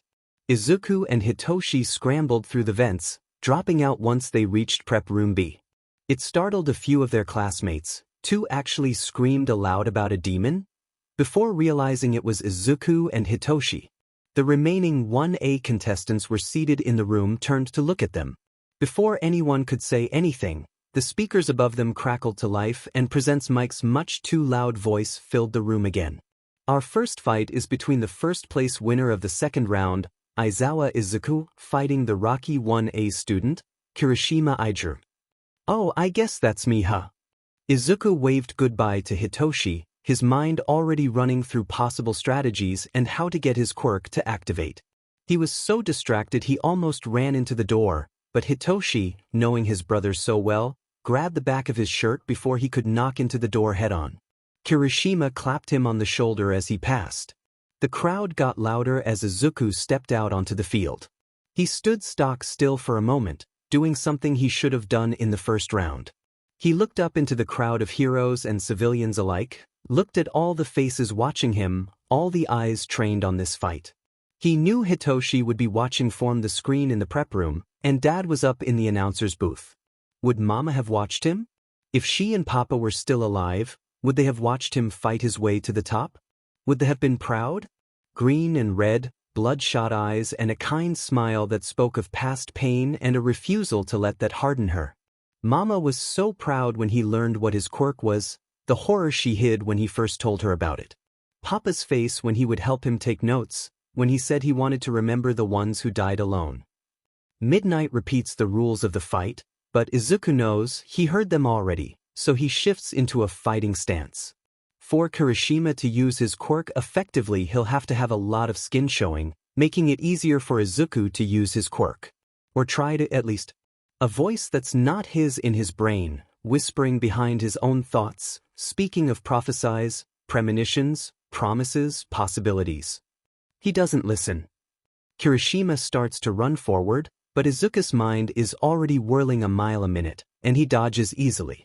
Dad moves much faster, so he's used to dodging as fast as physically possible. Kirishima moves again, but Izuku carefully wraps his hand around Kirishima's wrist and twists it behind him. Another death behind his eyes, a little girl with blue hair who screams for her mother as she dies alone in an alley. Another one for his book, another one for the shrine. Kirishima wriggles out of Izuku's grip while he concentrates, trying to use his quirk. Izuku doesn't notice the fist aimed for his stomach until it's too late, and he ends up doubled over and in some serious pain. Kirishima's punches, especially with his quirk activated, are nothing to toy around with. Izuku drops to the ground and rolls away while he gathers his thoughts. Kirishima is quick to follow, and he lets his quirk drop for a moment, since they aren't actively fighting. Izuku takes advantage of this, and grabs his ankle as tight as he can. He squeezes his eyes shut and focuses all his attention on the vision playing in his mind. He begs his quirk to work, to help him win, to do something. It complies. A fight in a forest, a lot of their classmates struggling against villains. Kirishima is there, as is Izuku. He watches as some girl springs up behind Izuku and stabs him. Blood gushes from the wound, and a couple classmates run to help. They get tangled in the fight, and the girl stabs a few more people before running off. Kirishima chases off another villains, and Bakuga helps. When they turn around, there's a pile of their classmates bleeding out on the red-stained forest floor. Izuku watches the horror bloom on his friend's face, so similar to the expression his mother would show when he told her about what he saw. Bakuga flinches, and Izuku watches his other self open his eyes to give them a wry smile. Other Izuku says something Izuku can't hear and Kirishima picks him up, along with a couple other classmates, the ones who are still alive. Everybody dies one day, the voice that is not his own says. It is only a matter of time. We all end up alone. Izuku opens his eyes to find Kirishima unconscious on the ground, Izuku's hands still wrapped around his ankle. Izuku lets himself feel guilty for a moment before Midnight pulls him away to set Kirishima on a stretcher. Present Mike announces him as the winner, but Izuku almost doesn't hear, something else echoing in his head. Prophecies are meant to be fulfilled. Kirishima is fine. Izuku and his friends speed walk, Tenya won't let them run, to the infirmary to check on him as soon as they can. Hitoshi leaves soon, since his match is next, but the rest of them stay for a few minutes to talk with him. After a while, Izuku finally works up the courage to ask the question that's been plaguing him since their fight. "Don't remember a thing," is Kirishima's cheery response, as if he didn't just admit to having amnesia. Izuku nods slowly. It had been the same with Bakuga, and even him at one point, hadn't it? Izuku scoots his chair over to grab his notebook off of the desk along with a pencil. He asks a few more questions, to which Kirishima responds in the same happy tone despite the vague answers. Izuku scribbles the answers down nonetheless. He's in the middle of a mutter storm when something occurs to him. "Hey, Kirishima?" said Redhead, sorry not sorry I couldn't resist, turns away from Uraraka to smile at him. "That was a good fight." Izuku says once he has his friend's attention. "You're a really tough opponent, and if my quirk hadn't activated when it did I probably would have lost." "Thanks man." Kirishima claps him on the back, and if it were before the teachers had trained him, Izuku would have folded like a noodle. "Most people say I'm too happy to be so tough, it's nice to hear something else for once." Izuku gives him a small smile. Speaking of which, Uraraka interrupts, shushing Tenya when he tries to lecture her. "What is your quirk?" Tenya quiets for a moment, a solemn look on his face. "I too wonder. You've said it's some kind of future sight, correct?" Izuku nods warily. "Then how, may I ask, did you knock Kirishima unconscious with it?" Izuku rubs the back of his neck nervously. He's not good at talking without Hitoshi by his side. "I'll tell you after the sports festival."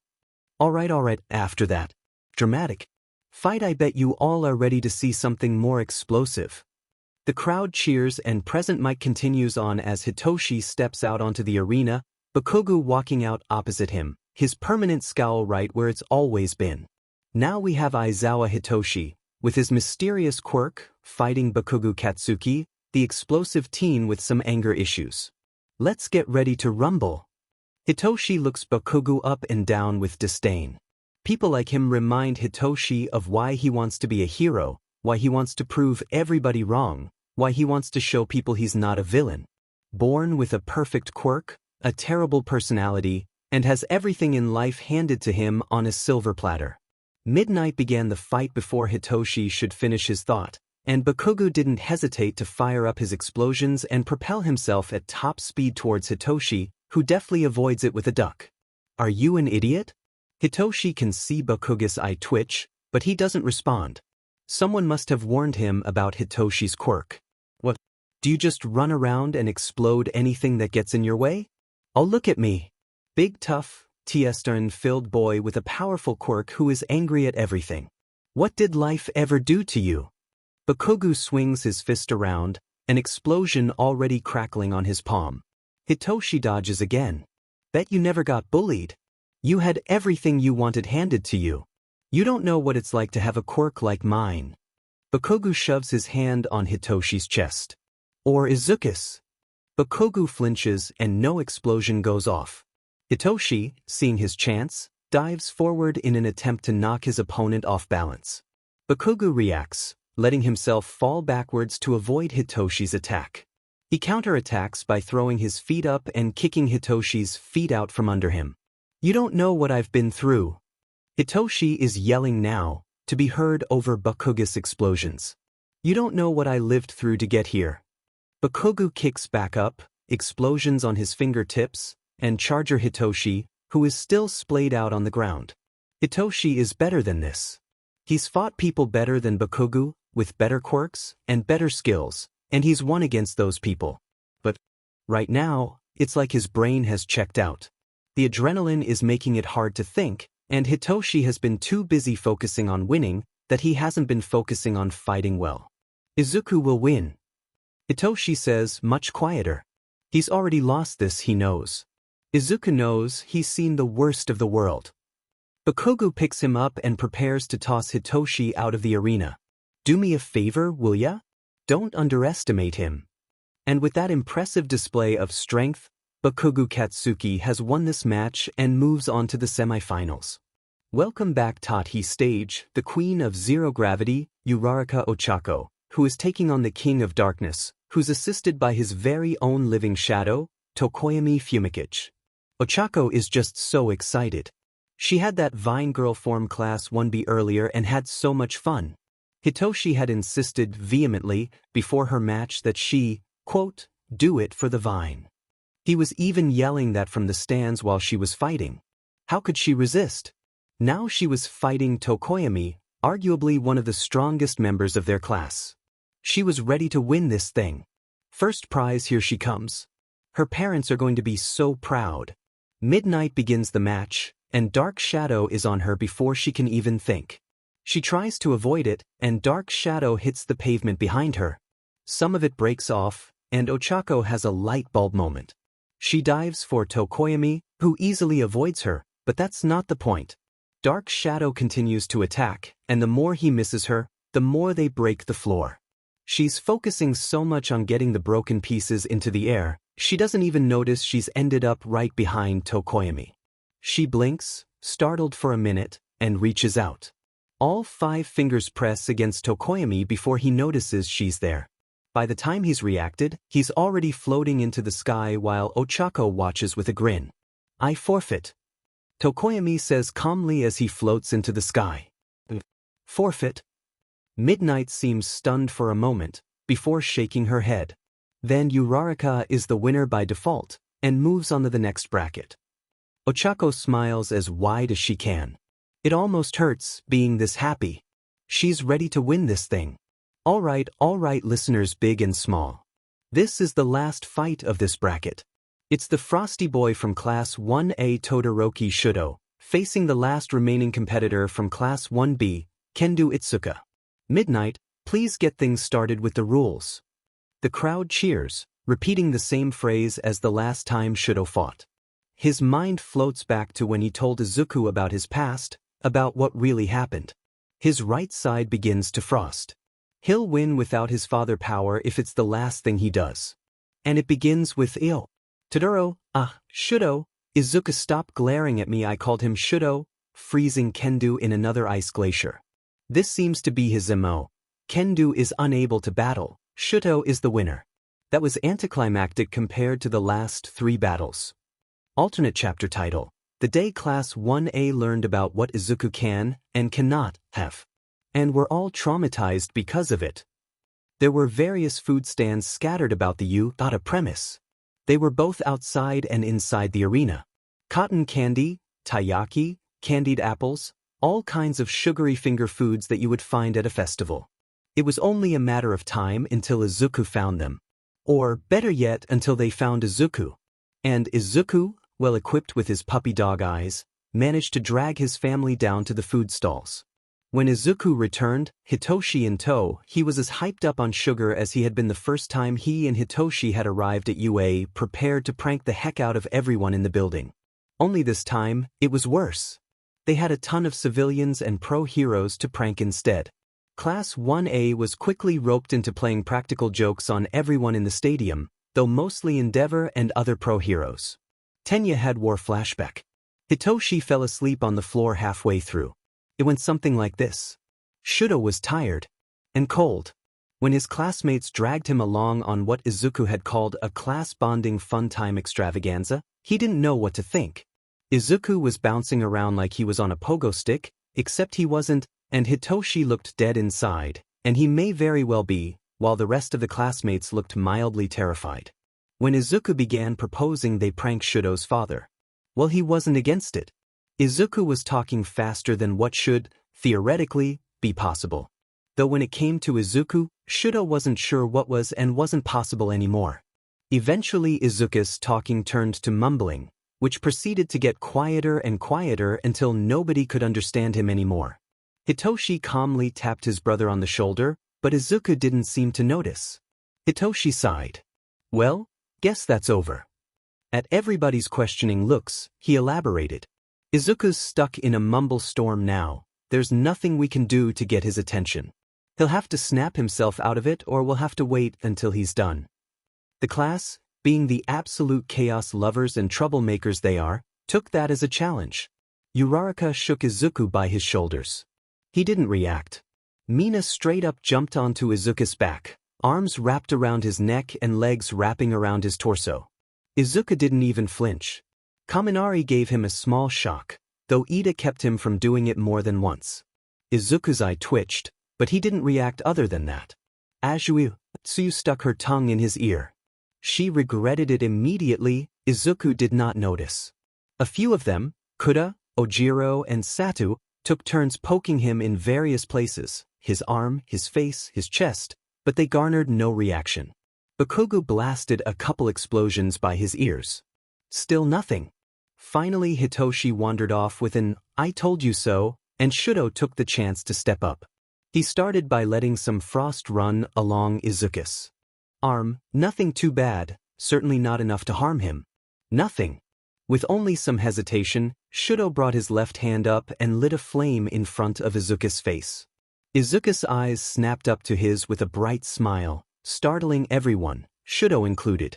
Wow. Is that the left side of your quirk, Shuto? Izuku prodded at the flame, and Shuto kept it lit despite its purpose having been served. I wonder what else you could do with it. Since you have both ice and fire, you could probably regulate your temperature pretty well. It would be super useful in a fight and dash. I don't want to use my father fire in a fight. Shuto whispered so only Izuku could hear. Right. Izuku's smile was tight now, and Shuto felt a stab of guilt in his chest. Hitoshi was located a few minutes later, asleep on a table in the prep room, a half-empty can of coffee next to him.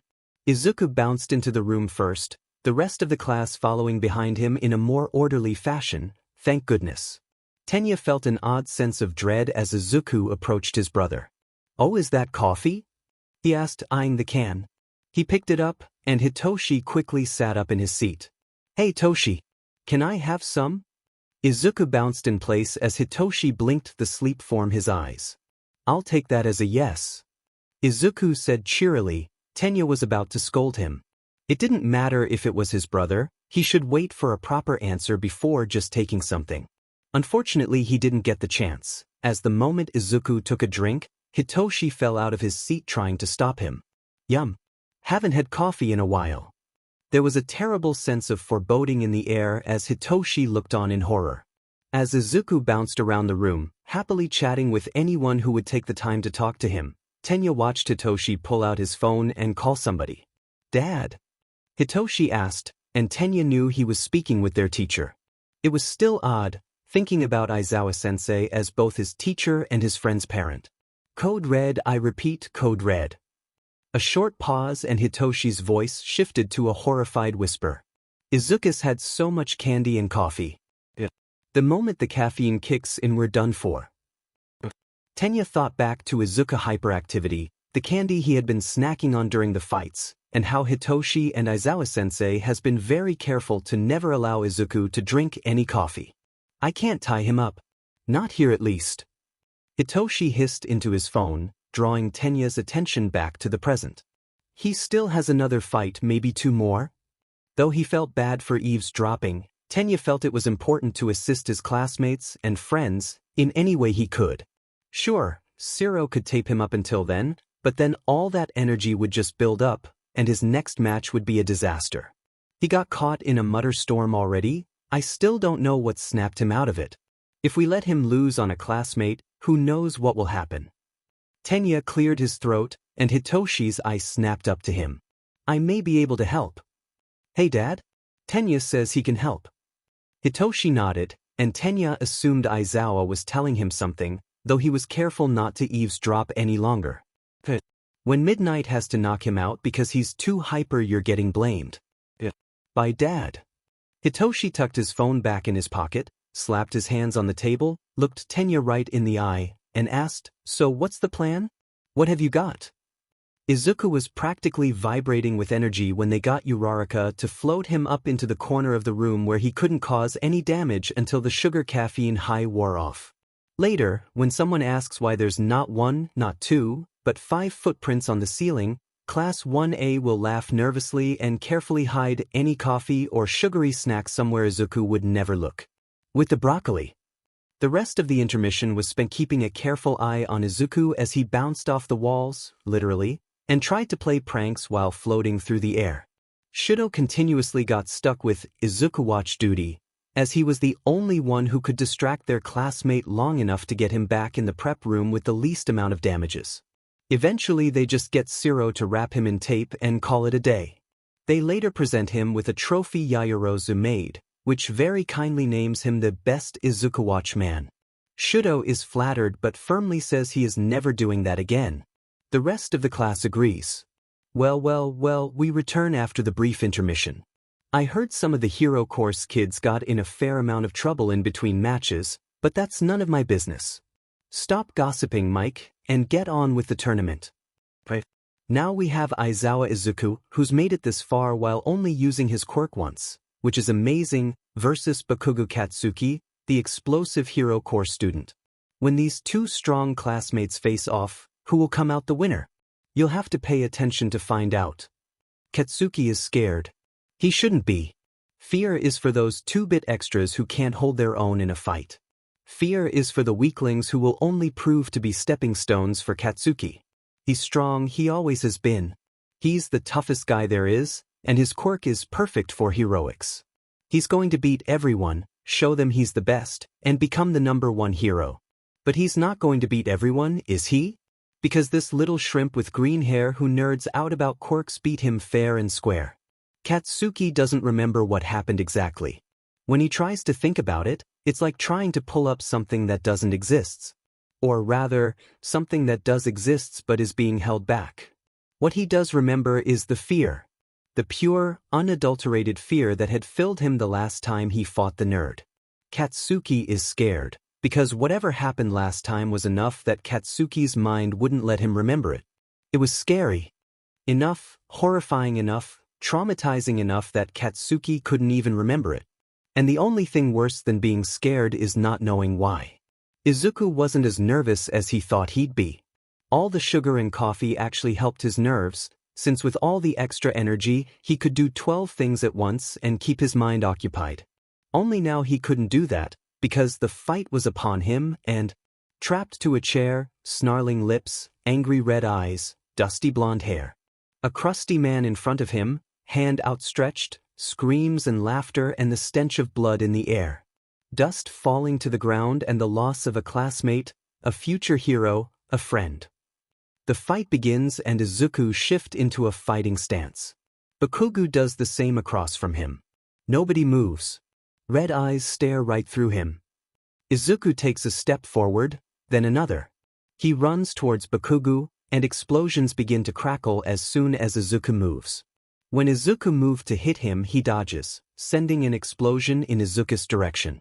Izuku takes a moment to think. Bakugo is very carefully avoiding touching him. Bakugo is chained to a chair in the middle of a dark, sparsely decorated room. Izuku plays with the idea that Bakugo is avoiding him. He tries to grab him a few more times, and each time he is dodged and exploded away. Bakugo looks up surprised, and for a moment Izuku thinks he can see him. It's not the first time Izuku's seen someone die. It's not the first time he's fighting someone he's watched die. It is, however, the first time he's fighting someone who Izuku has used his quirk on. Izuku watches with barely contained horror as his new classmate disintegrates before his eyes. By some slide of luck, Izuku wraps his hand around Bakugo's bicep and his opponent freezes. Izuku stares wide-eyed as Bakugo tenses and squeezes his eyes shut and, is that fear? Is Bakugo scared of him? Izuku watches the death playing behind his eyes, someone guy in a suit who is poisoned in an office, and he blinks. Does he remember? He shouldn't. Nobody else remembered. He didn't remember before. Does Bakugo remember? The voice in his head that is not his own whispers in the back of his mind. Does he remember? Izuku pushes Bakugo, and his eyes snap open. If you're going to fight me, Izuku says, looking his opponent right in the eye. Fight with everything you've got. Red eyes meet green. Red eyes meet green. Bakugo grins, wide, practically feral. Izuku grins, an evil glint in his eyes. Explosions fill the air with smoke and Izuku ducks away to avoid taking one to the face. Blood drips down the side of his face, and another death plays behind his eyes. Somewhere in the stand someone yells, Dad is talking with present Mike, Hitoshi is cheering with the rest of their class, the heroes are watching with bated breaths. Midnight is standing, ready to intervene. Bakugo is across from him, in a fighting stance once again, palms open and wide. They fight. I swear, his only goal is to give me a heart attack. Shota rubbed his temples, setting aside the empty coffee cup. It sits on a table beside 3 others just like it. I'm going to need 12 more cups before this tournament is over. The sugar incident earlier had already caused enough trouble. Now he's having a heart-to-heart with Bakugo in the middle of a fight? How much more trouble can he get in? Wait, no, he's going to jinx himself. Oh, look at that. Bakugo charges in with another explosion and Izuku rolls out of the way. When did he end up on the floor? Yamada's yelling next to him is not doing his headache any favors. Izuku has tripped Bakugo. Maybe all this running around isn't such a smart idea. It's hard to see with all the smoke, but, oh, Midnight is waving her whip. Is this it? Bakugo has stepped out of bounds, he loses by default. Izuku is the winner and moves on to the finals. Did you hear that, Shota? Your son has made it to the final fight of the final round in his first sports festival? And we still don't really know what his quirk is. Yeah. Shota mutters, watching as Izuku walks off the field, and angry, explosive Bakugo trailing behind him. Izuku is laughing and bouncing, the sugar and caffeine still in his system.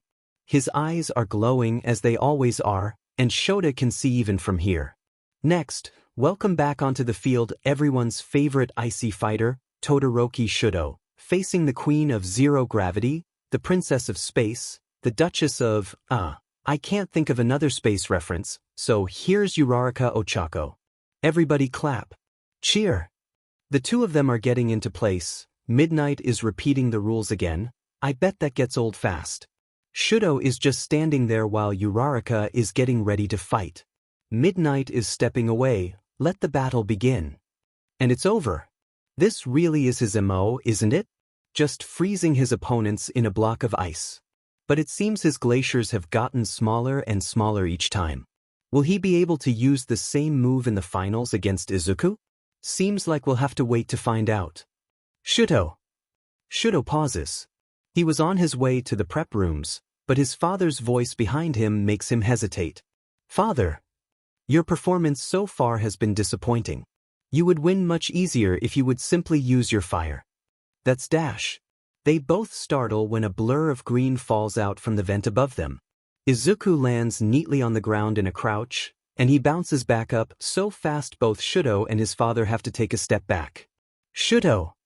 It's obvious there are still traces of sugar and caffeine in his friend's system, since he's usually not this energetic.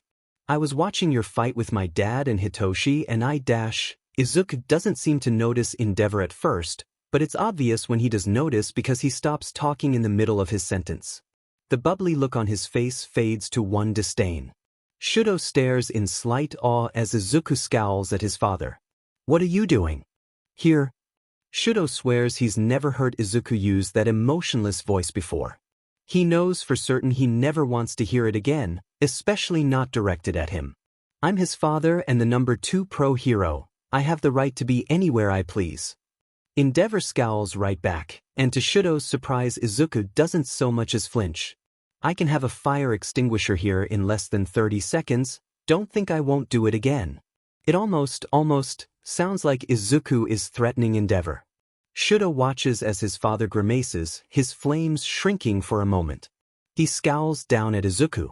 It's almost funny, Izuku blank-faced and staring up at Endeavor unflinching, and Endeavor clearly upset because of this boy who is half his height.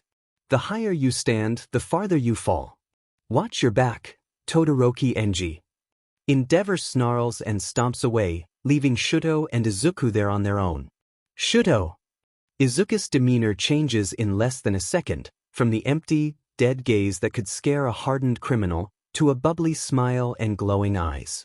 I was watching your fight, and I noticed something and I could just ask you about it, but if it's uncomfortable then feel free to stop me. Go ahead. Izuku deserves to ask whatever he wants after scaring off his father like that. Izuku's face turns serious again, but still pleasant, nothing like the scary look he'd given Shuto's father. I know you said you'd never use your fire in a fight, but surely you've noticed. You're freezing, Shuto. You can't go on like this much longer. You'll end up with frostbite at this rate. You won't be able to pull off one of those big ice attack on me, not without seriously harming yourself. I won't use his fire. Not now, not ever. Shuto, that's not Dash. Izuku squints, looking Shuto up and down. You can't dash. Izuku, I won't. I can't. Izuku is quiet, which is unusual in this scenario. Alright, see you on the battlefield. Welcome to the finals, everybody. This is a big fight, I'm sure you've all been looking forward to it.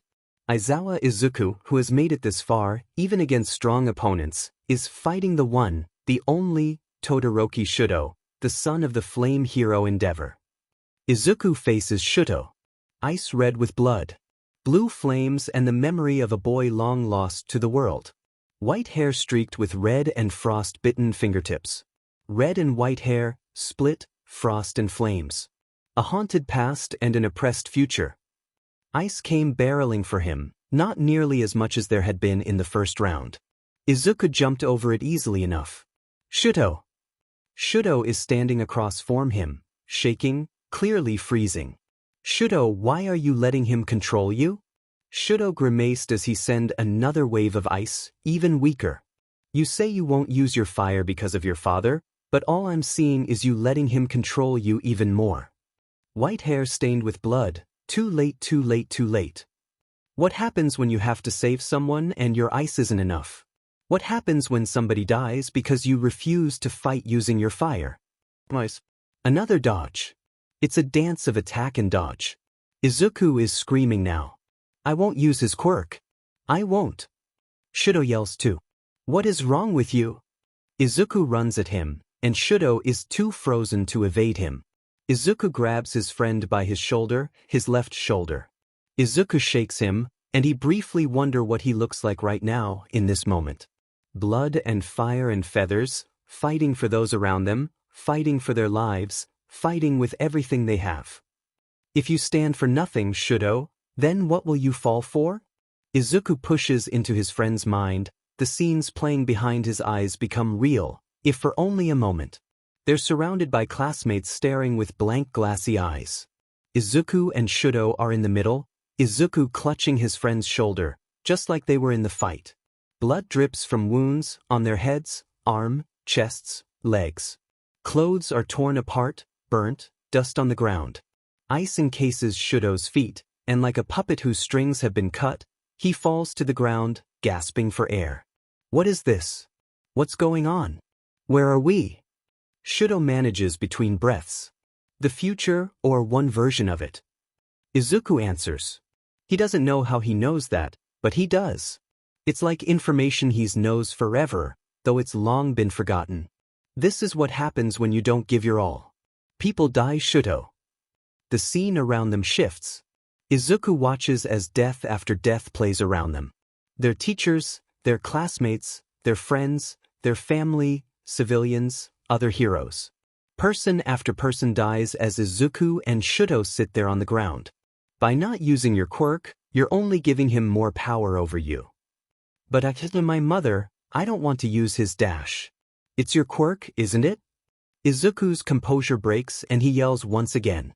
Sorry, it's just dash. He takes a deep breath. If you want to be a hero, if you want to show him you can be something great without him, then what better way to do that than to use your quirk, the one he tried so hard to control, and use it the way you want to. In front of them the scene changes to a hospital. On a bed, a woman with long white hair and familiar gray eyes stares down at a photo of her family. Shudo's eyes widen, he clearly recognizes her, but Izuku doesn't question it. A tear leaks from her eyes as she sets the photo down and lays back, eyes closing. Is she alive? Did she die? Am I too late? Shudo clutches at Izuku's arm, panic in his eyes. White hair mixed with red. Red eyes stricken with panic and terrified. Reaching hands and arms covered in bandages. The similarities are too much to ignore. She's fine, Izuku says, patting his friend on the back. Like I said, this is only a future possibility. A prophesy, a promise, a premonition, a possibility. Always a possibility. Shudo stays silent for a moment, letting go of Izuku. Do you think I could do that? Shudo, I think you can do anything. Shudo blinks and the dead people are gone. The arena is back, with the cheering crowds, their classmates alive and well in the stands, present Mike very loudly wondering what's going on, his father up in the stands, arms crossed and a scowl etched into his face, and Izuku, on the ground in front of him, wide glowing green eyes trained on Shudo. His left side bursts into flames and Izuku, being the maniac he is, bursts into laughter right along with it. Shudo grins and they both stand up. The ice on his right side melts away, and Shudo feels better than ever. Izuku backs up as the flames grow higher and higher. Shudo dodges a punch aimed for his left side, and swings his right arm around. They fight like this, punching, kicking, dodging, until Shudo has Izuku backed against a wall of ice. With a smile not befitting the situation, Izuku raises his hands and laughs once again. I give. When Midnight announces Shudo as the winner, Izuku tackles him in a hug and they fall to the ground together laughing. Shudo stands up on the first place pedestal as All Might places a gold medal around his neck. Beneath him Izuku is standing looking much too happy for someone who just lost. When he notices Shudo's gaze on him, his smile widens and he shoots Shudo a thumbs up. Shudo returns the smile. You did it. Izuku mouths. Shudo has never been prouder. All right, you miscreants, shut up and get in your seats. The class chatter silences the moment Shudo walks in. 2 seats are suspiciously empty. Hitoshi, Izuku, you have 5 seconds to get in your seats before I expel you. There was some shuffling noises from the vents before a rope fell out and Izuku and Hitoshi climbed down. Well, Hitoshi climbed down, Izuku fell out and landed on his desk. Today we're doing something I'm totally not qualified to help with, picking your hero names. Midnight is here to help. At his cue, Midnight threw open the door. Shota zipped pee his sleeping bag and flopped into the corner, closing his eyes and slowing his breathing so it would look like he's asleep. No matter how tempting it may be to take this chance to sleep, He wants to listen in as they plan their hero names. Especially when it comes to his kids. They've been working on their hero personas for years, but they never chose a name, which just makes Shota even more curious. He was not disappointing. Especially when it came to their reactions when Midnight announced they had to present their names. Some weren't bad, like Uraraka choosing Uravity, Kirishima choosing Red Riot, and Shuji choosing Tentacle. Some were debatable, like Ishido choosing Pinky after Alien Queen got sheet down, Hagakure choosing Invisible Girl, Ojiro going with Tailman, and Jiro choosing Earphone Jack. A few were straight up awful, like Bakuga's King and Lord Explosion Murder, Aoyama choosing I Can't Stop Twinkling, and Tenya and Todoroki using their own names. Finally, after the rest of the class had announced their names, Hitoshi was called up to the front of the class. He stared at his board for a moment, as if reconsidering, before flipping it around. The underground hero, mind blank. The class clapped, Izuku more enthusiastically than the rest of the class combined. I don't want villains figuring out my quirk too easily, so I didn't want to use anything too specific. It's perfect. I love it. Midnight clapped along with the class. Go sit down now, it's your brother's turn. Izuku let his feet drag as he walked as slow as he possibly could to the front of the room. Shota opened his eyes, sure the class was too focused on Izuku to notice him awake. He'd have to lecture them about that later, but for now it worked in his favor. Izuku looked blankly at Midnight, who was excitedly gesturing he stand in front of the class. With one his Izuku size, he held up his board and spun it around. The life-saving hero, Kano. Izuku said with no explanation, before dropping his board and returning to his seat. Shota barely caught the wink Izuku sent his way. Shota grinned. Both names were much better than he had anticipated. Shiro, Denki, and Mina had been on their way to meet up with Kirishima and Bakugo for lunch when they were intercepted by a large group of upperclassmen. We heard you were chosen. One of them said solemnly. Behind them the rest nodded in unison. Chosen?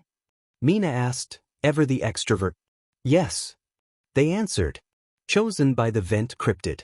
We heard that during the sports festival they made a reappearance, and that you three had a direct encounter with them, even speaking to them.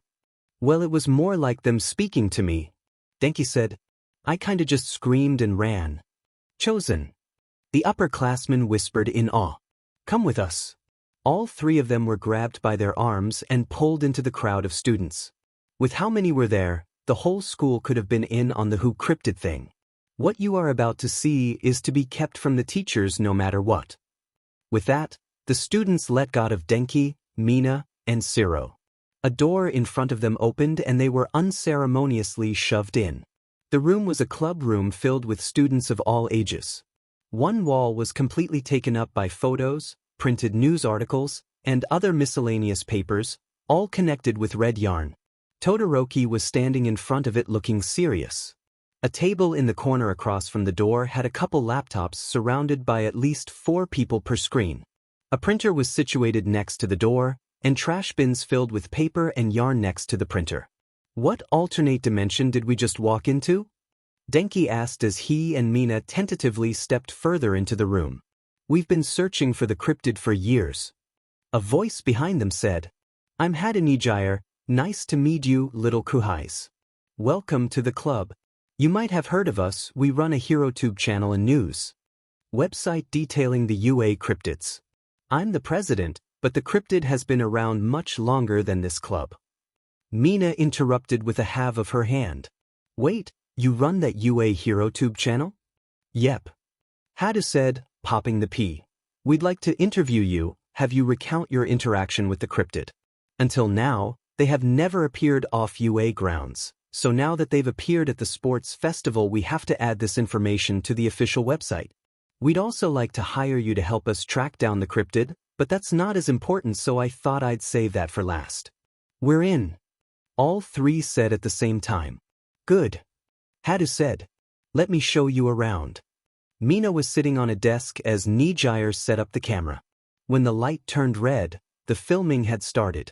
Welcome back to UA News. Today, as always, we're hunting down the UA Vent Cryptid. Nijire backed away from the camera, handing it off to another student who was the designated cameraman. Today I am joined by Ashido Mina. Mina waves as Nijire gestured to her. Who had direct contact with the cryptid during the last sports festival? You may recognize her from the last interview. Nijire grabbed a folder from the table and flipped through it. For those of you just joining us, the UA vent cryptid is a mysterious being who appears to live in the vents here at UA High School. 8 years ago they appeared via loud noises in the vents and glowing eyes watching from the shadows. Since then, various UA students have been searching for concrete proof that this cryptid is real and does exist. She held up a picture of 2 green dots that could be seen through the vent grates. The best we've got is some pictures of their eyes. As such, the search continues. Mina snapped her fingers. You know what? We should talk to these 2 kids in my class, Hitoshi and Izuku. Nijire nodded sagely. Aizawa's children. Yeah. They like to crawl through the vents, and a lot of people call them vent cryptids, so maybe they've met the cryptid. A reasonable conclusion. Mirio said from behind the camera. Off we go to find the mysterious first years. The 3 of them ran around the school, running into teachers and classmates alike, but they never found the 2 they were looking for. Every now and then the camera would soot to the vents to catch an odd noise or a couple of glowing green dots. Eventually they ran into Aizawa, who freely admitted he had no idea where his sons had gone. As they ran into other students, their group of 3 grew. First was Denki, who began following them after Mina texted him. The second was Mirio's friend, who hid his face against a wall whenever the camera came anywhere near him. Some 1B students joined them after that, followed by Ochako, Kirishima and Siro. By the time Nijire decided they ought to call it a day, their group had expanded to more than 10 people. Izuku and Hitoshi appeared just after they turned off the camera and everyone groaned in frustration. The 3. Picking a hero to intern with is tough. Hitoshi complained as he and Izuku sorted through page after page of internship offers. Izuku had much more than him, but Hitoshi was the one complaining. Izuku sat cross-legged on his bed while Hitoshi was sprawled out on the floor, papers scattered around him. Who am I supposed to pick? The only response he received was a hum and the sound of paper shuffling. Aiza, did you hear me? I said, who am I supposed to choose? Again, Izuku only hummed vaguely in response. Come on. Aren't you supposed to be the one who's good tea analysis? I suppose. Izuku mumbled, half as an answer and half to himself. Hitoshi took advantage of that and activated his quirk. Soon Izuku was seated on the floor beside Hitoshi with absolutely no clue how he got there. Fine, I'll help you. I don't understand why you don't just work with Dad again. I know you still need practice with your capture weapon. You don't have to call me out like that. Hitoshi exclaimed, clutching his chest dramatically. Yeah, whatever. Izuku rolled his eyes and turned his attention to the scattered papers on the floor. You have some pretty good offers here. You did get pretty far in the tournament after all. Edge shot is probably your best bet, besides Dad, of course. Of course. Hitoshi imitated in a voice scarily similar to his brother's. You're the one who asked for my help, but if you're going to be that way then I guess I won't help you. Izuku stood up and dropped the papers he was holding onto Hitoshi, successfully obscuring his vision. Fine. I guess I'll go with edge shot. Hitoshi grumbled, brushing the papers off his face. Who are you going with, Mr. Smart Guy? Izuku winked at him, mischief in his eyes. You'll just have to wait and see. Shota knew something was up when Izuku and Hitoshi were already in their seats looking as innocent as ever the moment he walked into the classroom. Izuku looked like he hadn't slept in a week, with bags under his eyes big enough to carry the Eiffel Tower. Behind him, Hitoshi looked worried as he kept glancing between Shota and Izuku. Shota only got more worried when Izuku stood up and promptly collapsed. He hasn't slept in ages, Dad. Hitoshi said as he lifted his brother up off the floor, purposefully ignoring the concerned looks from their classmates. I think he's having nightmares again. Do you think he saw something during the sports festival and didn't tell us about it? Sounds like something he'd do. Shota sighed. Bring him to Recovery Girl. Todoroki approached him after class.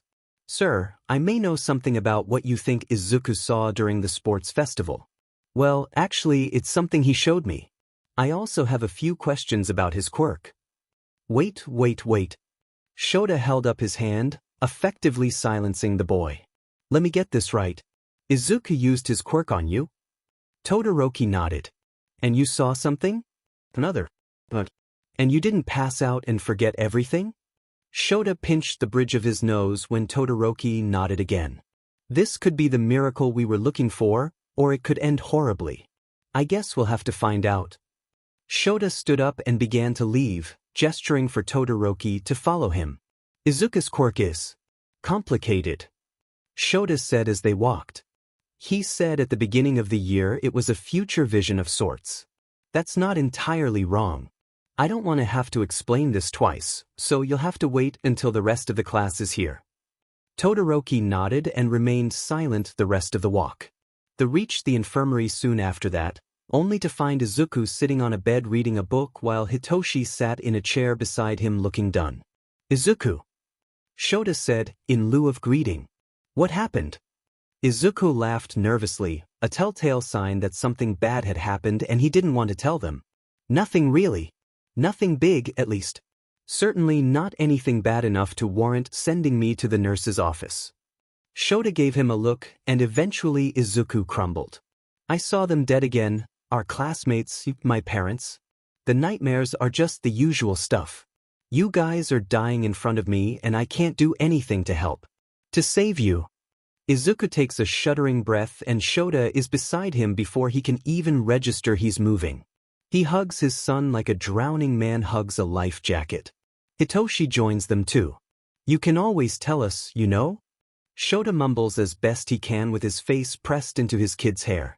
We're always here, we aren't going anywhere anytime soon. Izuku doesn't respond, but Shota knows he had because he can feel the tears soaking his shirt. Are you going to tell your classmates about your quirk, or do I have to? Izuku pulls away slightly, laughing through his tears. I'll do it, Dad, don't worry. They stay like that for a few minutes at least, just hugging each other, reassuring Izuku that they are there and alive. The class was all in their chairs when they returned. Instead of moving to take their own seats, Hitoshi and Izuku stood at the front of the classroom with Shota. I know a lot of you are curious about my quirk. Izuku began and Bakugo flinched almost imperceptibly. I think it's only fair that I tell you all the truth. Especially after what happened during the sports festival in a couple of my fights. He takes a deep breath, and Hitoshi wraps an arm around his shoulders. I told you my quirk is a foresight quirk, but that's not the whole truth. My quirk is kinda messed up and really complicated. I've only had to explain it once before, so this probably won't make much sense, but if you have questions, could you wait till I finish? There were a few scattered yes and okay from the class, and Izuku continued on. I see only certain pieces of the future. Mainly, I see when somebody dies. It's usually someone important either to me or the world. I don't see when they actually die, it's more like I see times in the future where they could die. Like if something went wrong at this one moment, that person would die. It kinda works like a little movie theater in my brain that's always running except when I'm sleeping. Only, this theater is playing people dying 24. I can turn it off while I'm awake, but it takes a lot of energy and effort, so I don't do it unless I need to focus on something really important. Todoroki raised his hand and Izuku offered him a wry smile. So what you showed me during our fight was just a possible way they died? Yeah. Izuku nodded. That's why I said not to worry. They aren't dead yet, and won't be for a while if I have anything to say about it. That sounds awful.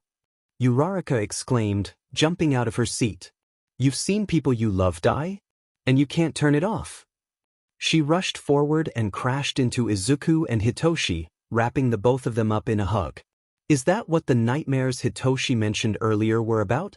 Izuku, that's so sad. She could almost compete with Izuku for most emotional with how much she was crying. Izuku! Ashido wailed, following Uraraka's lead and joining their little group hug. The rest of the class trickled forward, until everyone was wrapped up in a giant 1A group hug. At some point Shota was dragged in with them.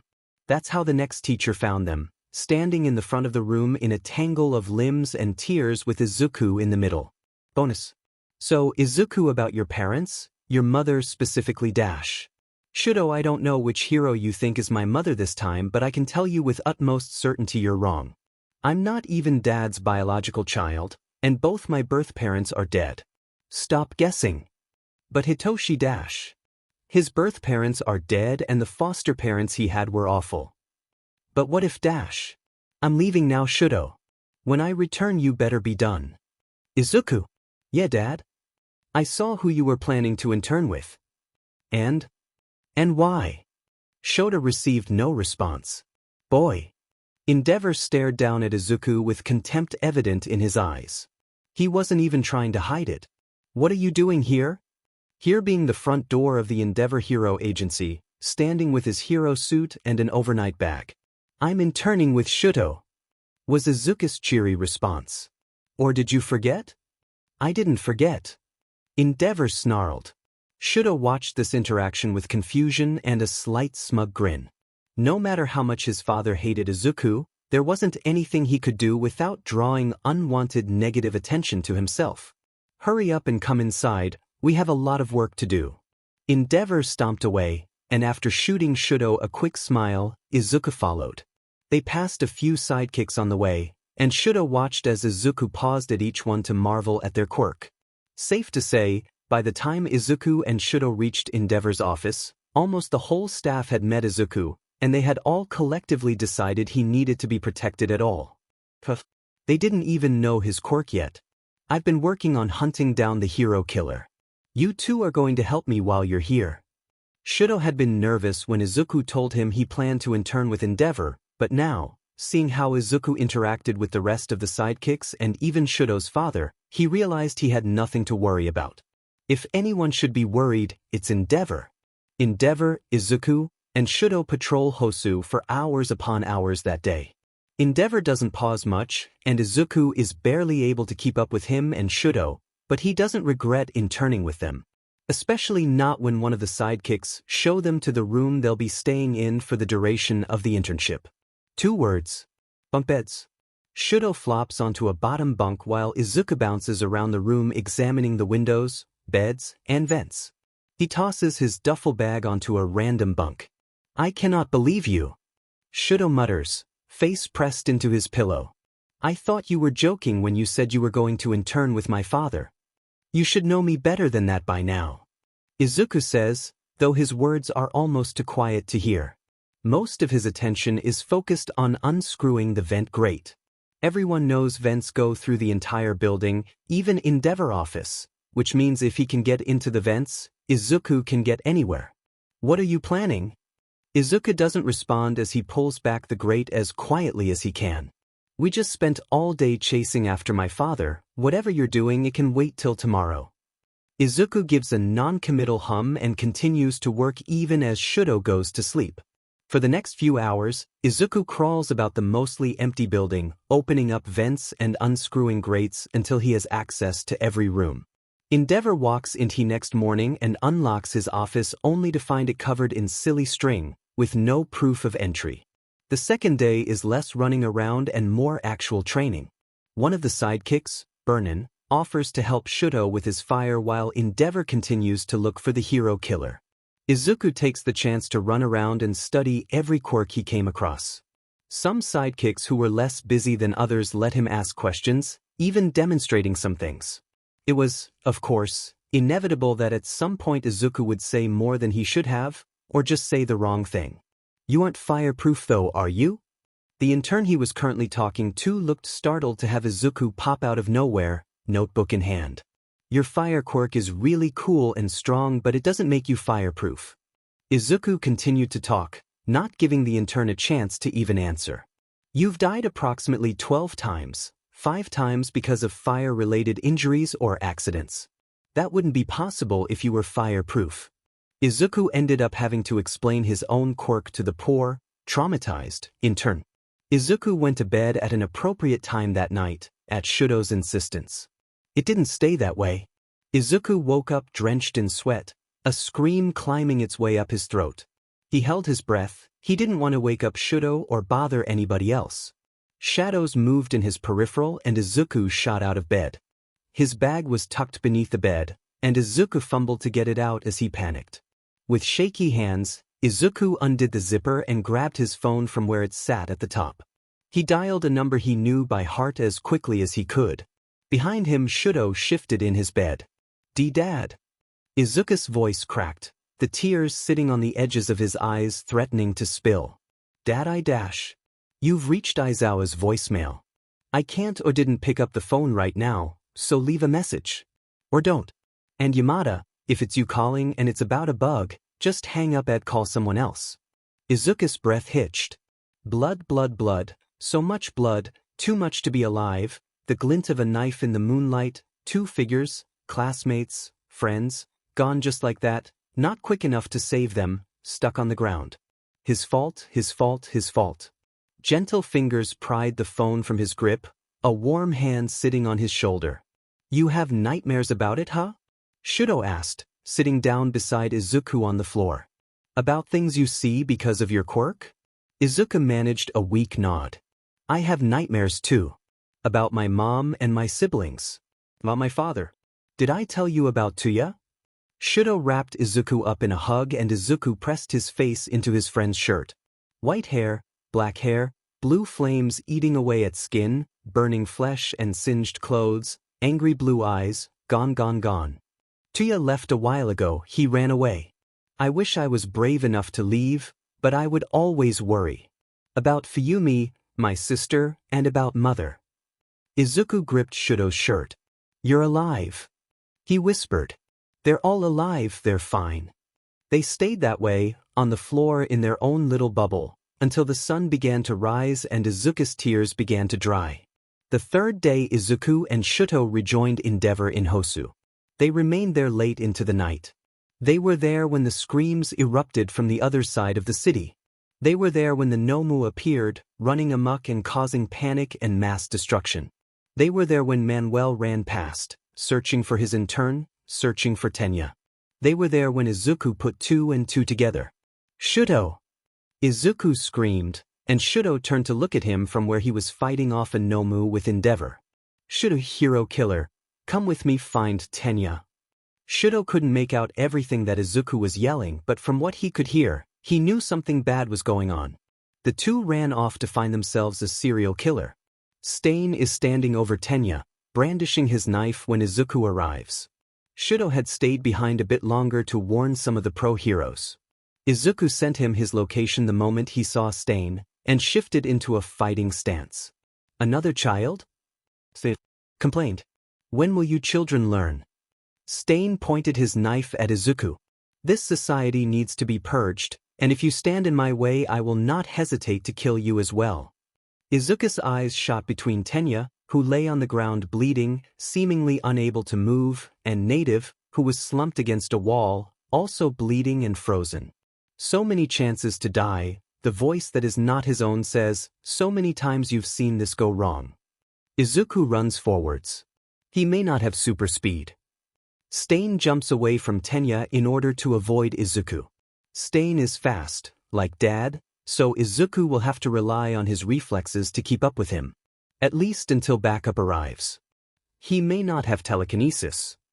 Izuku sends a kick in the direction of Stain's knees, but he avoids it and slashes at Izuku with his knife. Izuku ducks away, just barely avoiding getting cut. He may not have a strong quirk. Izuku falls to the ground after getting an elbow to the side. He coughs a few times and stumbles back up. He stands tall, bruised and bleeding in a few places, but alive. "Give up, child. You're no match for me." But he's helped people. He's saved lives. He's been a hero. "I won't," Izuku says, his voice rough from overexertion. "I won't give up. A hero wouldn't give up." His breathing is labored, still he faces Stain with a wry smile. "Tenya is my friend, Native is a hero. If I don't at least try to save them, I would never forgive myself. I won't back down, hero killer, because I'm going to save them if it's the last thing I do in life." Blood dripping from his cheek, bruises marring his arms and legs, a testament to the effort he's put into this fight. Blood is matted into his hair, though there is no obvious injury to justify its presence. His eyes glow as bright as ever, and in the dark of the alley they stand out, a toxic green against dangerous red. Eyes filled with terror, hate, and a fearsome power. This is my family. Izuku growls, hands clenched. You are not allowed to take them, hero killer. Izuku spit some blood out and wiped his mouth with the back of his hand. He looked positively feral. I will not let you take them. You should know by now, Stain. Prophecies are meant to be fulfilled. What's your name, child? Stain asks, lowering his blade for a moment to look Izuku in the eye. You can call me Kano. Izuku grins, and the alley fills with fire. The flames clear, and Shuto is standing at the mouth of the alley, wide-eyed. I'm going to be a hero. A true hero. Stain murmurs. They attack. Shuto and Izuku together, in tandem. Tenya yells at them, they yell back. We'll fight for you.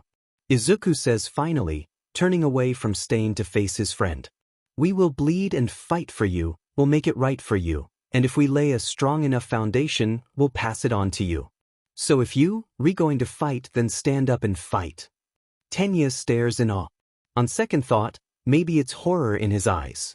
Izuku! Shuto calls, and it's the last thing he hears before the hero killer is on him. A lick of his blood and Izuku is on the ground, unable to move. I've imagined death so much it feels more like a memory. Izuku opens his eyes to see the world around him frozen, as if it's a film and someone has hit pause. The colors are muted, some grayed out completely. It feels like being in the middle of a storm. In the eye of a hurricane there is quiet, and the silence around him right now is deafening. Izuku is so busy examining the frozen scene in front of him, he doesn't notice the very not frozen figure to his right until they speak. You've saved a lot of lives, Midoriya Izuku. That's not my name. He says immediately, it's a reflex at this point, he doesn't even pausing to wonder who this person is. My name is Aizawa Izuku. It is now. The person says, and Izuku takes a moment to consider how familiar this voice is. But I knew you before. When you were still a Midoriya. I've known you for a very long time, Izuku. You're the voice in my head. He isn't asking it, it isn't a question. It's a statement, an observation, a fact. Not quite. I mean I am, but that's not all I am. Izuku turns to look at the figure, but all he sees is the vague shape of a person, fuzzy around the edges with no identifying features. I guess you could say I'm death. It takes a moment for those words to register in Izuku's mind. I've been watching you since you were born. Your quirk is an interesting one. Oh. Izuku says in lieu of a response. So am I dead? Is this where it gets me? Not yet. Death chuckles, shaking their fuzzy head. You've almost died quite a few times already, though this is probably the closest you've come in a while. But it's not your time yet. You still have a lot of lives to save. There's a million things you haven't done, just you wait. Izuku stares at his friends frozen, staring at Izuku but they can't see him, not right now. So I'm alive? I still have a chance to save them? You already know the answer to that. He does. With one last smile directed to the figure, Izuku closes his eyes, tilting his head up. He almost laughs at how ridiculous it is. Are you ready? To go back? Yeah. A prophesy, a promise, a premonition, a possibility. Izuku sits up as the world returns to its normal. Shuto rushes to his side as Tenya continues to fight with Stain. Despite the knife in his chest, Izuku manages a small smile. Don't worry, Shuto. It's not my time yet. He says with the utmost confidence, moving slowly as he tries to stand up. You guys are my family. Shuto wraps an arm around his shoulder to help hold him up. Stain won't hurt you. I won't let him. Stain catches sight of him soon enough, still alive, and the hero killer looks as if he's seen a ghost. He's distracted long enough for Tenya to land a solid kick to his head, and Stain crumples to the ground. Shuto pulls out his phone and makes a few calls as Tenya ties up the serial killer. Izuku is trying not to jostle the knife in him too much. Shuto and Tenya help Izuku walk out of the alley as best he can. Native carries Stain on his back. The pro-heroes arrive soon enough. Endeavor shows up first, angry and burning. He opens his mouth to yell at them, but a screech above them drags his attention away. A large black Nomu with wings flies down, screaming incoherent gibberish. It sinks its talons into Izuku's shoulder, and he's flying, flying, flying. Then falling, falling, falling. Stain is up, he's alive, he has his knives and he is dangerous. And Izuku is on the ground, unable to do anything. Fakes. Stain hisses. All of you. You're all fake heroes, and you don't deserve that title. Come, fight me. I will defeat you all. The only ones I will let kill me are the true heroes. All might. Stain raises his knife to the sky, the shifts so it's pointing at Izuku. And Kano. The heroes stare, Izuku stares, and Stain. Stain collapses. People rush at them all at once, and Izuku closes his eyes, giving into to sleep. Shudo is fine. He didn't get hurt much, he doesn't really need to go to the hospital. Shudo definitely doesn't need them all fussing over him just because he's Endeavor's son. He wishes they would focus on Izuku, who took a knife to the chest. Ida feels the same, he can tell, but neither of them say anything. Asking questions means taking up more of the doctor's time that could better be used helping Izuku. Izuku who fought so bravely. Izuku who didn't hesitate to take a knife for them. Izuku who saved their lives.